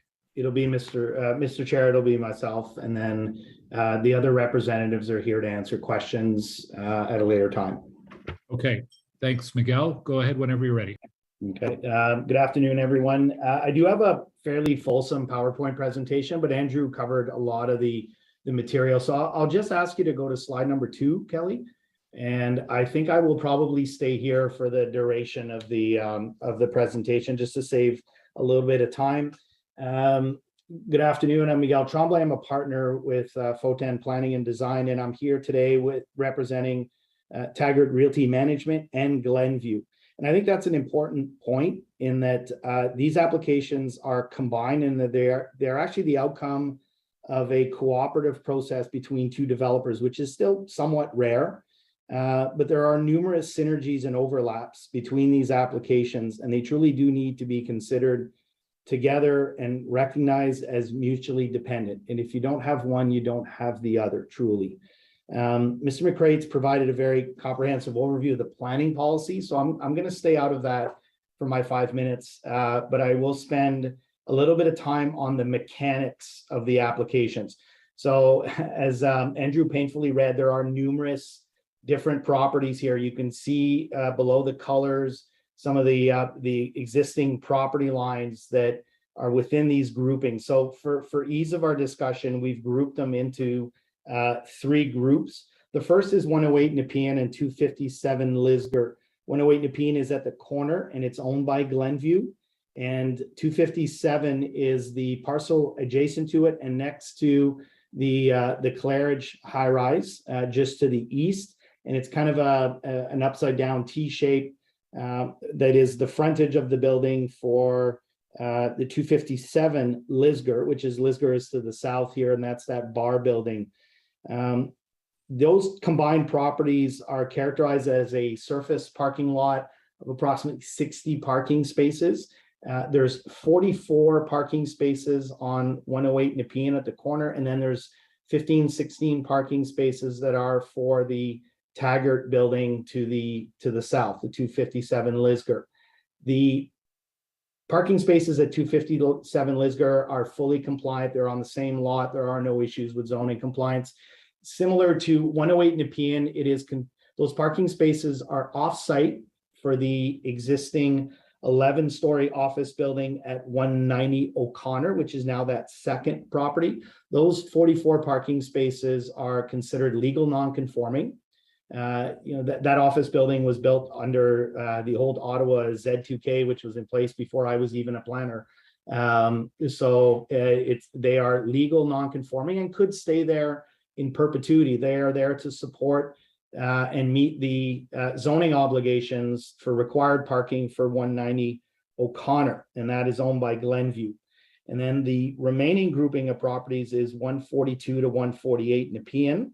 which is where the property is largely vacant now. The two western blocks have been cleared, but there is a remaining 3-story, 6-unit apartment building, but only 4 of the units are occupied. And those 4 units are the focus of Taggart and Glenview's relocation efforts through that MOU. While we're on this slide, I will just point out that the relocation of those units would occur either in the Taggart building at 257, or you can just see the corner of the Imperial Apartments at 171 O'Connor, which is on the north side of Nepean there. Those would be, the relocation of those 4 units would occur within those existing Taggart buildings to, as Andrew mentioned, comparable buildings.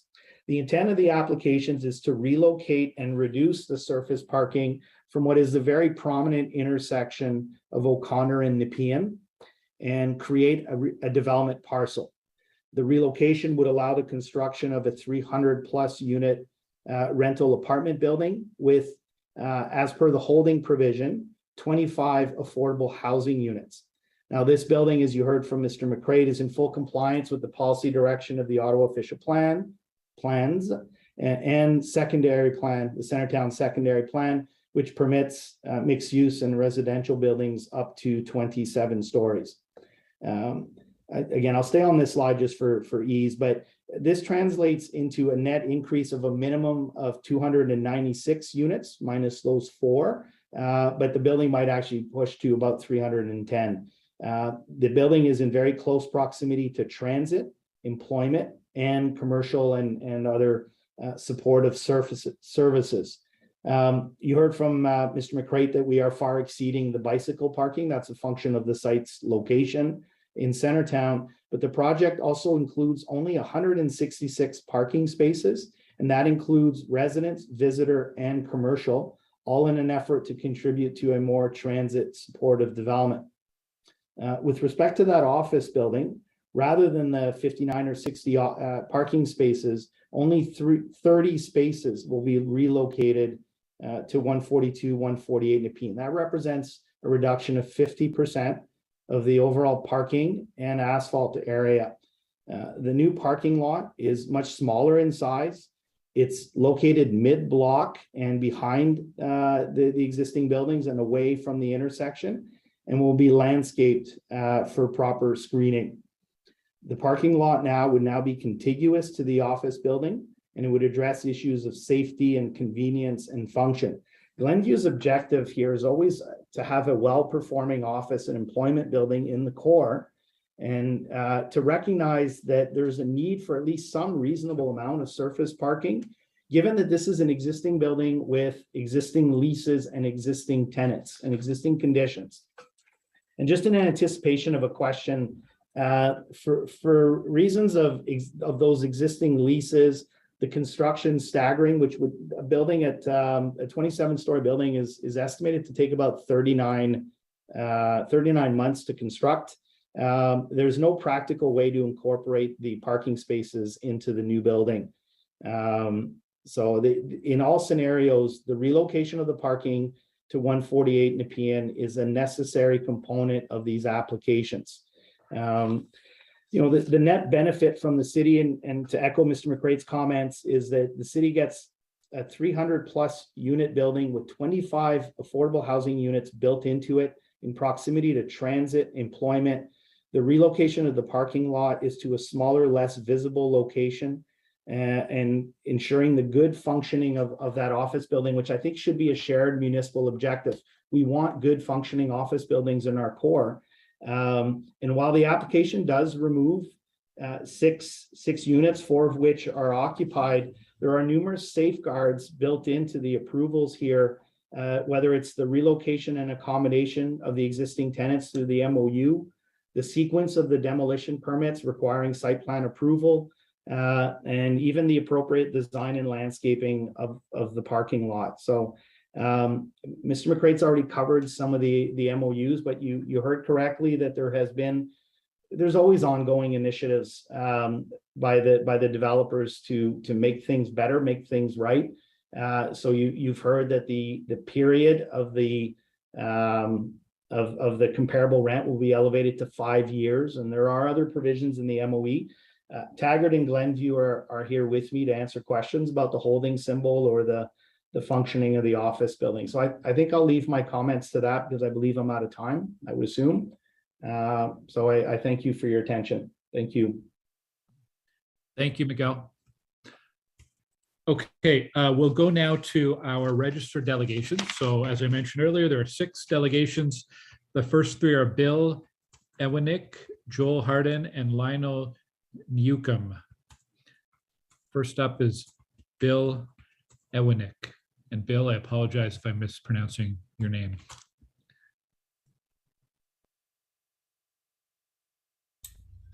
I think it's Ewenick because I think I mispronounced it last time. And then I believe he corrected me when I came on. I actually don't see him on the call. If you wanted to go to the next delegation, I can reach out. Okay, thank you, Kelly. Let's do that. So the next speaker is Joel Harden, MPP. Joel Harden. Is Joel with us? Hi there, Councillor Gower. Can you hear me? Yes, we can. Good afternoon, Okay. Joel. Hi, nice to see you. Nice to see everybody. I hope my camera is working properly here. Well, first of all, it's not often I get the pleasure to actually depute to a municipal committee of colleagues. So thank you for the opportunity to be here. I want to say a couple of things in the short amount of time I have. I know you've been in a meeting all day long, so I'll try to keep it as succinct as I can. You won't be surprised to know, because I know you're in touch with your own residents, that the most topical issue I heard about during the recent provincial election was the lack of affordable housing. It is an absolute crisis in our city. And what disturbs me with this application, with all due respect to the presentation we just heard, is that 4 units currently occupied, 6 potential units of affordable housing could be lost. I heard the presentation well. If I understood it, there are rent guarantees for 5 to 10 years. But we have some great research institutes here in the city of Ottawa that tell us that for every 1 unit of affordable housing we're building, we're losing 7. And that's because we're letting existing rental stock slip. So I've had the occasion to meet with the residents at 142 Nepean Street. I've committed to them to go down to the legislature and try to advocate for a system of real rent control, where a rent control system would follow a tenant between tenancies, but we don't have that right now in the city of Ottawa. So what that means practically for me in my capacity as the city's MPP for Ottawa Centre is that we are right now working with several tenants who are either being encouraged or compelled to move out of their units, knowing full well that the sticker price for that unit when they move out is going to be massively more than what it is. So I hear that we're going to have 300 more units of adjacent housing, and that it somehow is impossible to build parking in that building. I have a hard time imagining that, given the talents of architects, planners, and engineers, building trades, folks that build buildings. I can't understand why we wouldn't have the capacity to have the parking available in the building that Glenview and Taggart's proposing be constructed there, so we could save the affordable housing that we actually have at 142 Nepean Street. If you get the chance to meet the neighbors, and I hope some of our going to talk to you this afternoon, they are wonderful people that want the same thing that so many of us do. They want to live in the downtown. They want to take advantage of all the amenities, but they want to do it at a price that is not going to break their back. And too many people in the city are seeing rents go up massively. So I'm making a succinct case to you, through you, Chair, to committee members, to preserve this affordable housing stock, to ask this developer to go back to the drawing table, to put the parking in the building that's being built, and to not take away existing affordable rental housing. Chair Gower, I appreciate the chance again to make these remarks. I'm happy to take any questions if you have some. Okay, thanks very much. Councillor McKenney has a question. Thank you, Chair. Thanks, Joel, for coming out and deputing to us today. I'm going to ask this of some of the other delegates, but from the residents in that building who you've spoken to, are any of them for the right word, excited? Are any of them looking forward to moving to another property and getting rent that is comparable for 5 years? Did you hear from anyone that they're pretty excited about that? Thanks for the question, Councillor McKinney. I've actually heard the precise opposite. The residents are not happy to move. They picked 142 Nepean because they want to live there. And when I read, and again, staff and experts to this particular development can correct me if I'm wrong, but when I am led to believe what I see in front of me, affordable housing in the new unit, the 25 units we heard about, is affordable housing as per the guidelines that the city and the province currently uses, which in my mind is not actually affordable.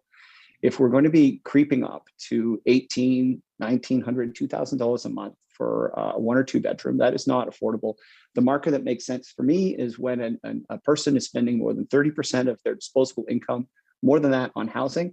We are moving into a housing affordability issue, and it is rampant all across the city. So no, the residents of this building wanted me to tell this committee that they want to stay in their homes, and they don't understand why the developer isn't putting parking in the building it's being constructed so we can keep the affordable housing that we currently have.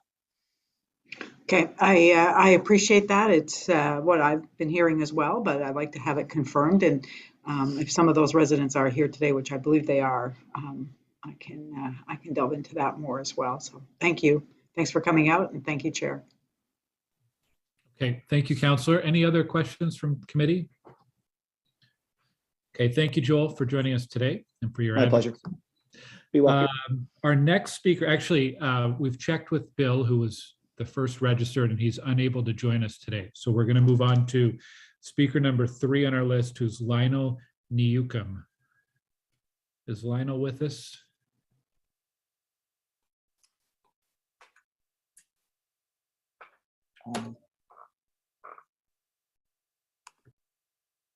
Sorry, I'm here. So thank you, councillors, for allowing me to speak today. My name is Lionel Newcomb. I am a tenant here at 142 Nepean Street, and I am an ACON member. I moved to Centertown right at the beginning of the pandemic back in March, late March, early April 2020, to get closer to my work here downtown. And I will then be able to save on transportation and make my humble contribution to protecting the environment by commuting less between Vanier, where I used to live, and Ottawa Centre. So this old building was a blessing for my baby, who was to be born a few months later. Our little family of 3 have been close to everything, meaning walking distance from work, grocery stores, pharmacies and clinics, cultural centers, and so on and so forth. And on top of that, we had a fair deal in terms of rent, just what we could afford, $1,200 per month for a 2-bedroom. Can you imagine? And suddenly, barely 1 year after moving to this incredible place, we heard about a demoviction project to replace our affordable home for a parking lot, no less. This is having an impact on our family. I mean, an emotional and financial stress, which are overwhelming. The developer offered to match our rent in a different building close to ours, as they mentioned earlier, for only 2 years. Yesterday it was shifted to 5 years, but what is going to happen for us or with us after those 5 years?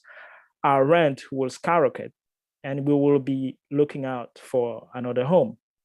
This is how gentrification happens in daylight. If someone or some people are wondering how some people are getting poorer while others are getting richer, this is a clear-cut case study.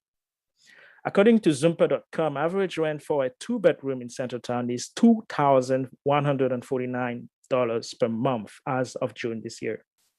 Citywide, the June 2020 rent report on rentals.ca noted that the average rent for a 2-bedroom was $2,074 per month. This is $800 to $1,000, more than what we are paying right now. Can you imagine? That would be the equivalent of a mortgage without the house. We will be forced to leave Centertown, but I honestly don't know where we will go. Perhaps my family of 3 will be forced into a 1-bedroom apartment, or we will have to make sacrifices on food, saving on my daughter's education, or one-day retirement. One thing is certain though, we will be pushed into that. And for what? A parking lot. When in addition to the underground lot to be built at 108 Nepean site, cited by the staff report, there is also another public parking lot 20 feet away at 307 Lisgar. This surface parking lot is being redeveloped into residential towers, which will include, a 6-level underground parking garage. Parking is not an issue on Nepean Street, nor should it be priority for families' rights to housing. You will likely hear a few arguments, and you already heard them from the developer in favor of the application. First, that they will be providing affordable housing in 108 Nepean Street. Second, that some tenants have signed relocation packages already while others have moved out. I would like to address each of these as they are very misleading. Even if some affordable housing is negotiated at 108 Nepean Street, who will it be affordable for? As we have seen in cases like Harrogate, affordable housing to developers can mean rents exceeding $2,000 per month. Neither the city's staff report on the Memorandum of Understanding included a definition of affordability. So this provides no assurances to the community that these so-called affordable units will actually be affordable. They will certainly be less affordable than what currently exists. And finally, I myself have signed a relocation package with the developer. I did this because I need a backup plan for my family if the city does not support us. I imagine this to be the case for my neighbors also. And yes, a couple of tenants have moved out because they couldn't live in the uncertainty of not knowing if or when they will be forced to leave. But those that are still living at 142 Nepean Street are here for a reason. We do not want to move. We can't afford to move. So I urge this committee to reject the proposal to demolish our home. I'm not against building new I'm not against building new apartment buildings. I'm just against demolishing an affordable building. Instead, I encourage the applicant to build more parking in the underground lot at 108 Nepean. And I would like to propose to the City Hall to buy this land in order to maintain an affordable building right here in the middle of the city. Thank you very much for listening. Thank you very much, Lionel. Councillor McKenney has a question. Thank you, Chair. Thank you, Lionel. That was an exceptional presentation to us today, and I appreciate it. I know that you've been fighting hard over the last year and more, actually, to save your housing. There's a couple of questions for you, Lionel, because you really did cover everything in what you said. Do you anticipate in 5 years being able to afford, at that time it'll be more than 2,100, but let's say average market rents remain the same. Do you anticipate when this deal runs out for you in your relocation that you'll be able to stay in that unit, or do you anticipate you'll have to leave Centertown? What do you see as the outcome in 5 years? My guess is that in 5 years from now, as you mentioned, Councillor, the price will be higher than now. Prices are going always up; they are not going down. So for sure, once the matching stops, I would just have to go somewhere else, and you won't be downtown because affordable buildings are extremely rare downtown. So, and I'm not fighting just for me, I'm fighting for those who are in the building right now, for those who could come after us if we have to leave. So the options are just to leave Centertown. That's the only option, and to get away from work, to get away from everything that I've known for 2 years. And Lionel, how much driving do you do today to get around the city? How much parking do you use? Do you have a dedicated parking spot? And if so, how much driving do you do in your day-to-day functioning? Well, very few, because as I mentioned, I am at walking distance to work. I don't need to drive to work. With the pandemic, we don't work much at the office, but it's going to resume by September, the work at the office. So for groceries, I barely go driving for my groceries because we have grocery stores all around here. So I can't really assess how much I drive, but I technically do not need to drive because I drive on mostly because my daughter is 2 and she cannot walk everywhere. so I can drive her to some remote places, but I don't have to drive. I can avoid to drive. Of course. And Lionel, last question. Just beside 142 Nepean, two other addresses. One is 144, 146, and the other is 148. They're both empty today. Did you know that that there were two homes standing there in 2016? Were you aware of that? No, I wasn't aware of that. Yeah, and did you know that in that agreement that we signed when they were demolished, there was an agreement that included conditions that were meant to encourage new development and prohibit any parking on site. Actually,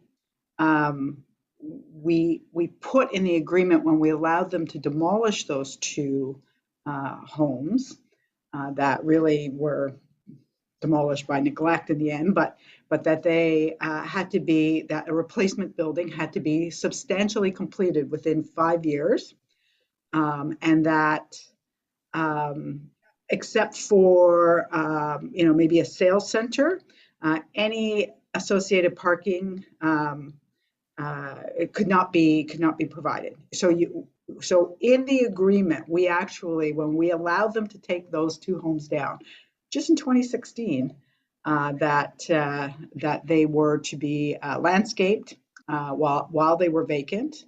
I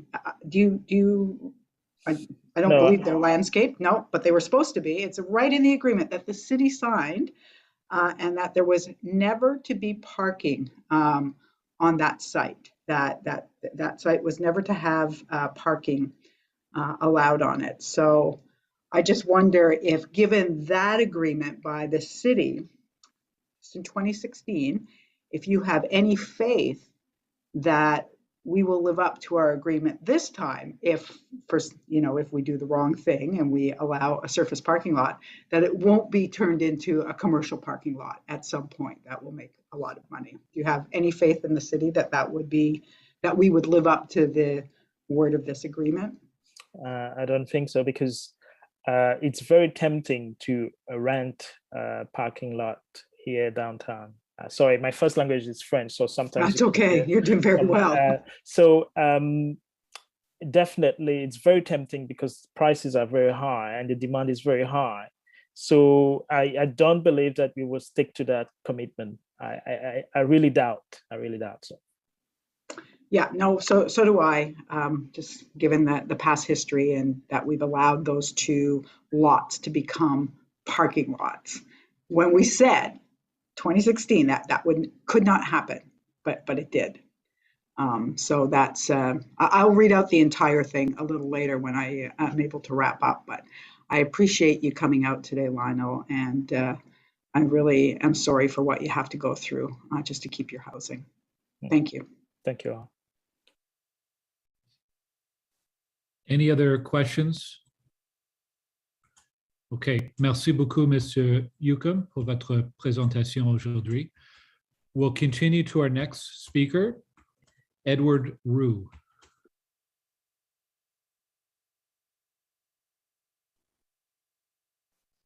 Hi there. So my name is Edward Roux. I'm here both as a member of ACORN and as a fellow resident of Centertown, essentially to express my support for Lionel. I am quite opposed to the existing plan, which would involve demolishing the building in which he and his family are currently living. I, have listened to the presentation, and certainly while I quite appreciate the opportunity for development, sort of at 108 Nepean, and the fact that even as it stands, this is a reduction in the surface parking. I still think that the way this is going right now is unacceptable, particularly when the city has already declared both a housing and a climate emergency, which behooves the city to preserve affordable housing and to do everything possible to encourage move towards active and public transportation. And, you know, I mean, I live in the neighborhood. I live just a couple of blocks away.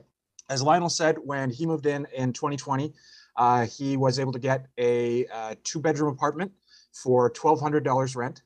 In 2022, I am paying very nearly the same amount of money for a bachelor apartment in the same neighborhood.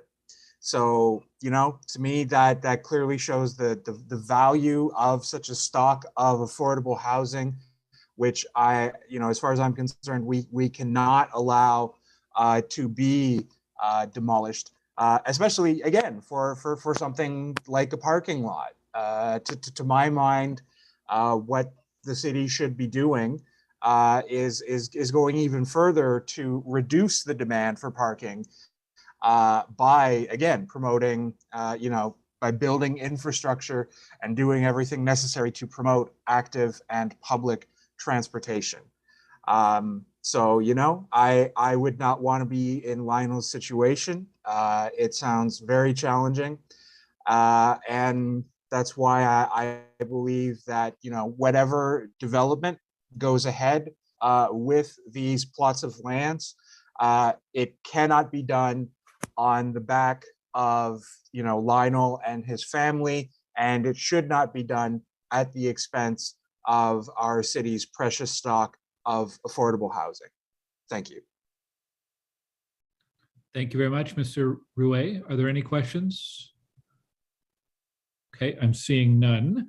Our next speaker is Miranda Gray.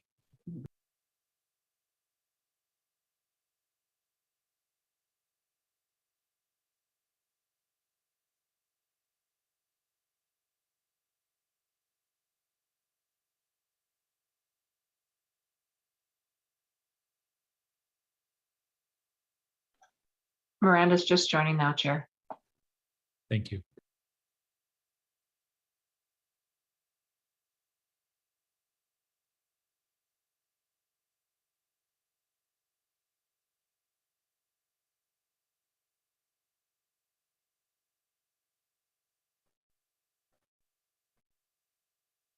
There you go. Can you see me and hear me?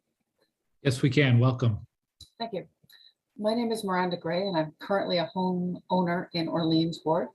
But over the past 35 years, I have been a renter in Orleans Ward, Somerset Ward, Capital Ward, and Rideau Vanier Ward. Over those years, I was precariously housed and paying much more than 30% of my income for housing expenses. I understand the stress of precarious housing and how it makes it impossible to focus on any other issue in your life. It is not possible to focus on improving your situation or keeping it stable when you are at risk of losing your housing. That is why I supported the declaration that Ottawa has a housing emergency. I am asking you to refuse a permit to demolish 142 Nepean at this time. That would make the amendment for performance standards related to the parking unnecessary as well. The provision to allow owners to compel or force tenants to move so that a new housing project can be built was intended for situations where the new housing would be on the exact same site as the old housing. That is not the case for this project. Here, the application is to provide parking for people not living on any of the land parcels of the development. This is parking for profit, not parking attached to housing. It is unjust to force people to move for cars. At this time, there is still ample paid parking during business hours in this area of town. The car owners will be forced to park at a new location, but only steps away. They will not be forced to use public transit or park in another neighborhood. The applicant hasn't shown that there's any hardship for the drivers to find equivalent off-street parking in the immediate area. Now, the owners of the property do have a right to use their land as they wish within city policies, including policies around the new official plan. They wish to develop their property and have chosen to forego some parking revenue permanently to gain residential units on the combined sites. This is in line with the city vision, and I thank them for that. Unfortunately, they are also trying to keep the parking revenue while developing the site by demolishing some affordable housing. The parking revenue is not an absolute right. It does not supersede the right of residents to stable housing. It is unjust to demolish housing stock for parking. The city's declaration of a housing emergency was a recognition of the need to maintain and grow the housing available. The provision to allow existing tenants the right to return fails to recognize the significant burdens and disturbances of a housing move beyond the finances. It will be impossible for these tenants to find similar housing in this particular part of the area. Many of these residents already live in a 15-minute community. They are unlikely to find similar housing at the same cost within a 15-minute walking distance of their current residence. I ask you to compare the distance the car owners are being asked to move versus the distance the tenants will have to move. The timing of the demolition of the building should be after the new housing is available. That change in timing would mean tenants need to move only once. They will not need to move out of the neighborhood for years before they are able to settle into a new home in the new building. In this bylaw application, you are asked to balance the needs of property owners, renters, and drivers. The current proposal allows the property owners to keep the revenue. It forces a one-time change for drivers where parking is located by mere meters. For the tenants, the impacts are severe, long-lasting, as they must move an unknown distance for up to 5 years. I'm asking you to stand by the residents and protect their homes. The property developer has chosen to protect the parking over the homes. I ask you to refuse the demolition permit until the new development is finished. At that time, the tenants can be moved and the lot made available for parking, or ideally more housing, as the developer chooses. Housing is critical to a stable life. I oppose the loss of any safe housing now for new and better housing later during a housing emergency. It is time to act with urgency and protect these units until the replacement units on the adjoining site are completed. Don't let people fall into a housing gap to protect parking for cars or parking revenue. Deny the permit for demolition until the new housing complex is complete. Thank you for your time. Thank you very much, Miranda. Are there any questions? Councillor McKenney. Thank you, Chair. Thank you for coming out, Miranda. I just want to clarify when you say, ensure that the building is built until we allow demolition. Are you supporting in that statement surface parking lot? I don't believe by the time you get around to it that surface parking in the downtown core is going to be a desirable outcome. I suspect at that point more housing will be the desire. I would hope it would be affordable housing, but perhaps it will not be. It's hard to know. It would also make a park space based on your other topic this morning. All of those are needed. Parking is not the only issue in the downtown core. And as we see offices move out of the downtown core, I don't think we need as much housing. And presumably within 5 years, the LRT system will be working better and people will be using it again, removing cars from the road.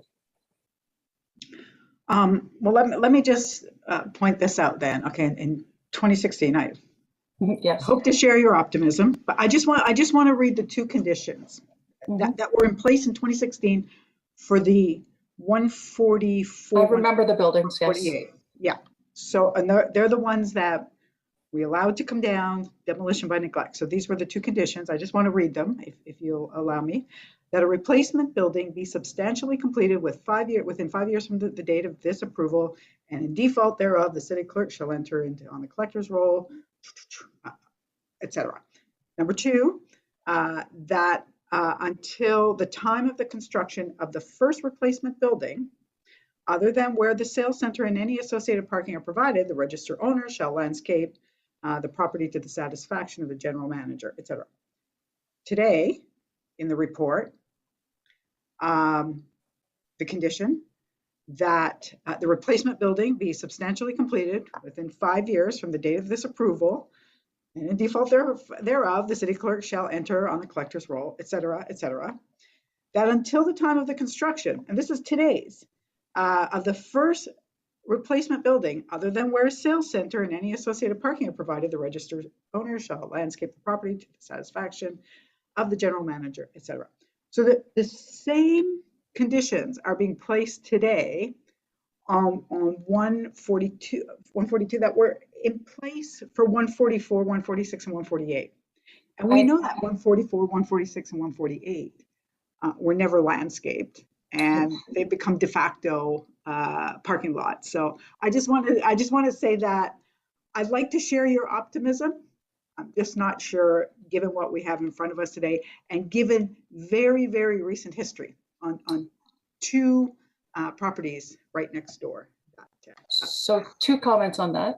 You haven't shared whether it's the same developer or group of developers. Sorry, I'm gonna just let it go. I have lots of questions to staff, but it's the same people that own. Well, it's the whole problem with all the temporary parking lots, right? They never come out of that status. That's a problem with other things in the city than this particular application. That's a process problem at City Hall beyond this one application. But I agree with you, it's a problem. Absolutely it is. It's a huge problem. Thank you. Thank you, Chair. We have a question from Councillor Curry. Quickly, thank you, Miranda. I just want to make sure that I'm clear. When I just had a recent briefing on this and understood that the people who would be choosing to either sign the agreement and move, or are still in the process of doing that, would move only to the buildings on either side of the current building, because the developers own those buildings as well. But I think I heard you say that they have to move out of the neighborhood. I just wanted to understand where that comes from. Well, I believe that's because you've updated the MOU since I looked at it last night. Okay. Okay. Well, so, and I'm going to ask for clarification on that, just so we're all clear. I know it's much more complex than this. I just wanted to hone in on that detail. Okay. Thank you, Councillor. I am seeing no more questions. Thank you, Miranda, for joining us today. That wraps up our delegations. We're going to move now to questions for the applicant. And there's a whole applicant team here from Foten, Taggart, Glenview, the architect and landscape architect are here as well, ready to answer questions. Co-chair Moffat, your hand is up. Go ahead. Thanks. I can wait for them to come in. Yes.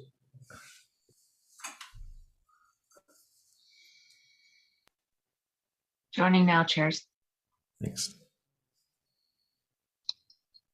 I will begin just before, while I'm waiting, just to, I think there is reason to be optimistic that parking in this area won't be as permanent as it has been in the past. I look at right behind this property is 287.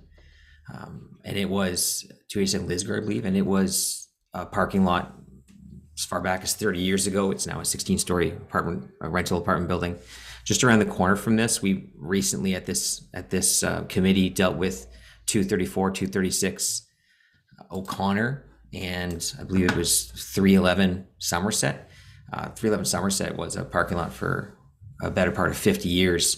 And we've just approved development on those properties as well. So those are parking lots in this immediate area that have been transitioning. So I think it's fair to be optimistic that these uses that we're seeing, that we have seen for decades, are starting to become more utilized space from a housing perspective, which I think is a positive. And it should ring that these properties that we're looking at from a parking perspective right now will be better off as residential in the future. But just on that need for the parking lot, for the surface level parking lot, I'm hoping someone could just address the committee with exactly why you need these spaces at the surface level, because we've heard a lot of why don't you build them underground with the new construction. I understand they're for the existing office uses. So if you just touch on why you need these surface level parking spaces to replace the ones that you're losing at 108.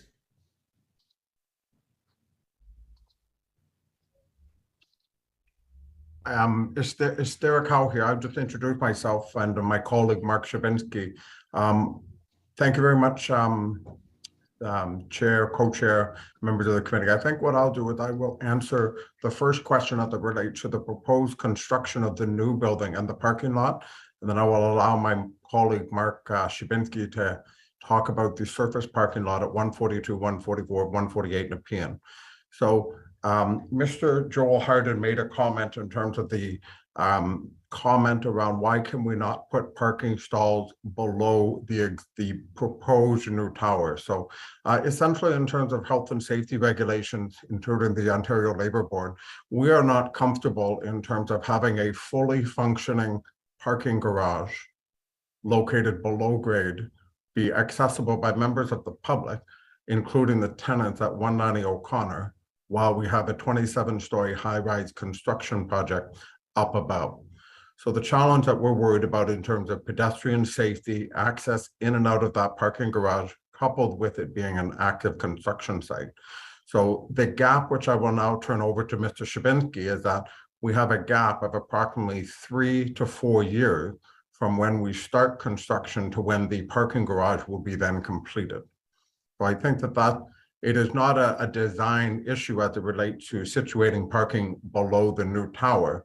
It is simply a time lag and that there is zero parking available during that construction period. So I will now turn it over to Mark Shabinsky to talk about the existing office tower and the relative ownership between the two properties. Thank you, Derek. I had my hand up before, so I apologize if I didn't have the proper protocol. Thank you for the time, folks. I've been sitting here patiently, anxious to clarify a number of things that I've heard. Again, I apologize. I don't know all the protocol. I'll just deal, I guess, with the question at hand. But if I have the opportunity to speak to a number of things, I welcome that as well. As it relates to the parking, we have communicated consistently to the city from day one, and I will reinforce it again today. Our organization owns the office building, has owned the office building for a number of decades, and is anticipated to continue in that fashion. We have always controlled our own parking destiny. And while it's very convenient and easy for others to suggest that our parking needs for our tenants, for our inventory, can be handled elsewhere, when you actually own the office building, it's not quite so simple. At the best of times, an office building is in a very, very competitive marketplace. And here we are, exiting hopefully COVID. We're not sure what the office environment is going to be, and we are simply not prepared to forego the opportunity to continue to control our own parking destiny. That is why we put under contract the lands immediately to the west of the office building, which I want to clarify are under contract. We do not currently own those lands. We have not owned them. We hope to own them. And that is where we will control our own parking destiny. The same way we cannot park on those lands unless the tower proceeds, I want to confirm to everybody the tower will not proceed unless we have control of our parking next door. It's not a threat. It's simply a commercial reality that we are dealing with. And while our hope and efforts to date have been that this development is going to proceed because we believe it's a win for everybody involved, at the end of the day, if it does not proceed, we are content with the status quo and maintaining the surface parking as it has been for the last 50 years and might be for the next 50 years. Am I allowed to speak to some of the other things, or? Well, no, generally the process, I'm not chairing at the moment, but the process is generally that you only respond directly to the questions that are asked. So you can't speak freely, unfortunately, in this type of environment. But just to back on the, I understand you want to make sure that you control your own parking in your office building. What is the requirement right now from the city in terms of your the gross floor area of your building, and then how much parking is a requirement? That how much parking do we require for this building? I don't know, to be perfectly frank, that the city necessarily even has currently, given the long-standing legal non-conforming use, a requirement for us to park. It's more a question of being marketable and having a competitive product. And we have maintained the current surface lot. We own 44 monthly spaces that service our tenant base. And unlike others who have been on the call, I cannot predict what's going to happen in the future, other than the fact that we have a multi-tenant private sector tenancy that will require parking. And there's probably in normal times, 150 to 200 people occupying the office in the good old days. And we're prepared to commit to reducing that to 30 from the current 44. But we're not prepared to go any less than that. You build parking into your lease structure. It's sort of a requirement of the. Correct. It's correct. First of all, we have current commitments to our leases, our tenants rather, by way of lease. So we would be in breach of those leases were we to remove those parking, which we're not going to do. And secondly, those tenants aren't going to stay forever. We're going to have to replace them with other tenants, and we have to be competitive and be able to provide parking to attract new tenants. Okay, all right, thanks, Mark. Miguel Tremblay on parking. I saw you were trying to. Yeah, my comments are related to parking, but the bylaw, part of the effect of this bylaw is to reduce the required parking from 44 to 30. So there is an obligation for this building, lease structure and everything else that's critical. But there is a municipal obligation to provide parking. As part of this application, they're reducing the number of parking spaces. So there is a win there for the city in that, and I think as Miranda and others said, reducing the amount of parking could contribute to transit ridership. Well, that's what the effect of this application is. It is actually reducing the amount of required parking for the office. So, and again, I want to reinforce, again, related to the parking, right now it is at a prominent and meaningful intersection in a corridor that is identified in the secondary plan for 27-story buildings.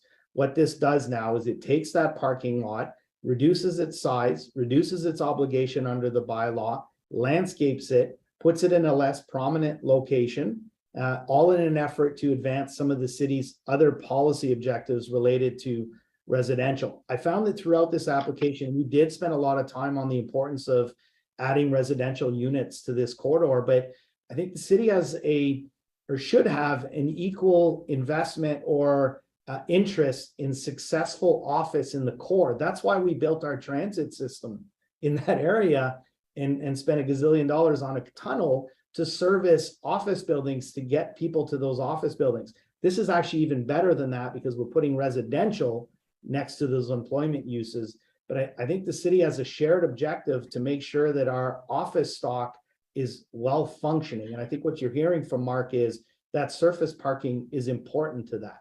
Thank you. Thanks. I was gonna ask if you considered an agreement with an existing parking lot nearby at 307 Lisgar, but then I realized there's a development application for that one too, to convert that entire parking lot into residential as well. Thanks. And Councillor, I'm sorry to interrupt. I just want to reinforce. No, I get it. You want to own your own parking lot. I understand that. Correct. Yeah. Okay. Is that your last question, Chair Moffat? Okay. Councillor Curry is up next. Thank you. I just want to ask a question. So we have all the right information in front of us. Are there any things that need to be clarified? That's what Mark was indicating. He had a whole list. So is there anything that needs to be clarified? Are you asking? Yeah. Are you putting that out to the floor? So is this my opportunity to clarify? Here a few things? it is. Okay. Well, thank you for that. So I've got a bunch of notes. Bear with me here. So I've not met Lionel personally. I understand he's a pleasant fellow. But I do have in front of me the relocation agreement that he signed on December the 16th of last year. No one put a gun to his head. And Lionel was certainly cognizant enough and careful enough to ensure that not only did he protect himself with respect to— Point of order. Are we delving into something that's not necessarily a public discussion, Chair? Well, I'm sharing the fact. It's Mark, been suggested. Mark, I'm going to ask. I mean, the gun to the head comment was a bit over the line. I would just say, if you could refrain from talking about individual agreements you have with individual tenants. I mean, so in the past, I've had speakers come here and try to speak about other speakers. I don't like that. So if you could just focus on your application and not necessarily specific comments about other speakers who cannot be here to defend themselves, I would appreciate it. I don't want this committee to be in a position of allowing a discussion that would get us into legal trouble in terms of not having consent for details. Please excuse my choice of words. My point was that This agreement was negotiated at arm's length. No one forced Mr. Lionel to sign it. He ensured that not only did he Again, so let's move on. Let's move on from that specific All right. situation Fair with enough. that specific individual. Okay. Notwithstanding what it may have just sounded like, we have been, in our view, extremely sensitive to these 6 occupants that are now 4. Again, please keep in mind, we do not own that building at 142 Nepean. We don't have a direct relationship with these folks, so it's been a little bit unconventional in that respect in terms of trying to discuss and negotiate with them. We believe that what's being offered and has been offered has gone above and beyond in an effort to display that. We have dealt with the immediate term, we've dealt with the short term in terms of relocating them to one of the 2 buildings, either north or south of the proposed new tower. And just to clarify, the building to the north is not a Taggart building, but rather a Glenview operated building. And lastly, we believe we're covering off the long term in terms of offering them the opportunity to get first dibs at the affordable units in the new tower.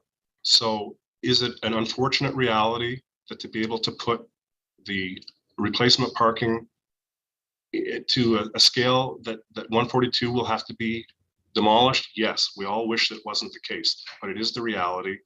And as a result, we're doing what we think has been yeoman's work in an effort to try to accommodate these folks. And we will continue to try to do them. 2 of the 4 remaining people have signed relocation agreements, and the other 2 have yet to. And we're going to continue to try to get them to do so that we can hopefully reach an amicable resolution. Councillor Curry? Those were the only clarifications. I thought there was a list. I just want to make sure there's an opportunity for us to get information that has not been clear. We need to have the clear information in front of us. Okay, thank you. Miguel Tremblay, I saw your hand. Is this on Councillor Curry's question? It is. It's in the spirit of clarification. I did want to speak to Councillor McKinney's comments related to the previous demo and the previous conditions. Well, Miguel, I'll stop you because I don't think that was related to Councillor Curry. So if another committee— I thought she asked broadly for clarification. So I'll go to Councillor Menard next with the question. Okay. Thank you very much, Chair. Thanks for this item. So just on the surface, what this looks like is that there's currently about 60 parking spaces. They're for different uses, but there's about 60 parking spaces in that area now. We would get 166 space underground parking garage and a 30 space surface lot across the street. So just in terms of the question around kind of controlling your own parking destiny, it seems to me, you're giving up 60 spaces, but you're getting 196 in return.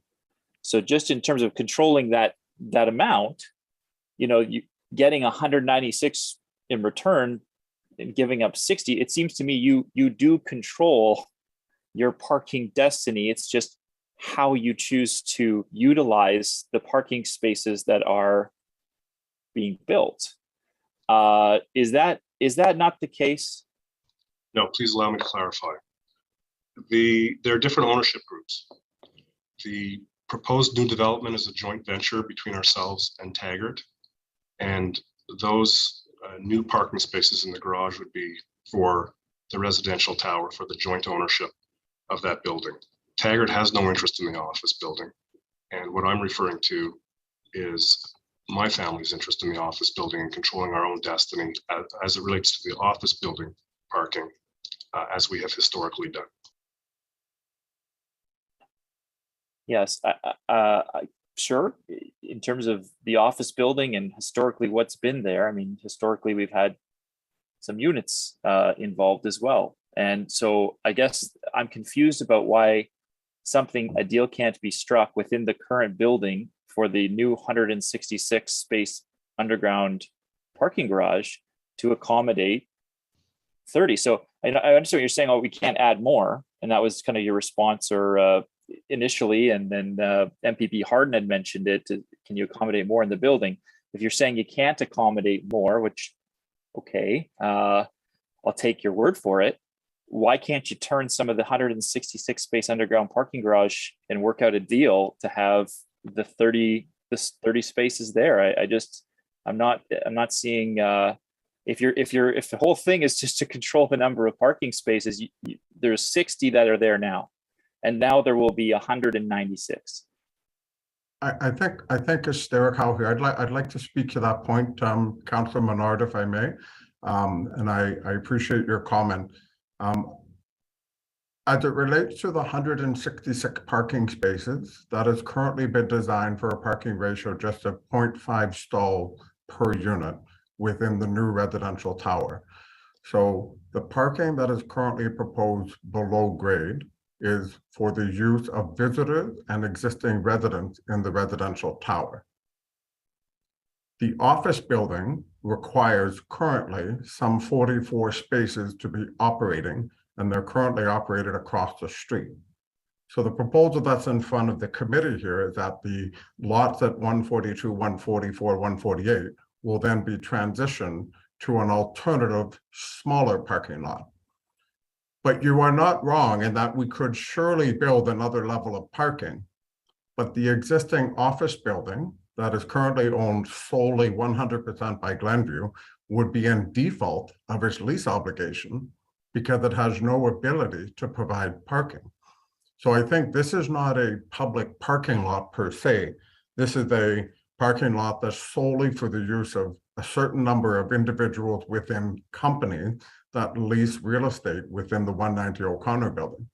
So I don't have the ability within the 3 or 4 years while we construct to satisfy, and I say we, the Taggart Glenview joint venture of the residential tower, we have no way of basically doing what you're asking, 196 spaces below grade, because we can't access those spaces during construction. And we're not prepared to run the risk of a significant incident or accident with a tenant during that time. There are almost no construction sites in the greater city of Ottawa that allow regular access 24 hours a day while there's above grade construction. So I think that's the differentiator here in terms of the short-term issue where we can't provide those 30 spaces below grade, and they're going to the Nepean Street lots. I hope that answers your question. I'm trying to enunciate for every member here the challenges of swapping the parking across the street. No, I appreciate your response to the information. I guess I have a hard time understanding why the 166 spaces in the new build can't be reallocated to do exactly what you're talking about. There's a lot of buildings that are constructed where parking is removed on a surface lot, and you need to find different parking in the transition for the 2 or 3 years that it's being constructed. That happens all the time. We deal with them all the time here. So I'm not that sympathetic to that point because it occurs regularly. I've had many in my ward, the same thing.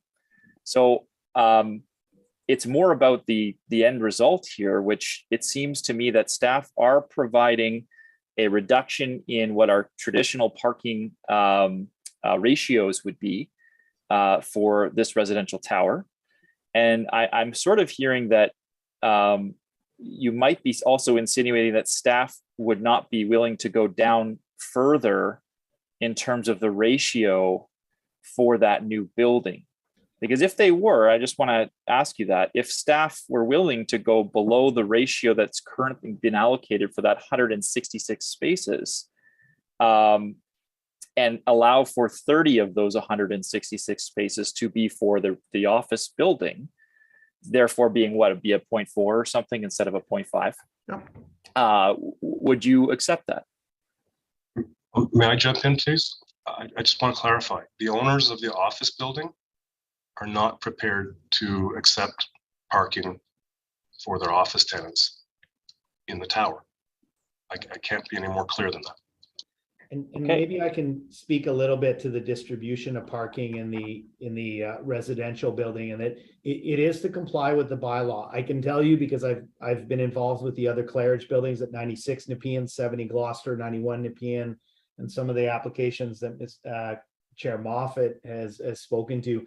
This ratio is much lower than all of those buildings. And what's happening here is Taggart is exploring ratios that are, we are to the car what the bylaw requires. There is absolutely no over parking right now in that building, but I think it would be a difficult ask for Taggart to further push that ratio down in an event to accommodate other preoccupations by the city. Yeah, I want to revisit this. You're right, Councillor Menard, in that there is 60 surface parking spots, and the benefit to the city, and I fully appreciate that we are losing a 4 to 6 unit building, but we are relocating strictly from an urban planning perspective, a city building perspective. We are removing a large surface parking lot at what I would consider a fairly prominent intersection leading to the parliamentary precinct and our central business district. And we are relocating it and tucking it behind an existing office building. And we're actually, as a side note, bringing that into greater compliance with the bylaw. We have a legal non-conforming site with off-site parking that people need to cross the street to get something out of their car. We're putting it immediately next to a building.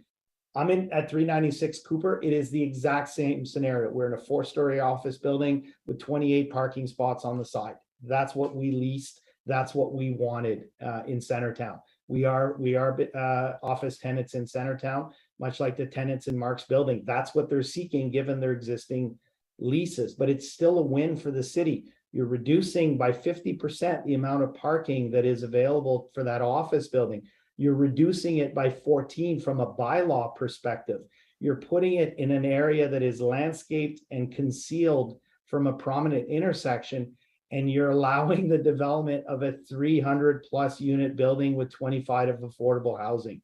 I fully understand why the city is struggling with the loss of those 4 units. But to elaborate a little bit on the MOU, if I can, what the current version of that MOU is, those 4 tenants are offered identical units in terms of number of bedrooms. If they have a parking spot, that's also guaranteed. They are being relocated in one of 2 buildings that are less than 70 meters from their current building here. They are provided rent at below market value for a period of 5 years at their current rent in that building. And then they are given the option to come back in one of the 25 affordable housing units.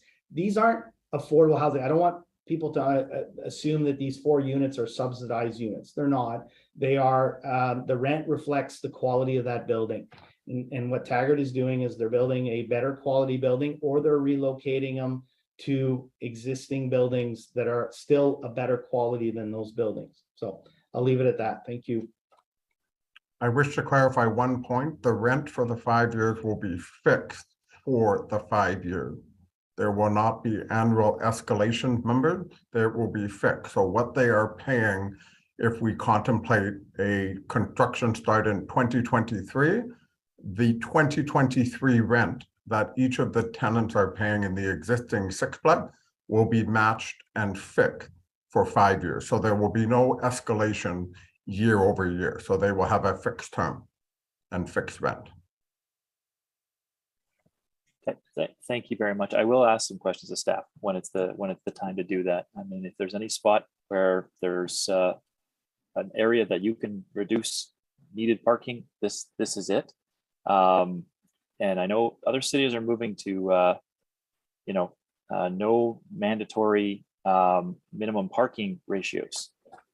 In this case, we waived it. We waived that requirement for some parking spots, and the city staff do that on a regular basis for other developments as well.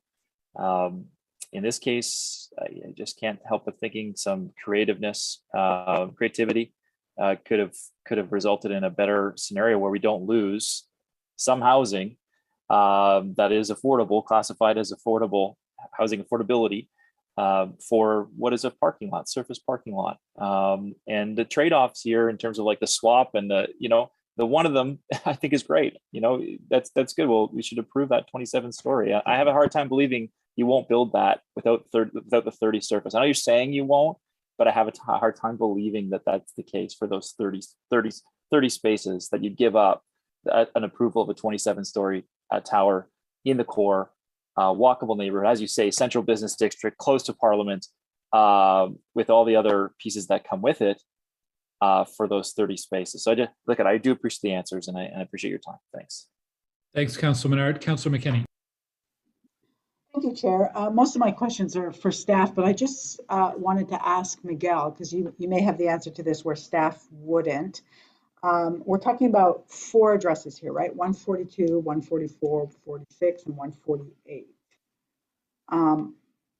The 30 spots are like 25 of them at 142. Like, what's the breakdown? What's the ratio of parking? Like, how many parking spots here? I'll be clear. How many parking spots could go at 144, 146, 148 for those homes that came down where they were supposed to rebuild, but city never holds anyone to their word. But that's not your problem. That's ours. How many of those 30 spots would go in that area? Because I've seen it. It's pretty big. Okay. So given that you're asking me a question, hopefully you'll indulge me to speak to your previous comments in that the 2016 agreement that you raised was signed by other property owners who sold their property who are proposing to sell their property to Glenview. But I think you're comparing apples to oranges. To expect the 2 sliver lots at 148 and 144 to be developed, and then comparing that to the sophisticated development proposal that you have in front of you by 2 of Ottawa's prominent urban builders is not the same. To be disappointed that those 2 lots didn't get built, I get it, but it's not comparable to what we're talking about. I'm disappointed that they're being turned into parking. Okay. To be clear. Okay, but yeah.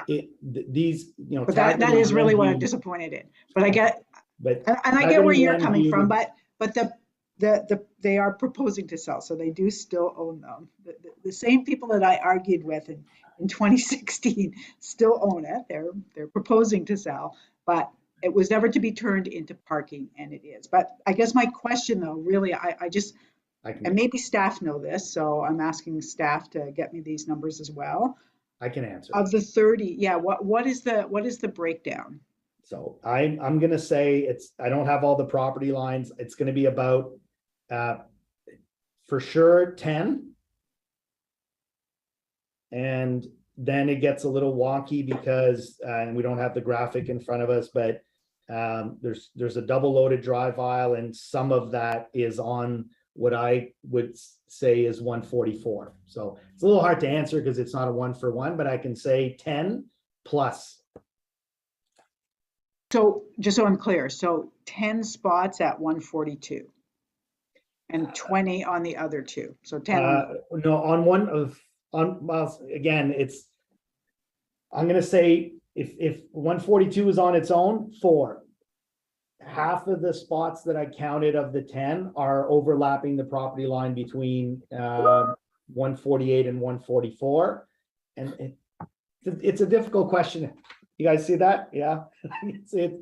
The property lines overlap the parking spaces. And we did the layout for this. We did it as efficient as we could to still try to protect 4 areas of landscaping, both along Nepean Street and down the spines of the parking. And even in the back, we're able to fit in a total of 3 trees. So it's a difficult question to answer. No, I understand that, but we're talking about 4 different addresses, and you're asking for 30 parking. 3. Okay, well, 3 municipal 144, lots. 146 is 1. Okay, so 3. So okay, so that makes it even simpler because I'm not a mathematician, so it's really simple.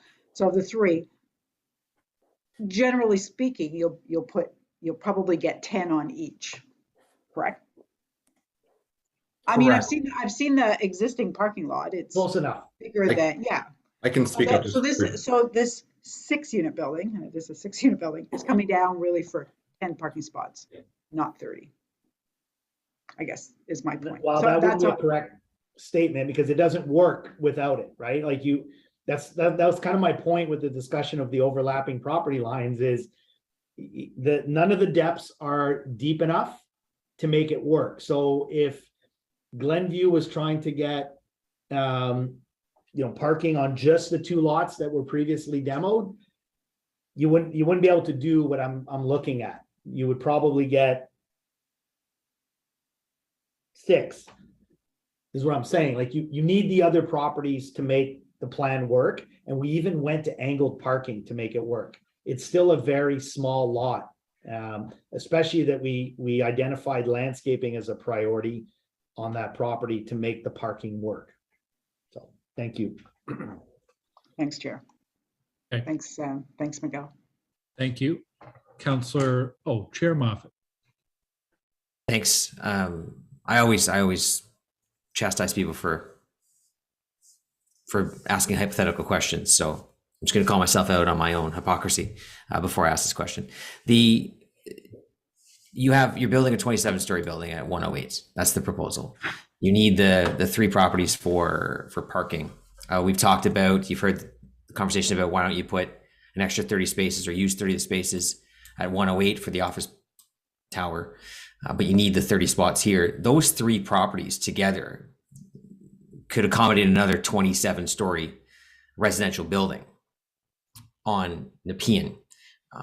So have you considered what the long term is, and that if you actually did create parking spaces at the 108 property, it would then give you the future potential in the near term relative to actually develop another 27-story building on Nepean Street? I'll speak to that. The likelihood would be, if that hypothetical were to happen, it would happen in conjunction with the redevelopment of the office building as well. Oh, I see. As a package. And that's you would look at the entire parcel and look to do almost like a hybrid office type residential building with underground parking. Or just an aggregate residential. I mean, again, it's not something that's on the drawing board, but as best I could predict the future, that's what I would suggest. Okay. All right. Thanks for that. Councillor Leeper. Thanks. And yeah, I guess it does seem like not enough work or creativity has been put into this. You're looking for something that is cheap and quick and easy to figure out, but the trade-off is the loss of that affordable housing. Are you asserting that for the duration of construction, you can't lease 30 spots at Place Bell, for example, to meet your obligations to your tenants? And then when the construction is complete, take some sort of strata ownership of 30 spots in the new tower. I don't understand why that is so difficult. It's doable, but it's not something we're prepared to consider. We will not solely own the apartment building. We currently and historically have solely owned our own parking, and that's a condition for us of proceeding. I think on top of that, I'd like to add, Councillor Leeper, is that, speaking on behalf of the Taggart organization, is that we would like to ensure that the parking that we're jointly owning with the Glenview organization is largely for the residential tower. So simply similar in terms of that the Glenview organization would like to ensure that they have their tenants and their parking. The Taggart organization has no interest in actually interacting with any of the office tenants inside a residential building, causing, I haven't talked about this, but causing potential security concerns, access concerns, so on and so forth. So our preference on behalf of the Taggart organization is that the residential tower parking serves the residential tenant, and that the office building across the street is clearly delineated and it has its own parking lot. Everyone involved here wants their cake and to eat it too. Okay, thank you. Thank you, Councillor Leeper. I'm seeing no more questions for the applicant. So we'll move on to questions for staff. Questions for staff. Does anyone want to lead us off? Councillor McKenney. Yeah, I just have a couple questions and then closing, I guess. So I wonder if staff can take us back in time to 2016 and tell us if the conditions to the agreement that was signed for demolition control at that time, I have the exact wording now in front of me, was ever put in place. Was the landscaping done? I have it. Complete the required landscaping in accordance with the demolition control concept plan. Was that ever done on this property? Chair, based on looking at the condition of the site today, I would say that the existing landscaping is not reflective of what was approved through those prior development or demo agreements, but I can't speak to the condition of that site in that period between when the agreement and demo occurred till approximately, 2021, 22. So whether it was actually put in place and it was not maintained, I don't know if that's scenario, but what's there today would not be reflective of the original approved interim plan, if I could phrase it that way. And if the required landscaping wasn't completed by, it was supposed to be August 1st, 2018, the cost thereof would be entered onto the collector's tax roll by the city clerk. Do we know if that was ever done after 2018? So that's a different clause, Chair, and it's a standard demo agreement clause where if replacement units, meaning a new building is built to replace the units that are lost, are not done in a defined period, then they get a tax roll for the cost of those units. This actually says landscaping. I can read it like it actually says, if the required landscaping is not completed by said date, the cost thereof will be entered onto the collector's tax roll by the city clerk. I was very much involved in these two because I knew when they wanted to take them down, those two homes, I knew they were going to be turned into parking. I actually asked the owners at the time, I said, would you be willing to sod it a little bit, put up a couple benches, a few stones so that it could not be turned into parking? And they were very hesitant to do so.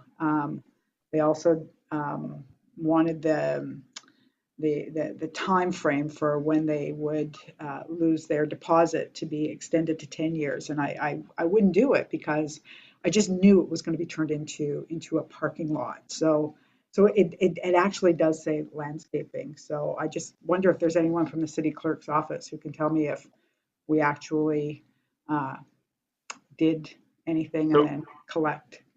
Yeah, no, I appreciate the question. And we pulled the agreements on what we saw as the demos for I believe the properties you're referring to, and we're not seeing comparable language. So I don't want to seem like I'm putting it off, but I think it would be helpful if Councillor McKinney forwarded whatever document you are looking at to myself and legal, being Christine Enta in this case. We'll compare what agreements we've seen on title, the document you're looking at, and maybe bring some resolution as in terms of a report back to council. Unless legal wants to add to that or speak to that, I'm not prepared to make an assumption. Yeah, no, I can appreciate that, Andrew. I know that you weren't part of those discussions, but I can send to you the agreements that I have. And then maybe even a memo back to us. We have time before we go to council with this. Yes, we do. I guess my point is just that, I knew these lots were going to be turned into parking, and here we are all this time later. So I just want to wrap up quickly. I just want to, obviously I have no opposition to 108 Nepean. It's a, decent development. It's got some, CMHC affordable housing that's market rent, but better than nothing. But it is not affordable in terms of deeply affordable. It's market rent, so it's about $2,100 a month. But we are getting 25 units, and some of them three bedroom.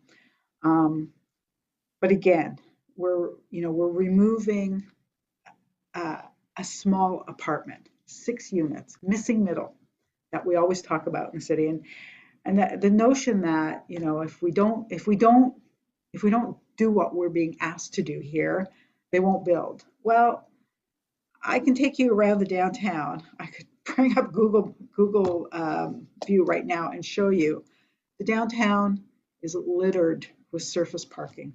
And I know we've had some builds lately, and we've just approved 311, and we've had the Tribeca. There have been some on Nepean. There's a new one coming on Metcalf, but the downtown is littered with empty parking lots. There is no way that a developer can be held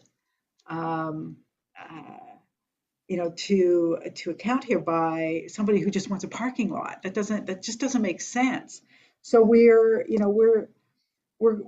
no one is excited. No one in those 6 units, down to 4, because people are moving, they get scared. People are afraid when they know that their housing is temporary, whether that's 6 months, 2 years, or 5 years. It is temporary, and at some point they're going to have to uproot themselves, uproot their families, take their children out of those schools, move them somewhere else. Kids do very, very poorly in transitional housing. So to be held hostage, to say, if you don't allow us to demolish this 6-unit building for parking, this building won't go up. It just doesn't hold true. In a macro sense, it just doesn't. We've got plenty of parking lots that could be used for these 30 spots, but that could also be developed. So, I just appeal to you. It's, don't fall for the word affordable all the time. What people can afford, where they can live today with their families, what is affordable to them is very different than what's affordable to you or I. And $2,100 a month as market affordability is relatively affordable, but not for somebody in service industry, not for somebody who's a newcomer perhaps, not for somebody who maybe is finishing up school. There are many, many people who need these 1,200, that kind of not deeply affordable, but moderately affordable units. Again, the notion that this will never become a commercial parking lot, I suppose, but we know that these agreements, we can see it, and we'll get the memo back. They're not held to account. We never go back. I have in the downtown empty lots turned into commercial lots on a pretty regular basis. So, I appeal to you, if we continue going down this road, people will be living in their cars. We will need parking lots because people need to park their cars there because that's where they're going to have to live. We are losing 7 for every 1 we build. We pour money into Ottawa community housing. We pour money into affordable housing, and then we lose 7. And we have an opportunity here to say, no, not for a parking lot.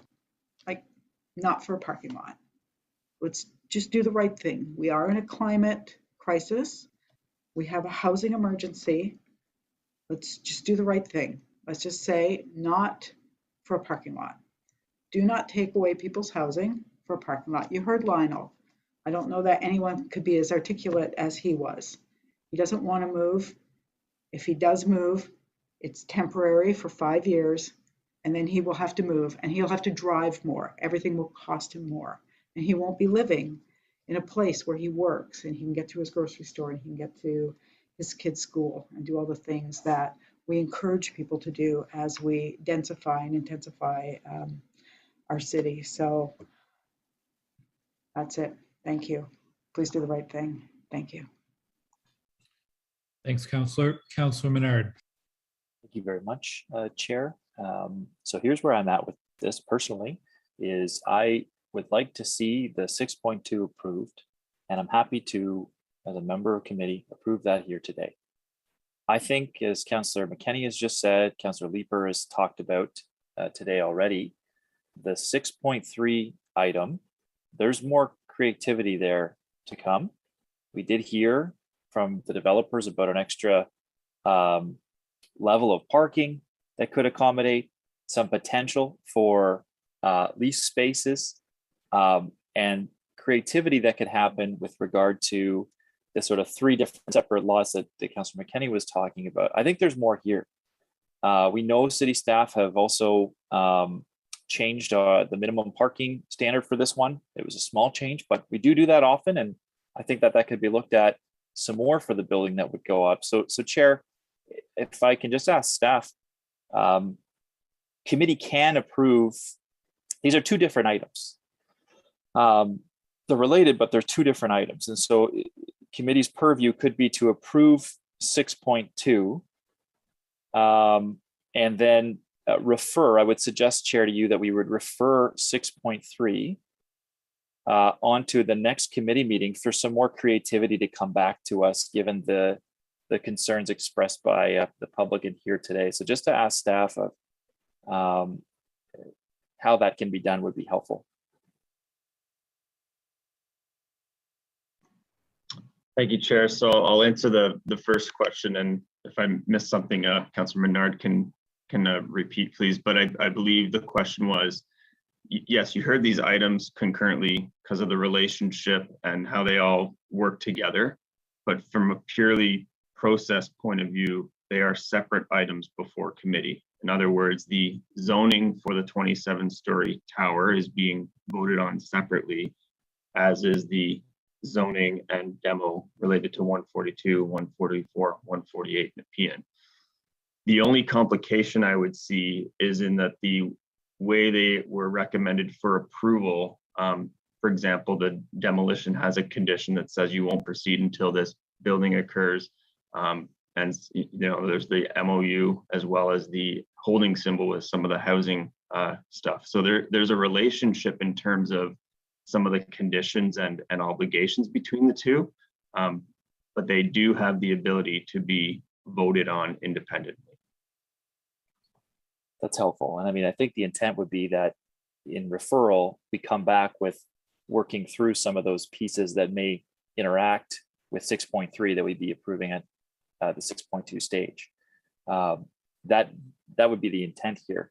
It's to give some more time to come back and work through something that's more palatable for, I think, the public in general, the ward councillor, and where we're trying to head as a city with our new official plan.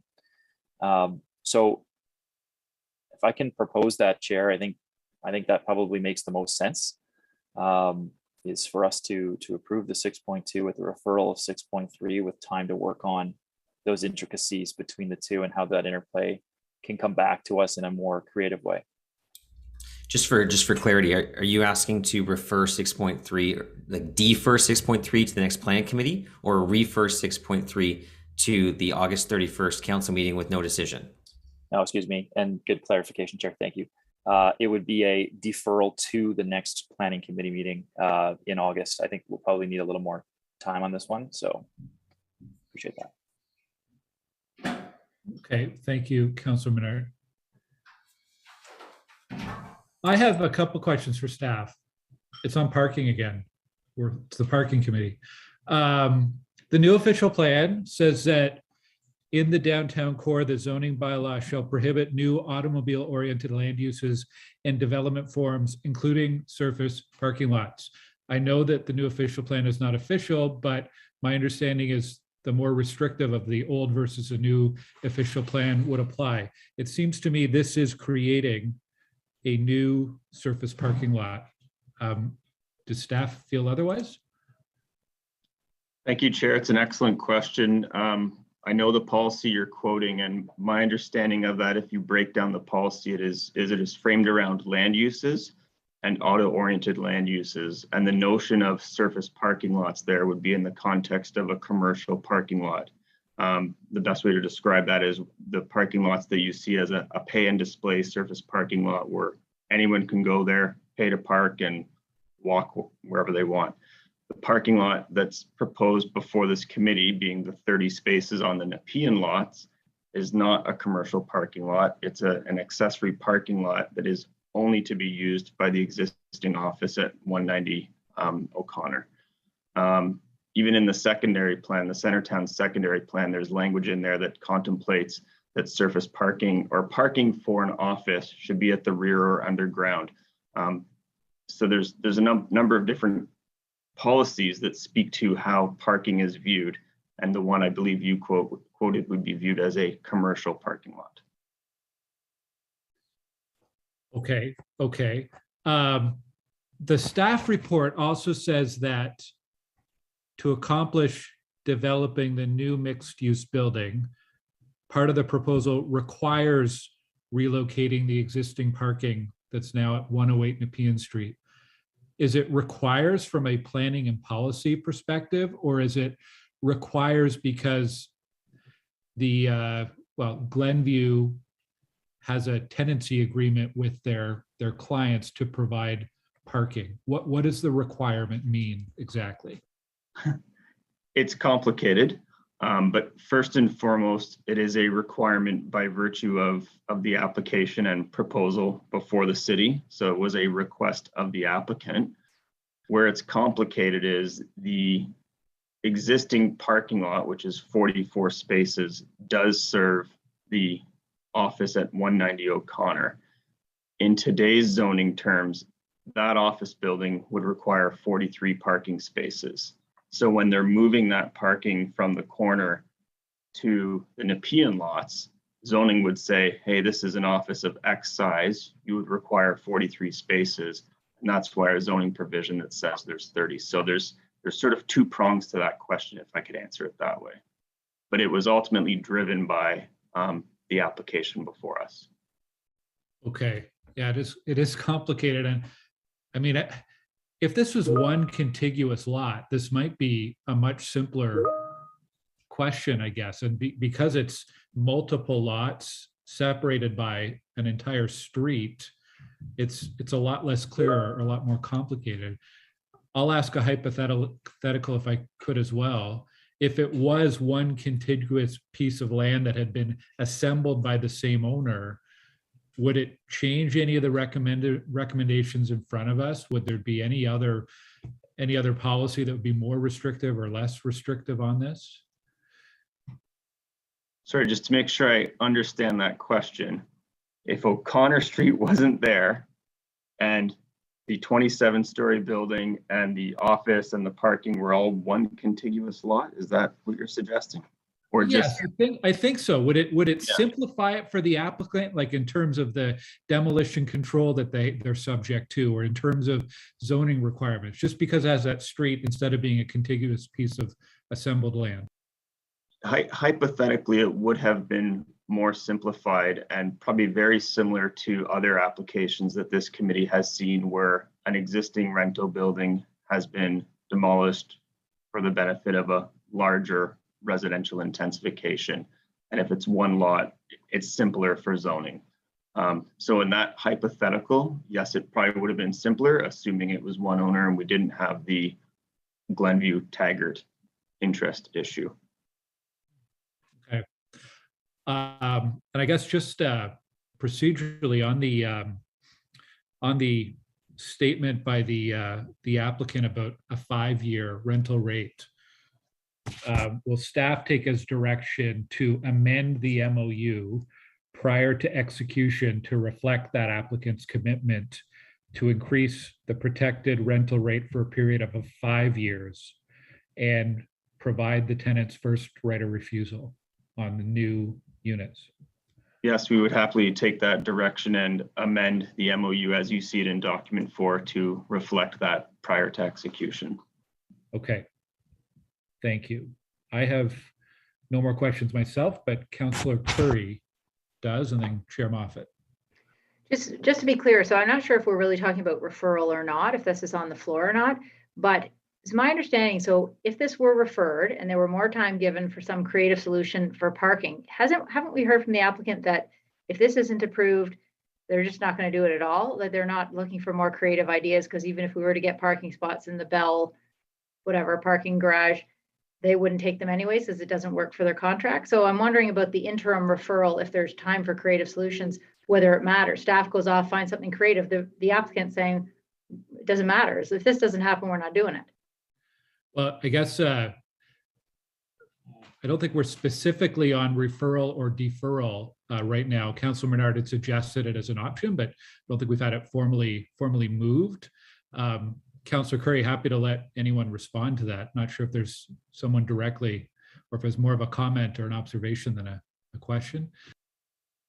I just want to make sure I heard that correctly, because I just wondering about this creative solution. I'm hearing creative solution or not. If this doesn't go forward, they're not doing it. Did I not hear that? Well, perhaps to planner Andrew, has the applicant, to your knowledge, offered any other solutions to parking? Has that been explored through staff? I know in the questions for the applicant, there was a question about how open staff would be to changing the parking requirements from the 0.5 that's there now to otherwise. Can you give some more context about any discussions or creative exploration that staff might have had on the parking issue? Yeah, and I don't want to speak on behalf of the applicant, of course, but my understanding is their position is very firm on how this parking works. And many of the questions that this committee is asking the applicant, we engaged in those discussions very early on to say, what are your other options? Where can you go? Can you park in the garage? This and that. We asked the same questions to understand the full picture. And there has been a very consistent response from the applicant that it just won't work for them. Okay, that's super helpful. Thanks. Chair Moffat. Thanks. And I personally think that 142, 144, and 148, the highest and best use is a future residential building, not a parking lot. But that's not the application before us today. I was just trying to think of, could you, conversation earlier, while I think there will be a future decision at some point, whether that's now or next term or beyond, 142 is close to its end of life. At some point, a council is going to have a decision that has to be made on its future. Even if there's a way to have a stay of execution now, that decision will come. You can't avoid that. I was looking at, we have this nice juxtaposition of 287 Lisgar, which is a parking lot, the exact same size as these three properties together. I'm fine with giving time. The bottom line is, if anything comes back to August 25th, it goes to August 31st council. If we approve something today, it goes to August 31st council. If we approve something on August 25th, it goes to August 31st council. So the time is, we do have the time. It's not a huge concern. But looking at 148 and 144 on their own, could they accommodate 30 spots? The answer is in 287. You can look at the 2015 aerial view. It's clear as day. You can't fit 30 spots. So maybe that's part of the conversation. Does it have to be 30? Could they go less than 30? You could fit 24. It's a conversation. Anyway, that's all.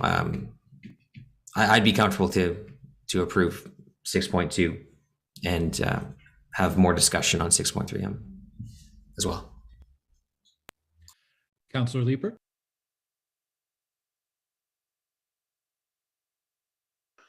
Sorry. Yeah, thanks, Chair. I think, I don't know, Sean, are you planning on moving deferral? I thought I had, but I wasn't clear. So okay. It wasn't as clear. So as long as one of us can, then that'd be great. Yeah, so Chair, if we want to treat this as if Sean has moved deferral to the next meeting, that's great. And I'm going to fully support that. I mean, I'm not prepared today to say that the commercial, not planning justification for demolition is okay with me, right? The basis upon which we are contemplating demolition of affordable housing in the midst of a housing crisis is in order to meet what the developer has told us are their commercial prerogatives. we're the planning committee. We're not an economic development committee. We are here to determine things on the basis of good city planning grounds. And if the developer has not thoroughly beaten the bushes and been willing to take a little water with their wine in order to make their commercial arrangements work, I'd like them to know that there is the possibility that this committee may simply not approve that demolition. And so I'm more than happy to say, look, I'm going to be open-minded to something, but take your time and think carefully before forcing us to vote, because today my vote on that is no. So I'm looking, I'd ask the committee to support the deferral of the demolition item to the next planning committee and come to that meeting wanting to see some real effort by the developer to make this work, not just in their interest, but in the public interest as well. Okay, so on a deferral motion from Council Menard, we had a version up on screen. I'm not sure, you wanted to defer just one of the two items, the 6.3. So deferral for item 6.3, is that correct? Okay, we'll get that updated and have it on screen. And this would be a deferral to the next planning committee meeting on August 25, I believe it is. Are there any other questions for staff, questions or comments still outstanding? Okay, so we will get that motion up. Clerk's office writing on the fly, updating on the fly. This is good.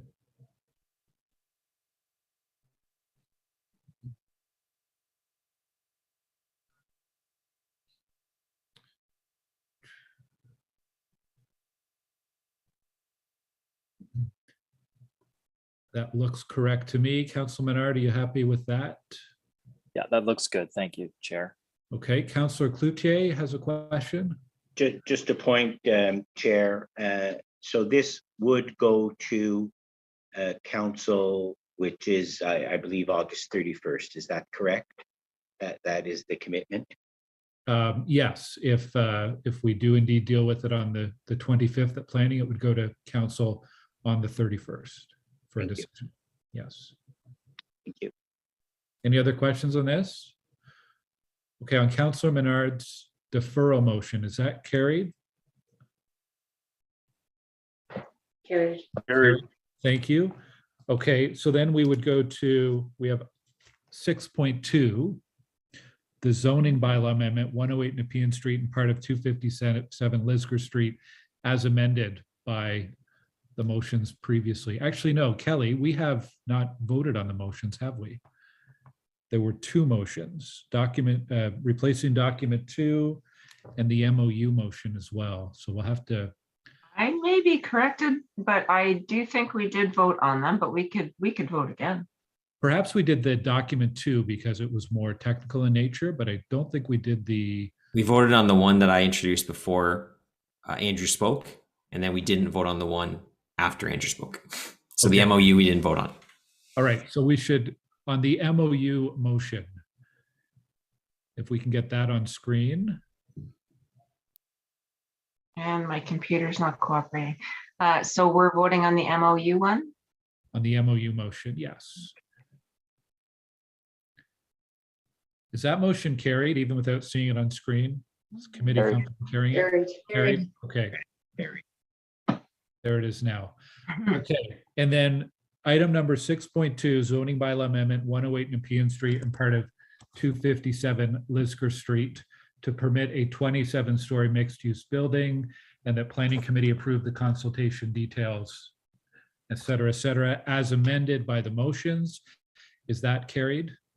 Carried. Carried. Carried. I hate to be a procedural jackass, but that motion on the MOU was actually attached to 6.3. Procedural?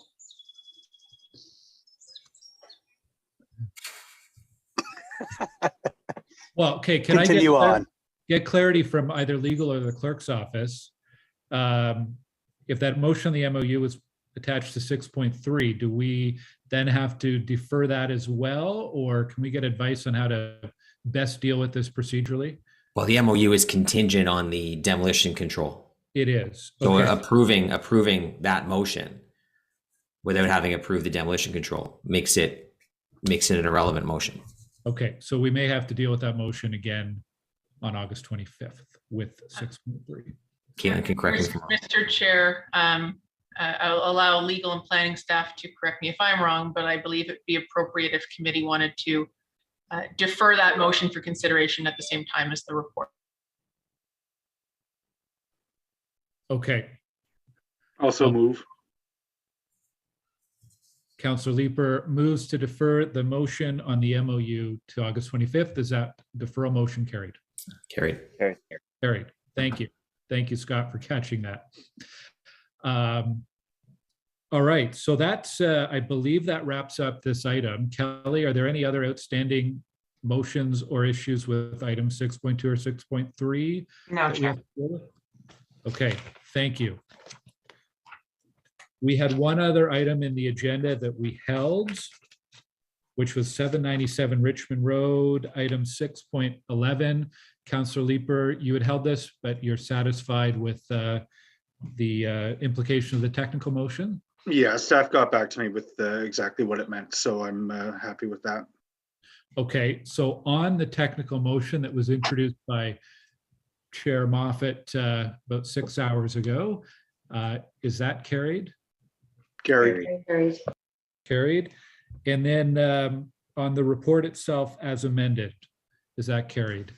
Carried. Carried. Thank you. It's been a long day. Are there any in-camera items? No, there are not. Are there any notices of motion? No, there are not. Are there any inquiries? 10, quickly, in other business. I don't even think he's watching, but perhaps he'll watch later on YouTube. We received word this morning that GM of Planning, Real Estate and Economic Development, Steve Willis, is going to be leaving the city at the beginning of August. And I think this is the last public meeting where there's an opportunity to thank Steve. He called me this morning at 7:30 a.m. to give me a heads up. And I was shocked and immediately felt a sense of loss on behalf of our city and our city staff. Steve has been an incredible leader. I've appreciated all of his advice, his negotiation skills, his skills at building consensus, his ability to bring together, various stakeholders and counselors with sometimes very different and competing interests and find solutions and find a way forward. His work on the official plan, his work on the Lansdowne Park project, his leadership of the economic development, economic recovery through COVID, his ability to keep the planning department running through some very difficult times early in the pandemic. Steve has been an incredible leader and public servant. So thank you, Steve. There's only one person who, when my phone rings at 7:30 a.m., I run to answer it because I know that's Steve getting in his car from Barrhaven to drive downtown. And I will not miss at all those 7:30 a.m. calls to give me a heads up. So on behalf of all of us on Planning Committee and City Council, thank you, Steve, for all of your contributions to our city. You will be greatly, greatly missed around here. So thank you, Steve. I don't know if anyone else wants to chime in on Steve. That's our end of our business today. Our next meeting is not until Thursday, August 25th. Enjoy the break. Thank you to staff, planning staff, clerk's office for all of your help today and over the past season of council and planning committee. Have a great summer. We are adjourned. Take care. Thank you, everyone. Enjoy the break, everyone. Thanks.